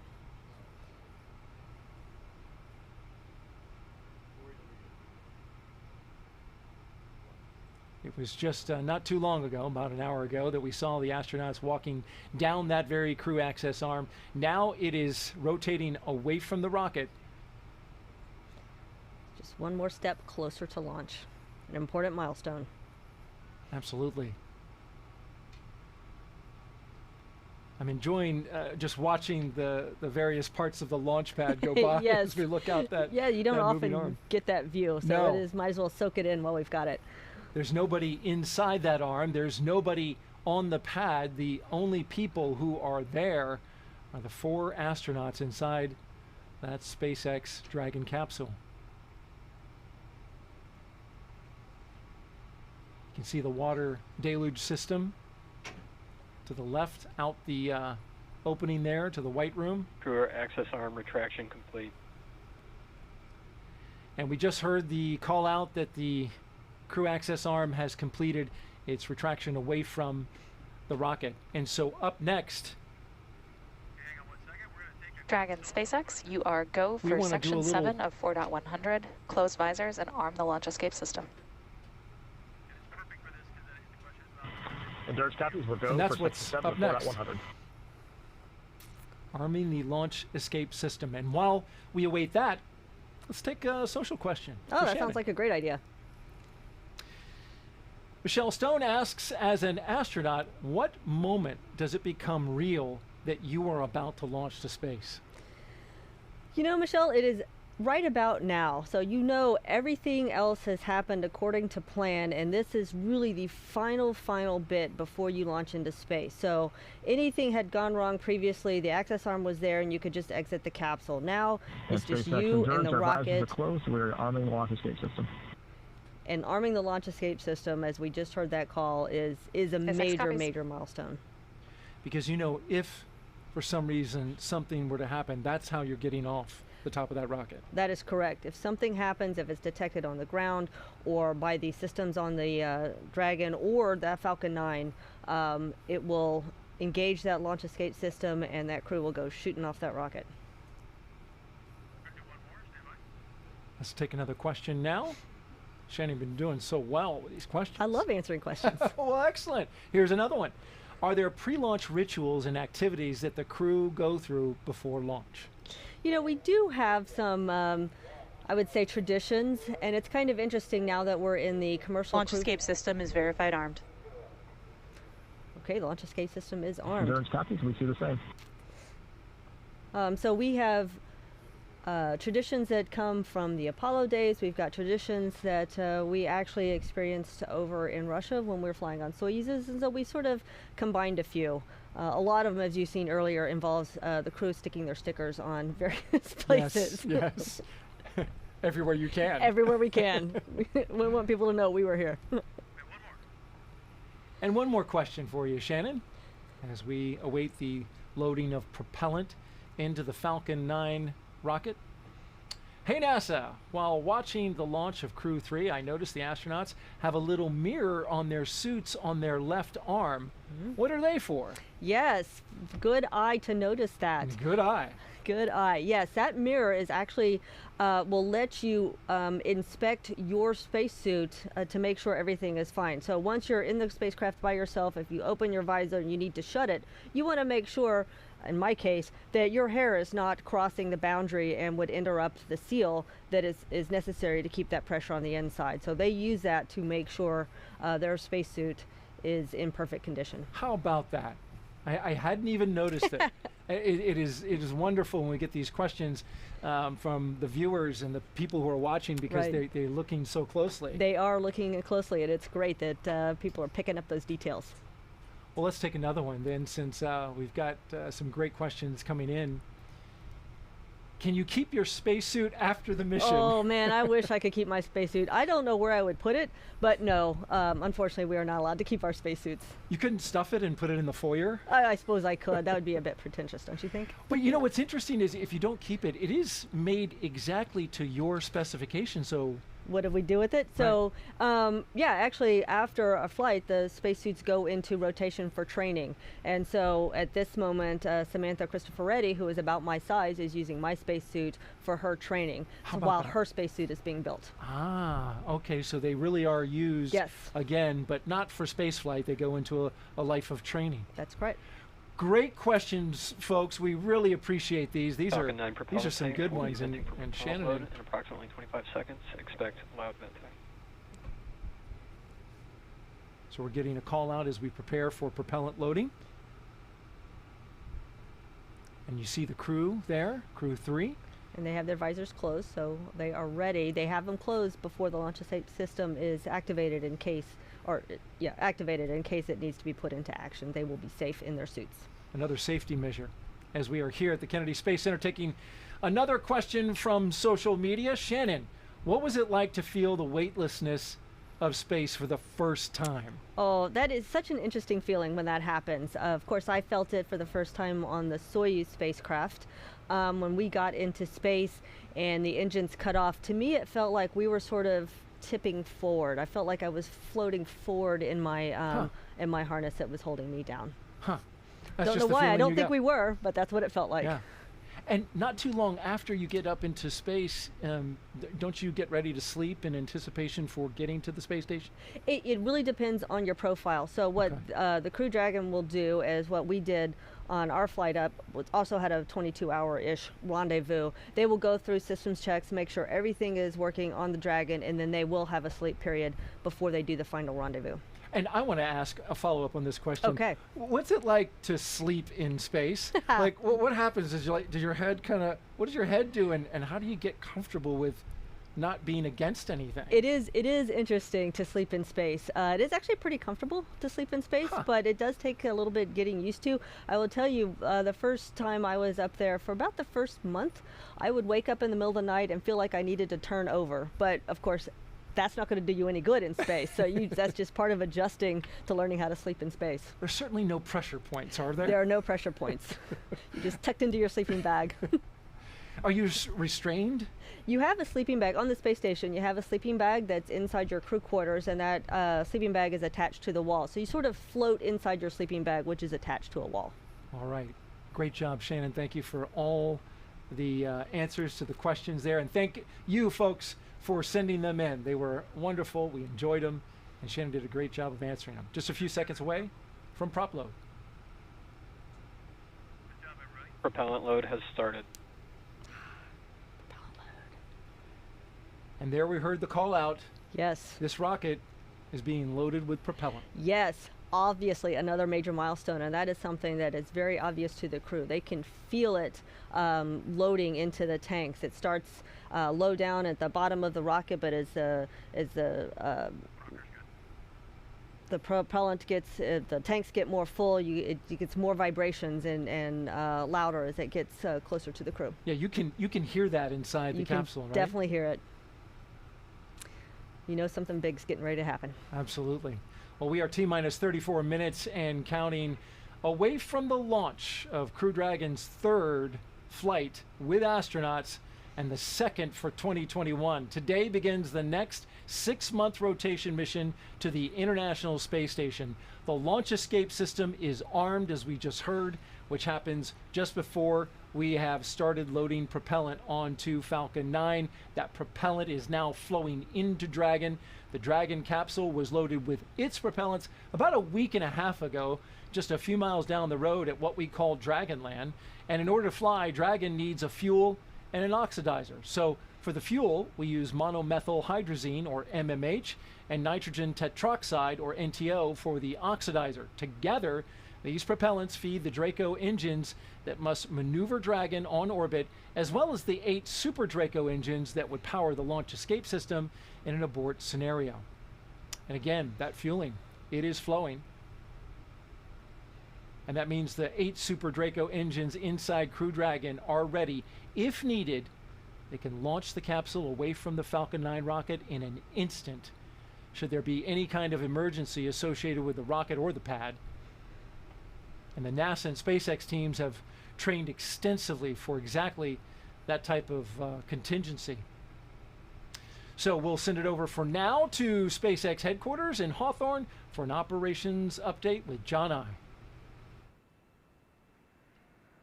We're counting down those final minutes. Everything's still looking good for Falcon 9 and Dragon for an on-time launch just over 32 minutes from now. Falcon 9 did begin propellant load on time at T-minus 35 minutes. You can see Falcon 9 on the pad, the first and second stages. They're being loaded with 2 liquid propellants. One is a fuel loaded into a tank at the bottom of the stage. The other is an oxidizer that loads into the tank at the top of each stage. The fuel that we're using to power the Merlin engines is a refined kerosene, referred to as RP1. And the oxidizer loaded on each stage is densified liquid oxygen, or LOX. Now, densified is the term that we use to describe that we keep it much colder than typical for launch vehicles, and that allows it to take up less volume, and therefore we can put more liquid oxygen onto the first and second stages. Now, to ignite the fuel and oxidizer in the Merlin rocket engine, we use that favorite ignition fluid called T-Tub. Now, when T-Tub comes into contact with oxygen, it'll burn, and that gives off a green-colored flame. Once we've got the flame going, we add the kerosene fuel into the Merlin engine chambers, and the engine ramps up to full power. You probably won't be able to see the green flash at ignition of the 9 Merlin engines on the first stage, but you may see it on the second stage engine when it ignites following stage separation about 2 minutes and 48 seconds into flight. We're now beginning to top off helium into pressure vessels on both stages. We've been quiet for most of the countdown, but now we're going to squeeze that last little bit in, make sure that the tanks are fully up on the pressure vessels. We'll use that gas to pressurize the propellant tanks in flight. The Merlin turbopumps will be pulling propellant out of the stage, and we need to take up or make up that empty space with hot helium. Now, at the very top of the stack is the Dragon spacecraft. The astronauts are monitoring their systems while propellant is loaded into the Falcon 9. We heard them talking about the noises of propellant loading. Start of stage 1 cryo-helium And in this case, the crew training in the simulator also includes playback of sounds that have been recorded in the Dragon capsule during recent flights. Good news on the range, they are ready to support. They've been doing the balloon launches. They've been making sure that the air and sea space is clear, and they are go to support launch. And the good news on the weather front, a little while back, the launch weather officer came and reduced the probability of violation from 30 to 20%. The biggest thing that we're going to be looking for is precipitation, and that's less than 10%. The wind speeds are low, probably about 5 miles per hour or less. So everything is actually looking good. Now, as a reminder, we do have an instantaneous launch time for tonight's countdown. So from this point on, if we hear hold, hold, hold for any reason, we'll have to stand down and target our backup launch opportunity tomorrow night, which is about just under 24 hours from tonight's planned launch. But with that, everything's looking good, and we're going to turn it over to Jesse and Courtney for an overview of what comes after liftoff.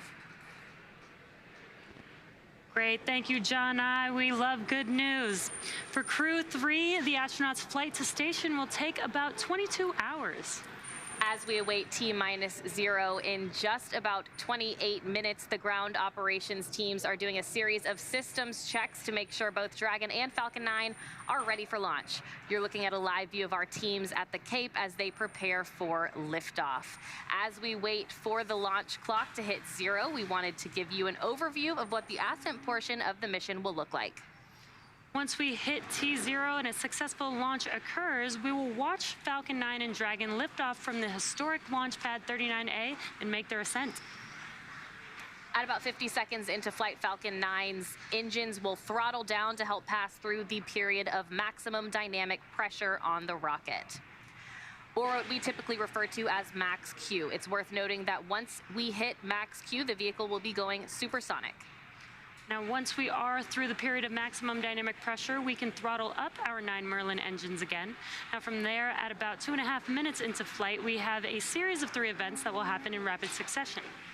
First is MECO, or main engine cutoff. This is where all 9 Merlin 1D engines shut off in preparation for stage separation, which is our second event. This is where the first stage detaches from the second stage, with the first stage making its way back to the Earth for landing as the second stage continues on its journey with the third event. SES-1, or second stage engine start number 1, is where the MVAC engine lights up and propels the second stage, along with our Crew 3 astronauts, into orbit. As Stage 2 heads towards its targeted drop-off orbit, Stage 1 will execute 2 burns in order to make its way back to Earth. The first is the entry burn, where 3 of the 9 M1D engines will reignite and then shut down. Now, this helps to slow the stage down in preparation for entry back into the Earth's atmosphere. While the first stage is heading back to Earth, the second stage will cut off its 1 Merlin engine that was ignited right after stage separation. Once that happens, we will wait for confirmation of a good orbital insertion. About 90 seconds after Dragon gets into orbit, Falcon 9 will land back on Earth. The landing burn is just a single engine burn, but it's powerful enough to bring the vehicle's speed down rapidly in order to land on the drone ship at about 9.5 minutes into the mission. And while Falcon 9 first stage is landing, Dragon is preparing to separate from the second stage. At about 3 minutes after the second stage gets into orbit, we should have a great view of Dragon with its 4-person crew drifting away from the second stage. Once Dragon is a short distance away, it will begin checking out its Draco maneuvering thrusters to make sure Dragon continues to increase separation distance from the second stage. It's worth noting that these are not the Super Draco engines that would be used during an abort scenario. About 40 seconds after separation, Dragon's nose cone deploy sequence will begin. It will take roughly 4 minutes for the nose cone hooks to unlatch and open, exposing its guidance navigation controls, or what we call GNC, that will help the Dragon autonomously fly to the space station. And lastly, once the nose cone is deployed, the remaining Draco thrusters on the forward bulkhead will be checked. From there, over the next 22 hours, Dragon will be in its rendezvous and approach phases, undergoing a number of phasing burns as it makes its way to the International Space Station. All that will be coming up soon, but for now, let's check back in with Sandra in Mission Control Houston. Sandra. Thanks, Courtney. The space station team here in Houston is focused, and the critical systems on the station continue to function normally. The teams have verified the command path from the ground up through our constellation of communication satellites to the space station. Everything is nominal, and the station will be ready to receive Dragon tomorrow.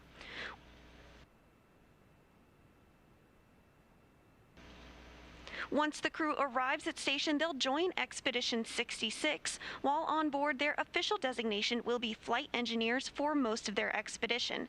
At the back end of their journey, Tom Marshburn will assume command of the station from current space station commander Anton Shkaplerov.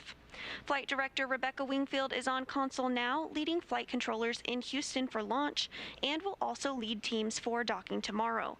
A reminder that a launch today will take about 22 hours to get to station, with the docking to the Node 2 forward port scheduled tomorrow, November 11th at 6 p.m. Central Time.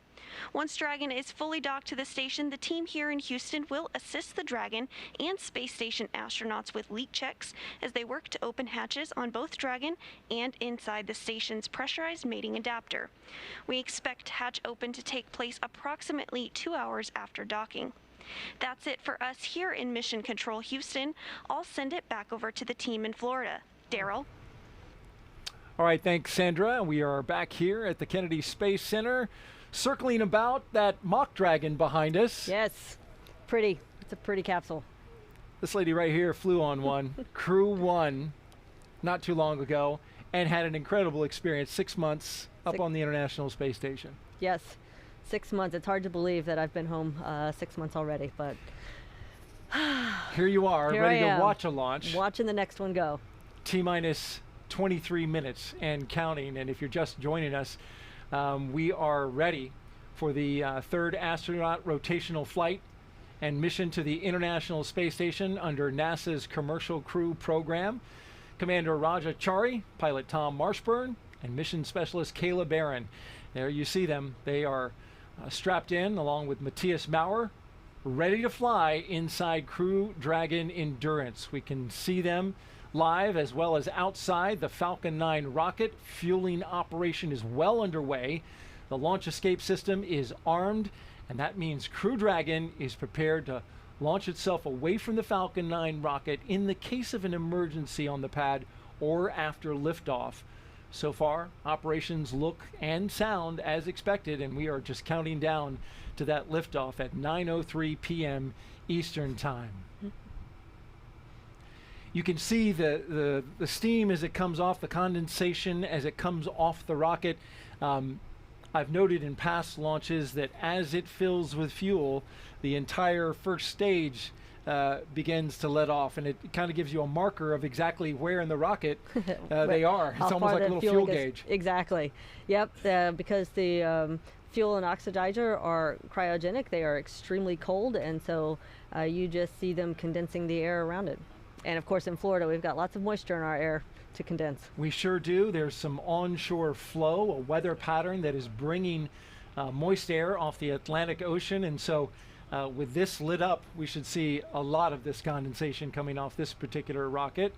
The mission is the continuation of rotational crew flights to the International Space Station from U.S. soil on private rockets and spacecraft.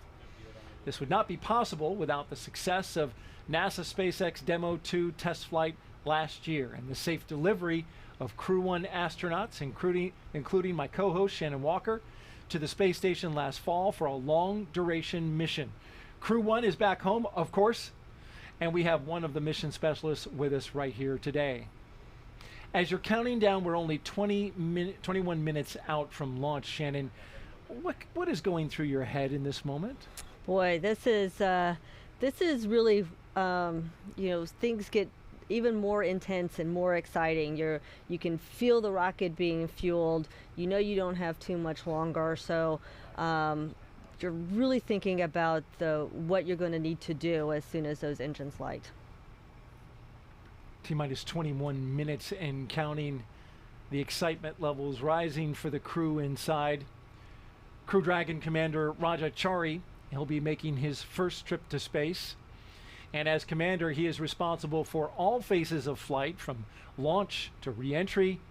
Chari is a colonel in the U.S. Air Force. He holds degrees in astronautical engineering and aeronautics. Chari is also a combat veteran, having flown F-15E aircraft during Operation Iraqi Freedom and deployments in the Korean Peninsula. As a test pilot, he has accumulated more than 2,500 hours of flight time in various military aircraft. His pilot is Tom Marshburn, sitting right to his right. You see Chari there on the left. Marshburn is suiting up for his third space flight. As pilot, he is responsible for spacecraft systems and performance. He previously flew on the Space Shuttle Endeavour and STS-127 and on the Russian Soyuz. Load complete. in Expedition 3435 while helping to assemble the International Space Station on STS-127. In that flight, Marshburn performed 3 spacewalks totaling almost 19 hours. It was just go, go, go. A North Carolina native holds degrees in physics and medicine.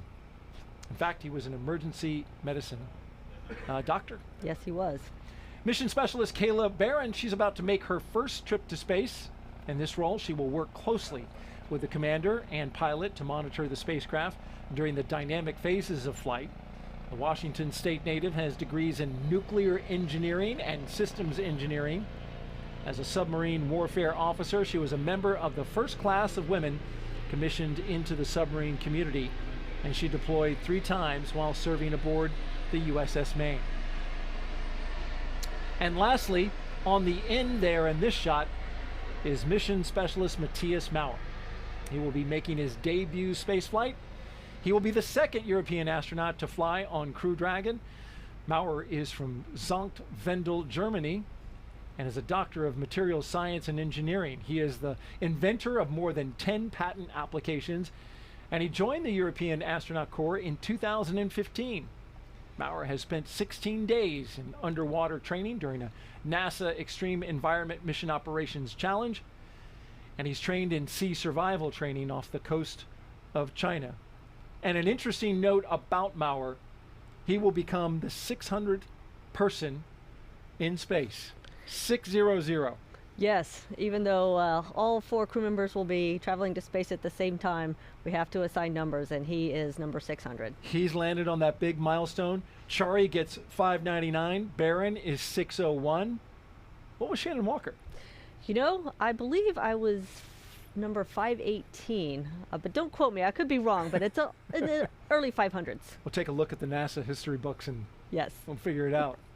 Each of these 4 crew members will join Expedition 66 once they arrive at the International Space Station, where Anton Shkaplerov is currently commander of the space station. You spent some time as the commander? I spent a very brief amount of time as commander. Right at the end of our crew's time up there for about 2 weeks, I was commander after the Soyuz crew left. All right. It was short? Sweet. But you were in charge. I was in charge. Sweet. All right, let's go over to OSB2 and check in with Marie Lewis. Marie? All right, thank you, Daryl. I am here with NASA Administrator Bill Nelson. Thank you so much for being here tonight.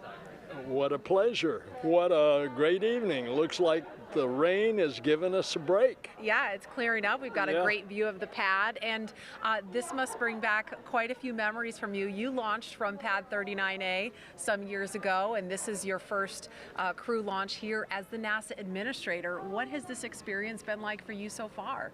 Well, just to have an opportunity to try to offer some leadership to this fantastic organization where the impossible is routine. And it's just such a tremendous organization.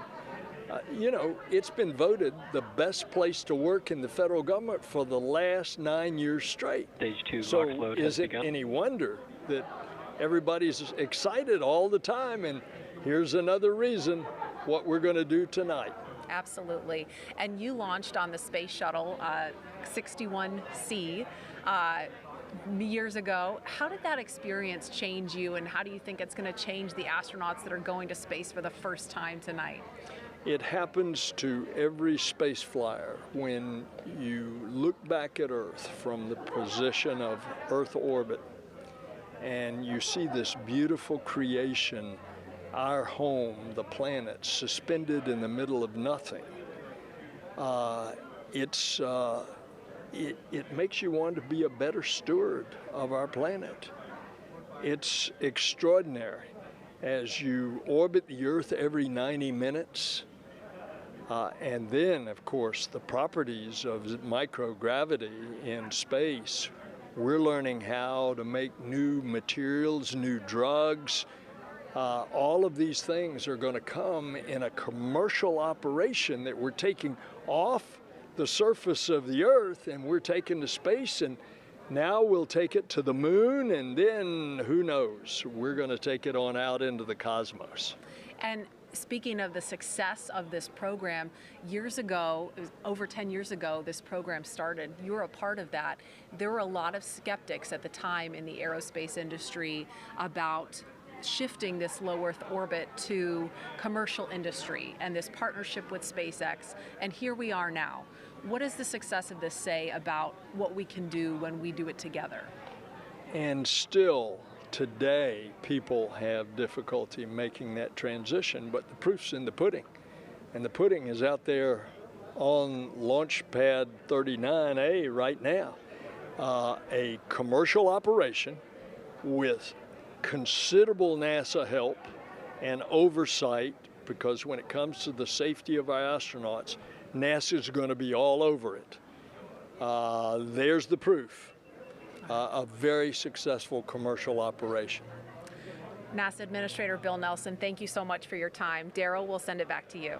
All right, thank you, Marie, and Administrator Nelson. Some good words there about our future exploration plans. Want to remind you, if you listen on radio, you can catch the frequencies for our local radio. If you're in the area watching out at one of the locations, you can check it out on local amateur VHF radio frequency 146.940 and UHF radio frequency 444.925. You can see it on your screen there. So if you need to step away from whatever you're viewing it on, be it your laptop, your tablet, you turn on your portable radio and you'll be able to listen in. Now, as we get ready to launch in the final few minutes, we want to take a look at some pictures that have some particularly significant meaning to the crew. Here they are, Crew 3 with their booster, a pre-flown booster. Crew 3 will fly aboard a new Dragon capsule, but that booster is pre-flown. This one launched CRS-22 to the International Space Station 5 months ago, and looks like they're giving it some love. Yeah, it's always a good idea to hug your booster. It's pretty special to get to actually go touch the rocket that's going to take you into space. Well, it's about to pin them back into their seats here in just a few minutes.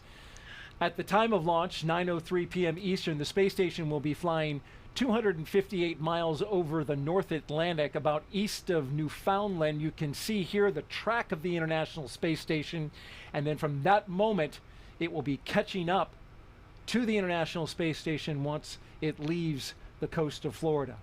And with T-minus 12 minutes and 30 seconds until liftoff, we want to focus now on the pad as we proceed through the final stretch of the countdown.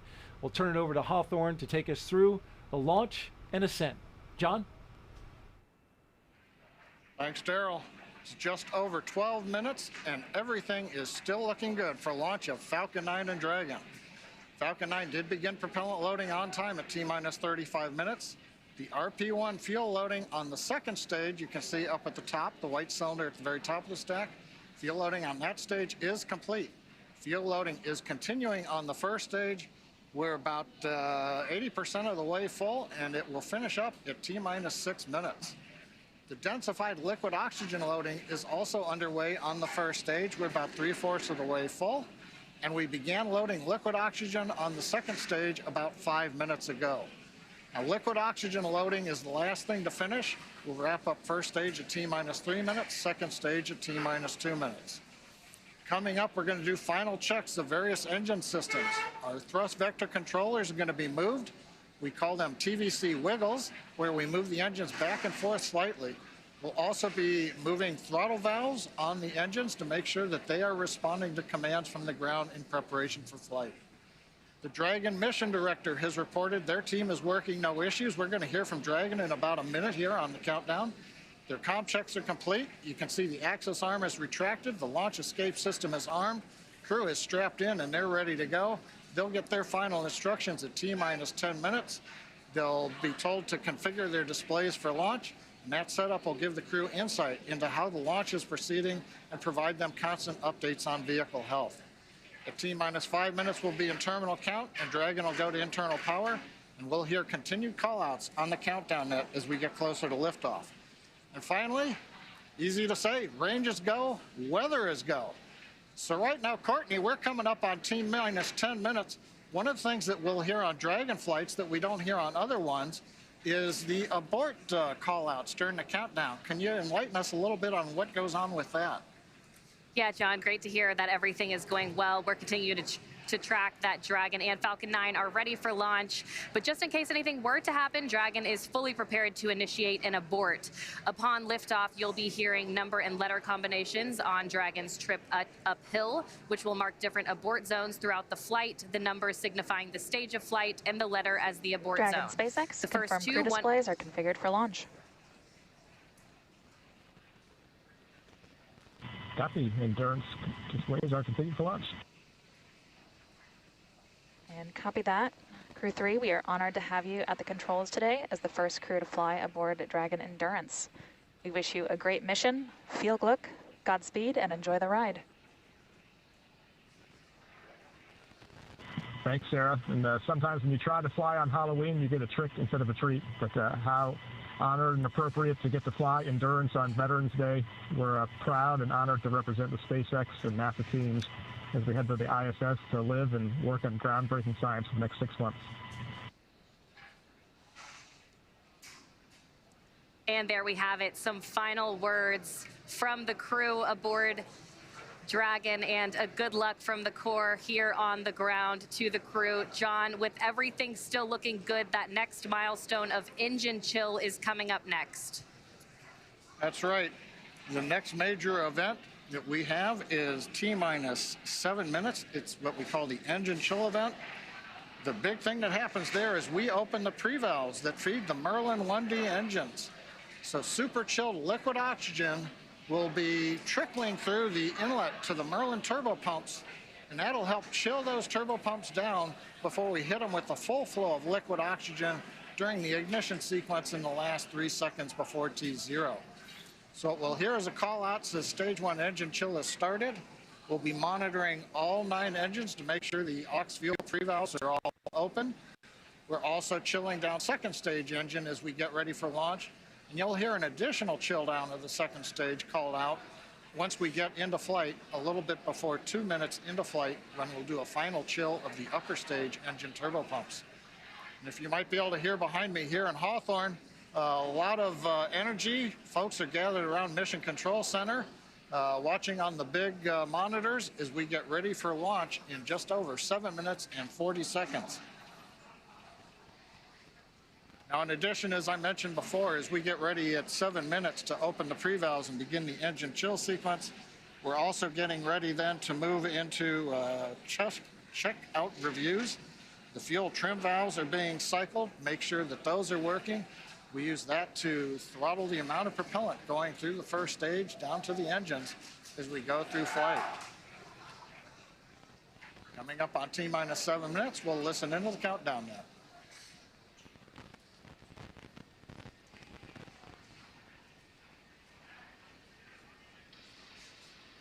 Stage 1 engine chill has begun.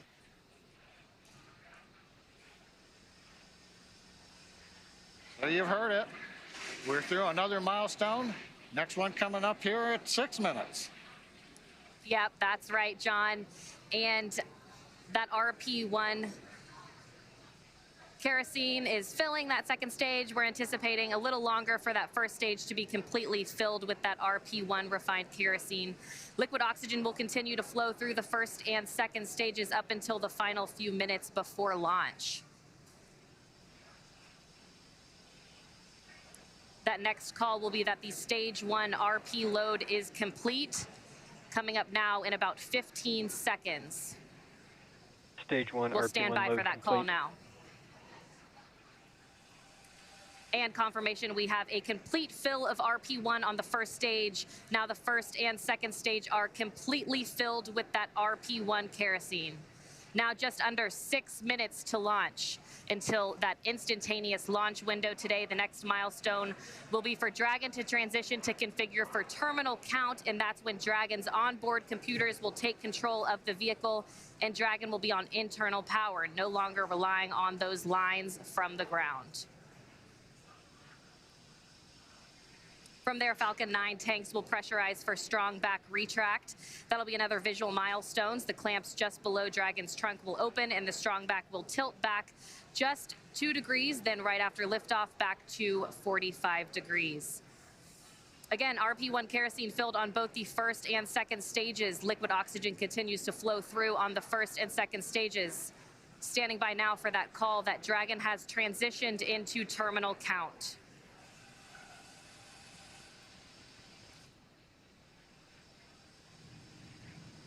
Dragon isn't configured for terminal count. Falcon 9 propellant tanks are pressurizing for strong back retract.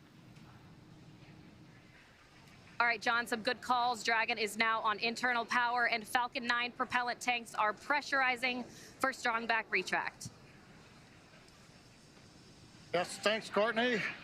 What we're waiting here now is the call out for strong back is retracting.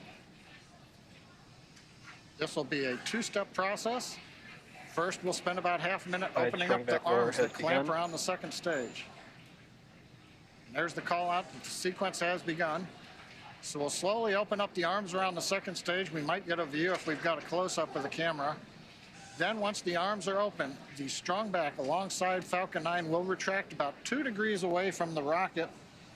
It'll stay there all the way through liftoff, and then as Courtney mentioned, at liftoff, hydraulics will then pull it down to about a 45-degree position above ground, and that'll give us the final clearance. It's that strong back right now that is providing the liquids, the gas connections, the electrical connections to the launch vehicle, especially the second stage.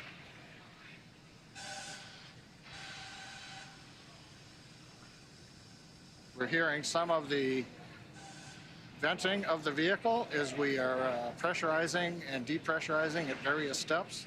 As we get ready, you'll see a burst of depressurization there on the second stage.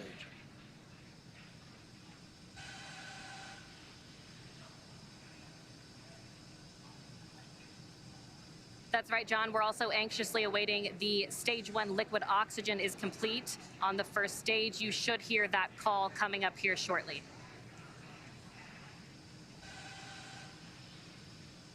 Stage 1 LOX load complete.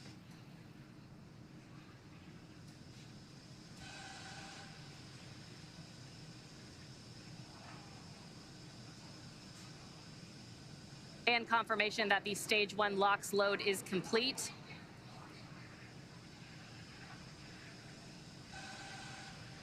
Now, right now, LOX is going to continue loading on second stage. That'll wrap up at T-minus 2 minutes. Dragon's gone internal power. Now again, at T-minus 2 minutes, we'll finish liquid oxygen loading. And then a typical event, we will drain the propellant lines that go along the strong back, and we'll typically get a large cloud of condensation at about 90 seconds before launch as we see the propellants come back down off of the strong back to prepare for liftoff.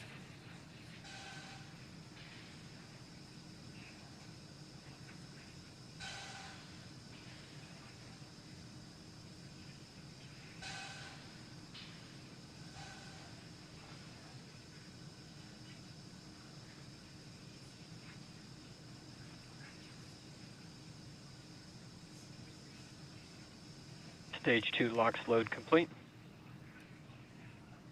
Dragon is in auto idle. All right, Falcon 9. With that, Falcon 9 is fully fueled. We have fuel on both the first and second stages, and both stages are filled with liquid. Loud venting. Filled with liquid oxygen. Dragon is also in auto idle. The flight computers on board Dragon maintaining their calculations, standing by for the T-0 mark. That next call out will be that Dragon is in countdown. Standing by now for that call.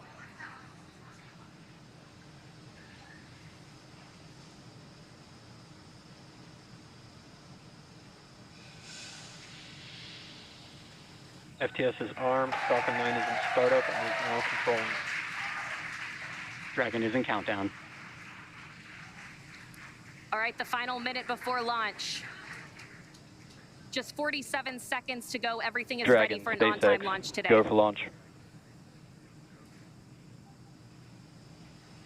Endurance copies. Go for launch.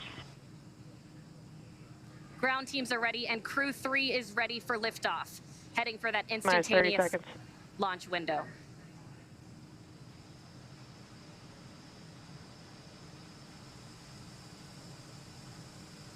"20 seconds to liftoff. T-minus 15 seconds. 10, 9, 8, 7, 6, 5, 4, 3, 2, 1, 0. Ignition. And liftoff. God. Break.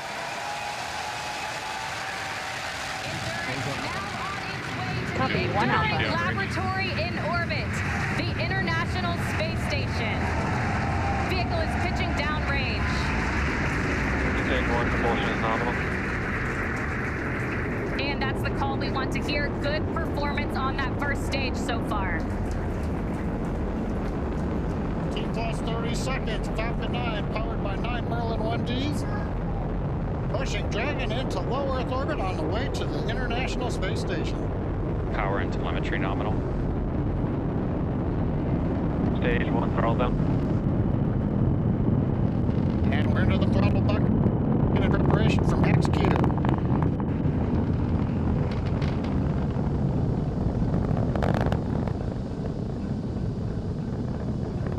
Getting ready to throttle the engines back up.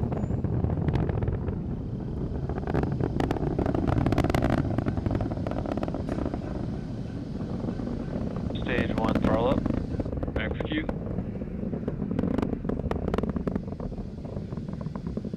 Stage 1 Bravo.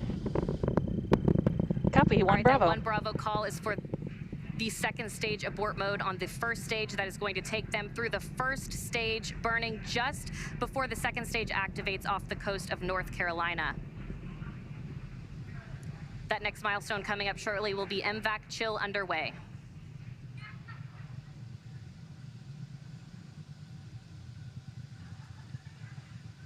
MVAC chill underway. There's a call out. We're getting the second stage engine turbopumps ready for their ignition coming up in just a little more than 40 seconds. We've got the major vents coming up here shortly. We're going to get main engine cutoff at 2 minutes, 36 seconds. The stages will separate, and then the second stage will ignite, carrying Dragon on its way into low Earth orbit.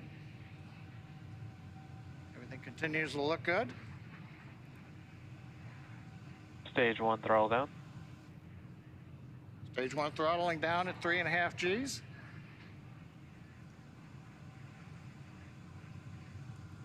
Getting ready for MECO.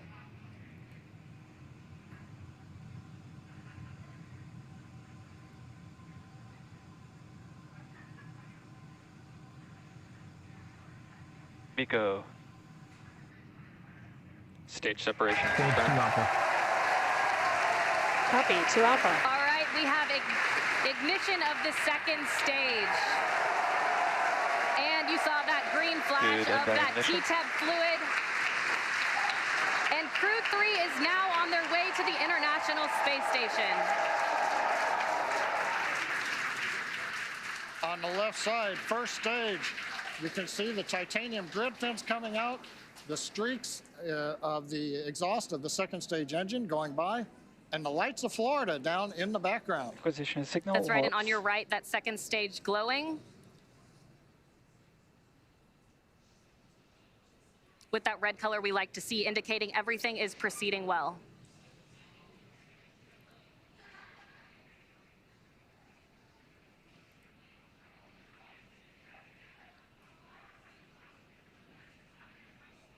Now 3 minutes and 40 seconds into flight, everything's still on track.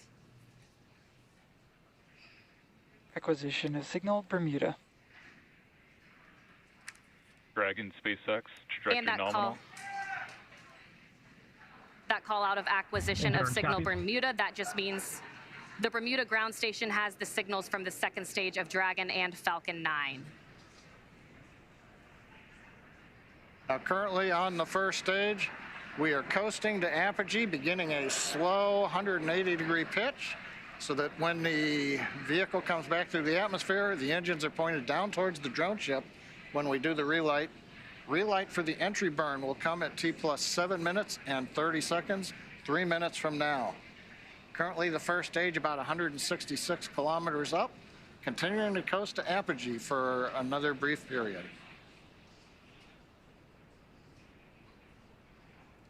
Meanwhile, that second stage still propelling the Crew 3 astronauts up the eastern seaboard, and it will continue to fire. That's about a 6-minute burn to deliver the astronauts into orbit. Dragon, SpaceX, trajectory nominal. Endurance copies. And a good call out from the ground teams. I always love to hear trajectory nominal, and the crew gets to hear it too on the call out. Acquisition of signal, New Hampshire. And the New Hampshire tracking station has acquired the telemetry signal.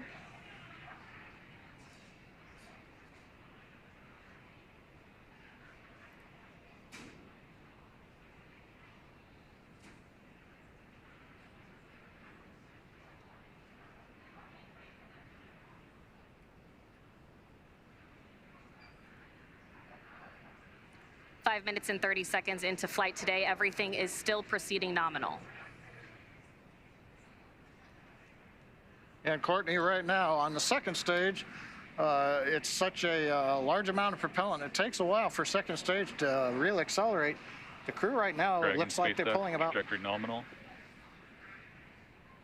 Looks like we're pulling about 1.5 Gs. Yeah, right on cue, those check-ins on the second stage performance. Everything is still looking good on that second stage. The next milestone on the second stage will be SECO. And we're getting our views now from inside of Endurance, our first views of the crew on their way to the International Space Station.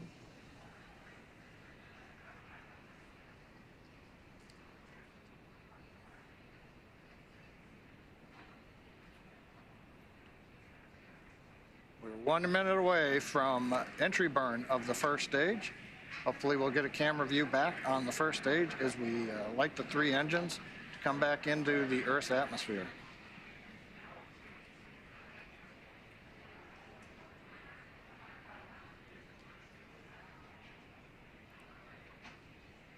Dragon, SpaceX, trajectory nominal. Endurance copies. Another good check-in with the crew, confirming everything is still looking good so far on both ends.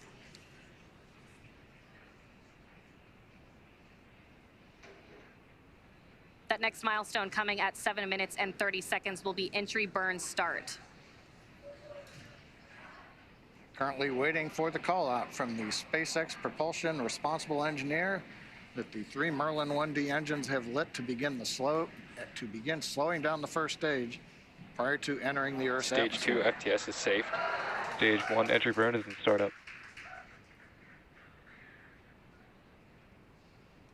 We've heard stage 1 entry burn is startup. We've lit the center engine. We've got the 2 side engines, 3 engines running. This is a 27-second burn. This will slow the first stage down. We'll then enter the atmosphere where the grid fins begin to work, and then we will fire the single center engine as we approach the drone ship. Stage 1 entry burn shutdown. Confirmation entry burn shutdown. And meanwhile, that second stage is less than a minute away from cutoff.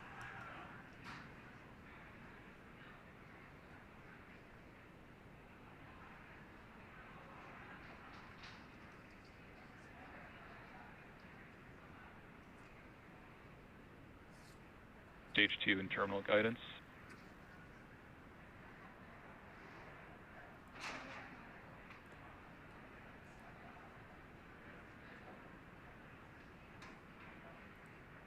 Shannon. Copy, Shannon. There's that call for Shannon. Stage 1 is transonic.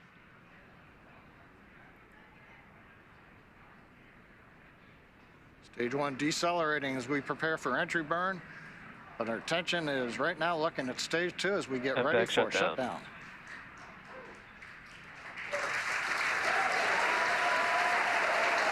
Stage 1 landing burn.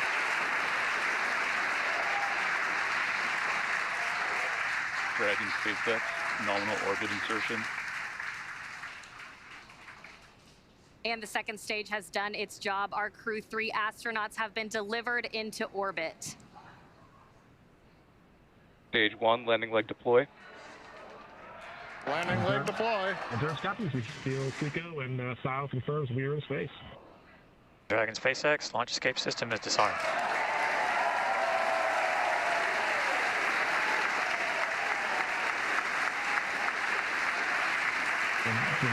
Stage 1 landing is confirmed. And we've heard the call out. Stage 1 landing is confirmed. Loss of signal Cape and acquisition of signal Newfoundland. Some great call outs. That next milestone is spacecraft separation around 12 minutes into flight.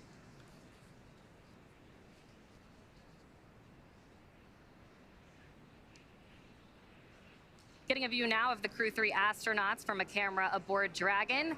The crew now coasting in low Earth orbit, still attached to that second stage. Again, that next milestone coming in about 2 minutes.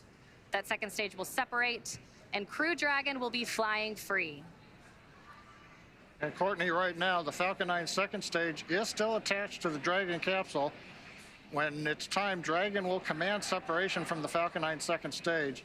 Right now, that second stage, under control of its flight computer, is essentially going through a sequence to idle the second stage, make sure we're not pulsing any of the cold gas thrusters, the engine has been purged out.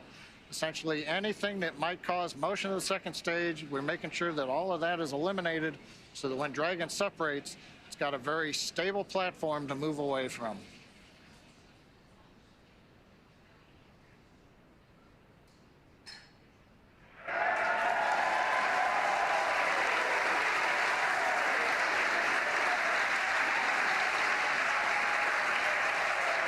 I believe the cheering in the background, they're getting video back of Falcon 9 first stage on drone ship as we get ready for Dragon separation.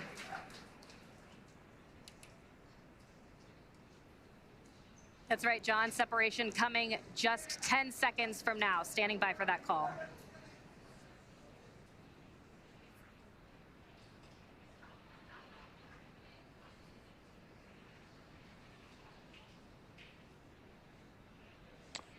Expected loss of signal Wallops.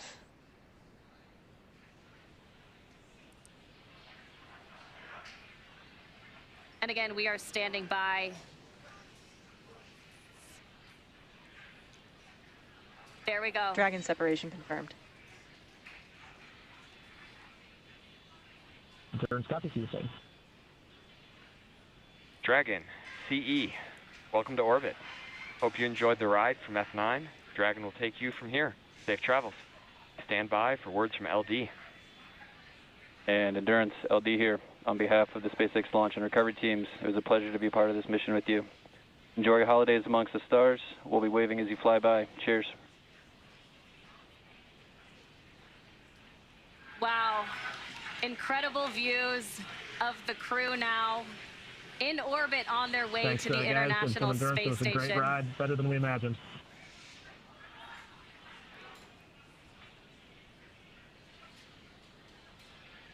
And some final words from the crew as well. There they are, our Crew 3 astronauts. Now in orbit. That next milestone will be the deployment of the nose cone.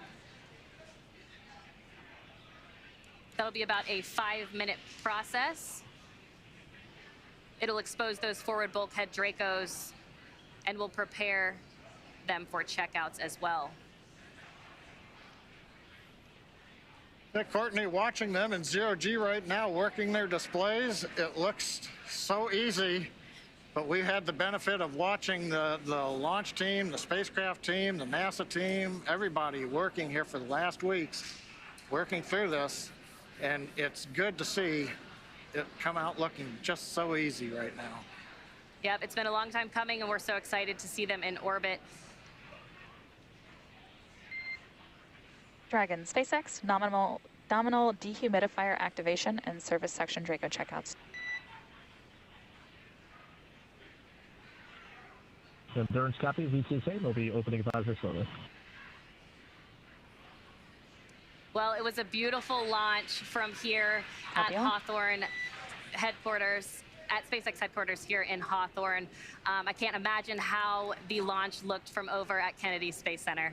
Yeah, pretty incredible launch. We also got to see their zero-G indicator on the screen. It looked like a little turtle, so I'd love to hear the story behind that. But an amazing launch, an amazing day so far. Yeah, that's right. And with that, we'll go ahead and send it back to Kennedy Space Center. Daryl, how was the launch from your end? Well, it was simply stunning. Thanks. We're back here at the Kennedy Space Center with Shannon Walker, Crew 1 astronaut, Michelin specialist from that mission. Wow. Wow is right. I mean, it was amazing. It's always so impressive to see a launch live, and what always strikes me is you get to see it and then you hear the sound after it's gone for a few seconds. It's truly amazing. The delay in the sound coming to us, but we're seeing the sights. And when it lifted off, there was that low cloud deck. Yes. So it like lit up the clouds, it lit up the ground. It was one of the most impressive launches I have seen. And that rumble was probably one of the loudest I've heard. I don't know how to explain that. I don't either. I mean, it seemed louder to me than most launches, and it was really rattling this whole setup where we are here. Just a boom, and then we saw the zero-G indicator. Yep. A turtle. A turtle, of course, because there's turtles on board. 2 turtles on board, and of course, they had to convince the other 2 astronauts to let them do turtle, right? Right. And apparently they did. I don't know who won that arm wrestle, but I guess it was the turtles. It was the turtles. All right, we're joined now by Frank Davina, ESA's program manager for the International Space Station. Thank you very much for joining us, and congratulations. Yeah, good evening. Yes, indeed, beautiful launch.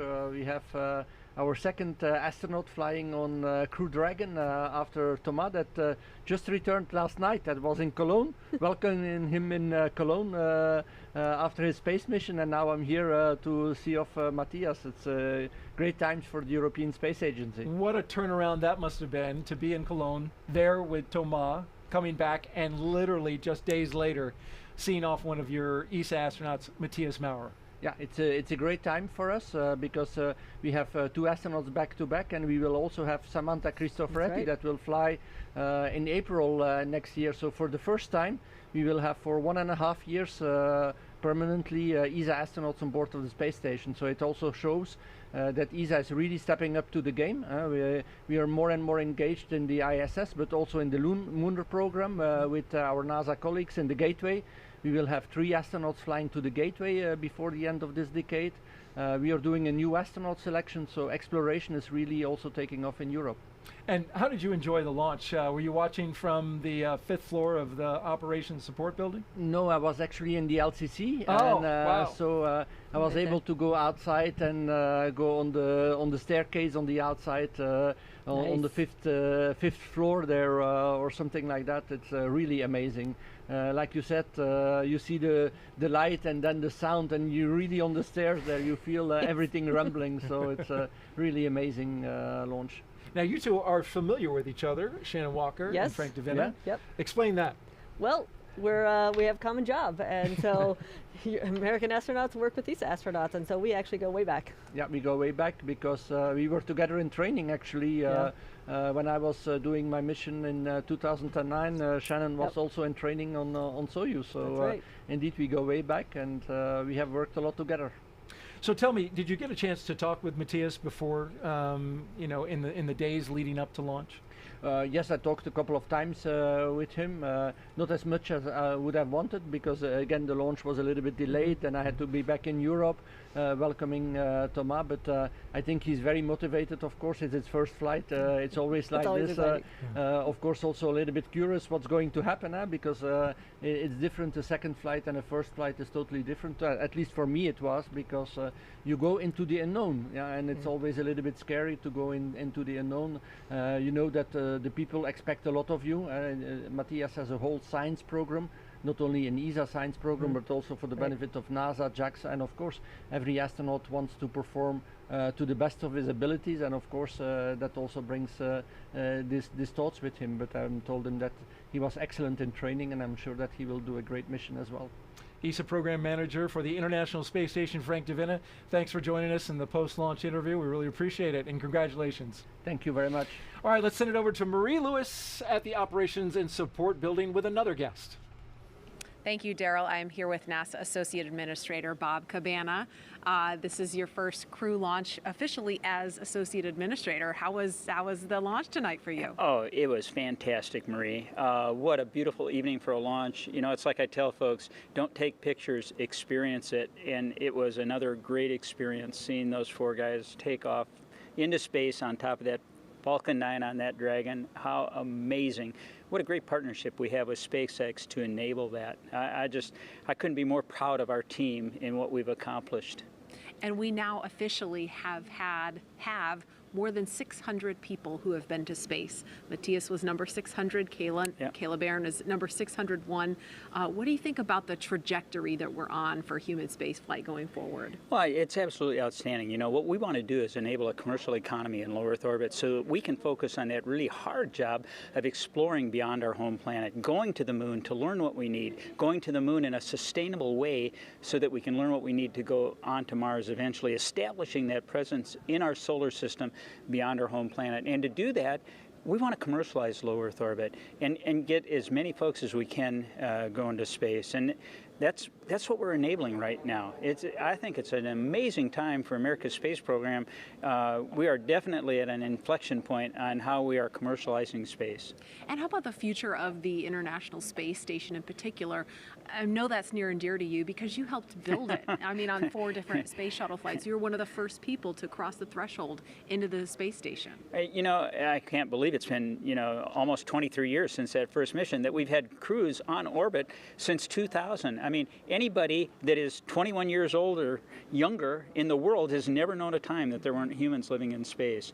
So, you know, I think it's so darn outstanding.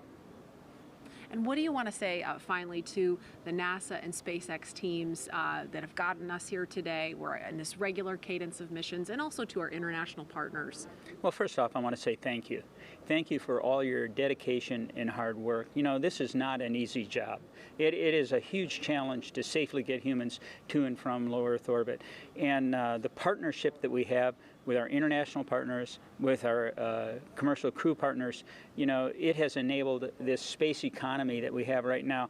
I can't wait until we get Gateway around the moon. Again, an international partnership as we go back to the moon in a sustainable way, it's absolutely outstanding. So I think the future that we have in space is amazing, absolutely amazing. What a great time to be part of America's space program. Absolutely. Associate Administrator Bob Cabana, thank you so much for joining us. And happy Veterans Day, a little early, and happy Marine Corps birthday. More importantly, yeah, that's right, 246 years young. Happy birthday to all the Marines.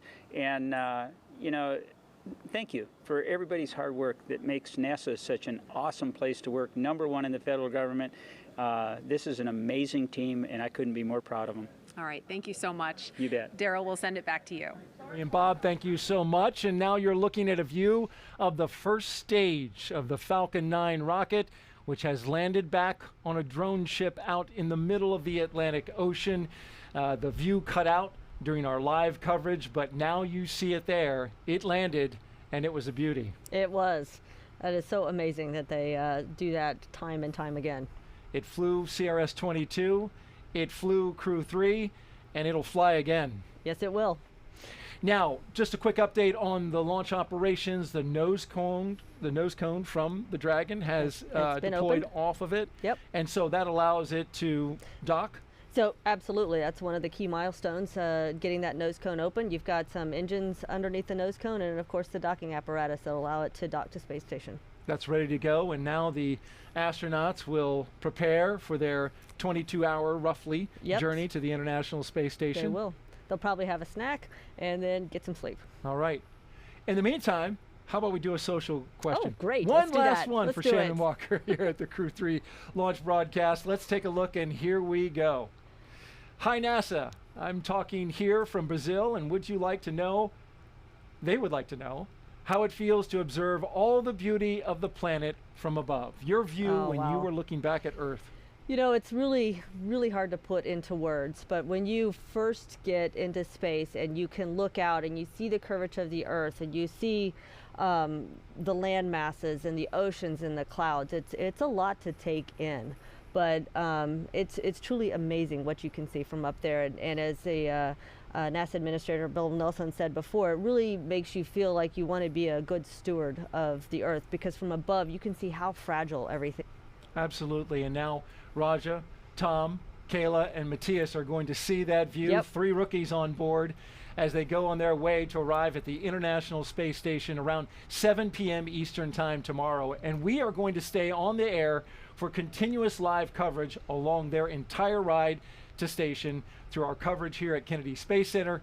It's going to conclude. We'll turn it over to teams in Hawthorne and Houston to take us through the next phases of the Crew 3 mission, all the way through hatch opening, and then, of course, the welcome ceremony for the crew. Shannon, I've watched those ceremonies on TV, but you've actually done it. There's a lot of like air hugs in space. A lot of hugs in space. It's really nice to greet a new crew coming on board and seeing your friends coming across the hatch. It's special. And for those of you watching online on YouTube, take a look at the description below. You will find a new link for the Crew 3 Coast Phase.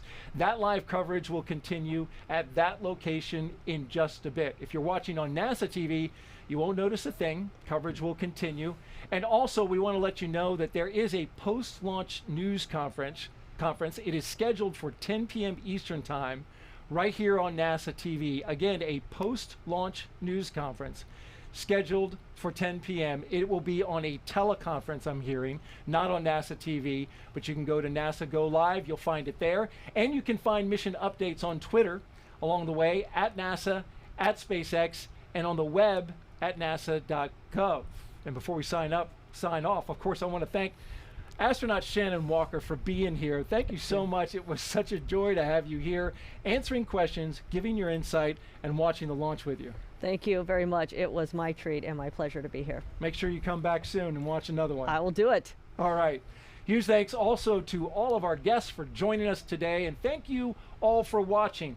We're going to leave you now with highlights from the journey to orbit off Earth for the Earth. I'm Daryl Nail for Shannon Walker. Good night, everyone, and keep looking up. And there's a wide shot of the room with the 4 Crew 3 astronauts. We have Commander Raja Chari, Pilot Thomas Marshburn, Mission Specialist Kayla Barrett, Matthias Maurer. And here they are, the 4 Crew 3 astronauts as they walk down the hallway on their way out of astronaut crew quarters.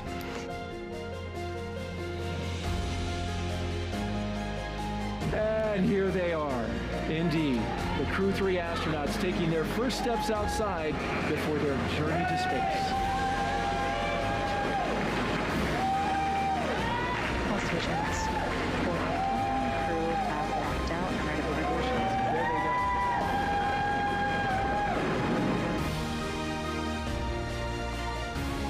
There's a view inside the crew access arm as they make their way looking out the windows.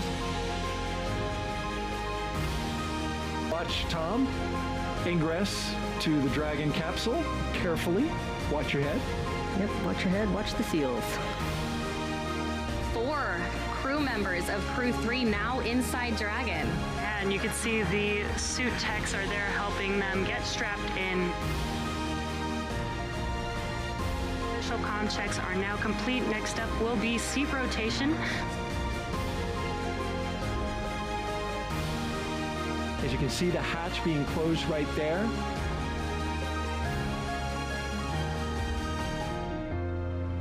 And there is the retraction.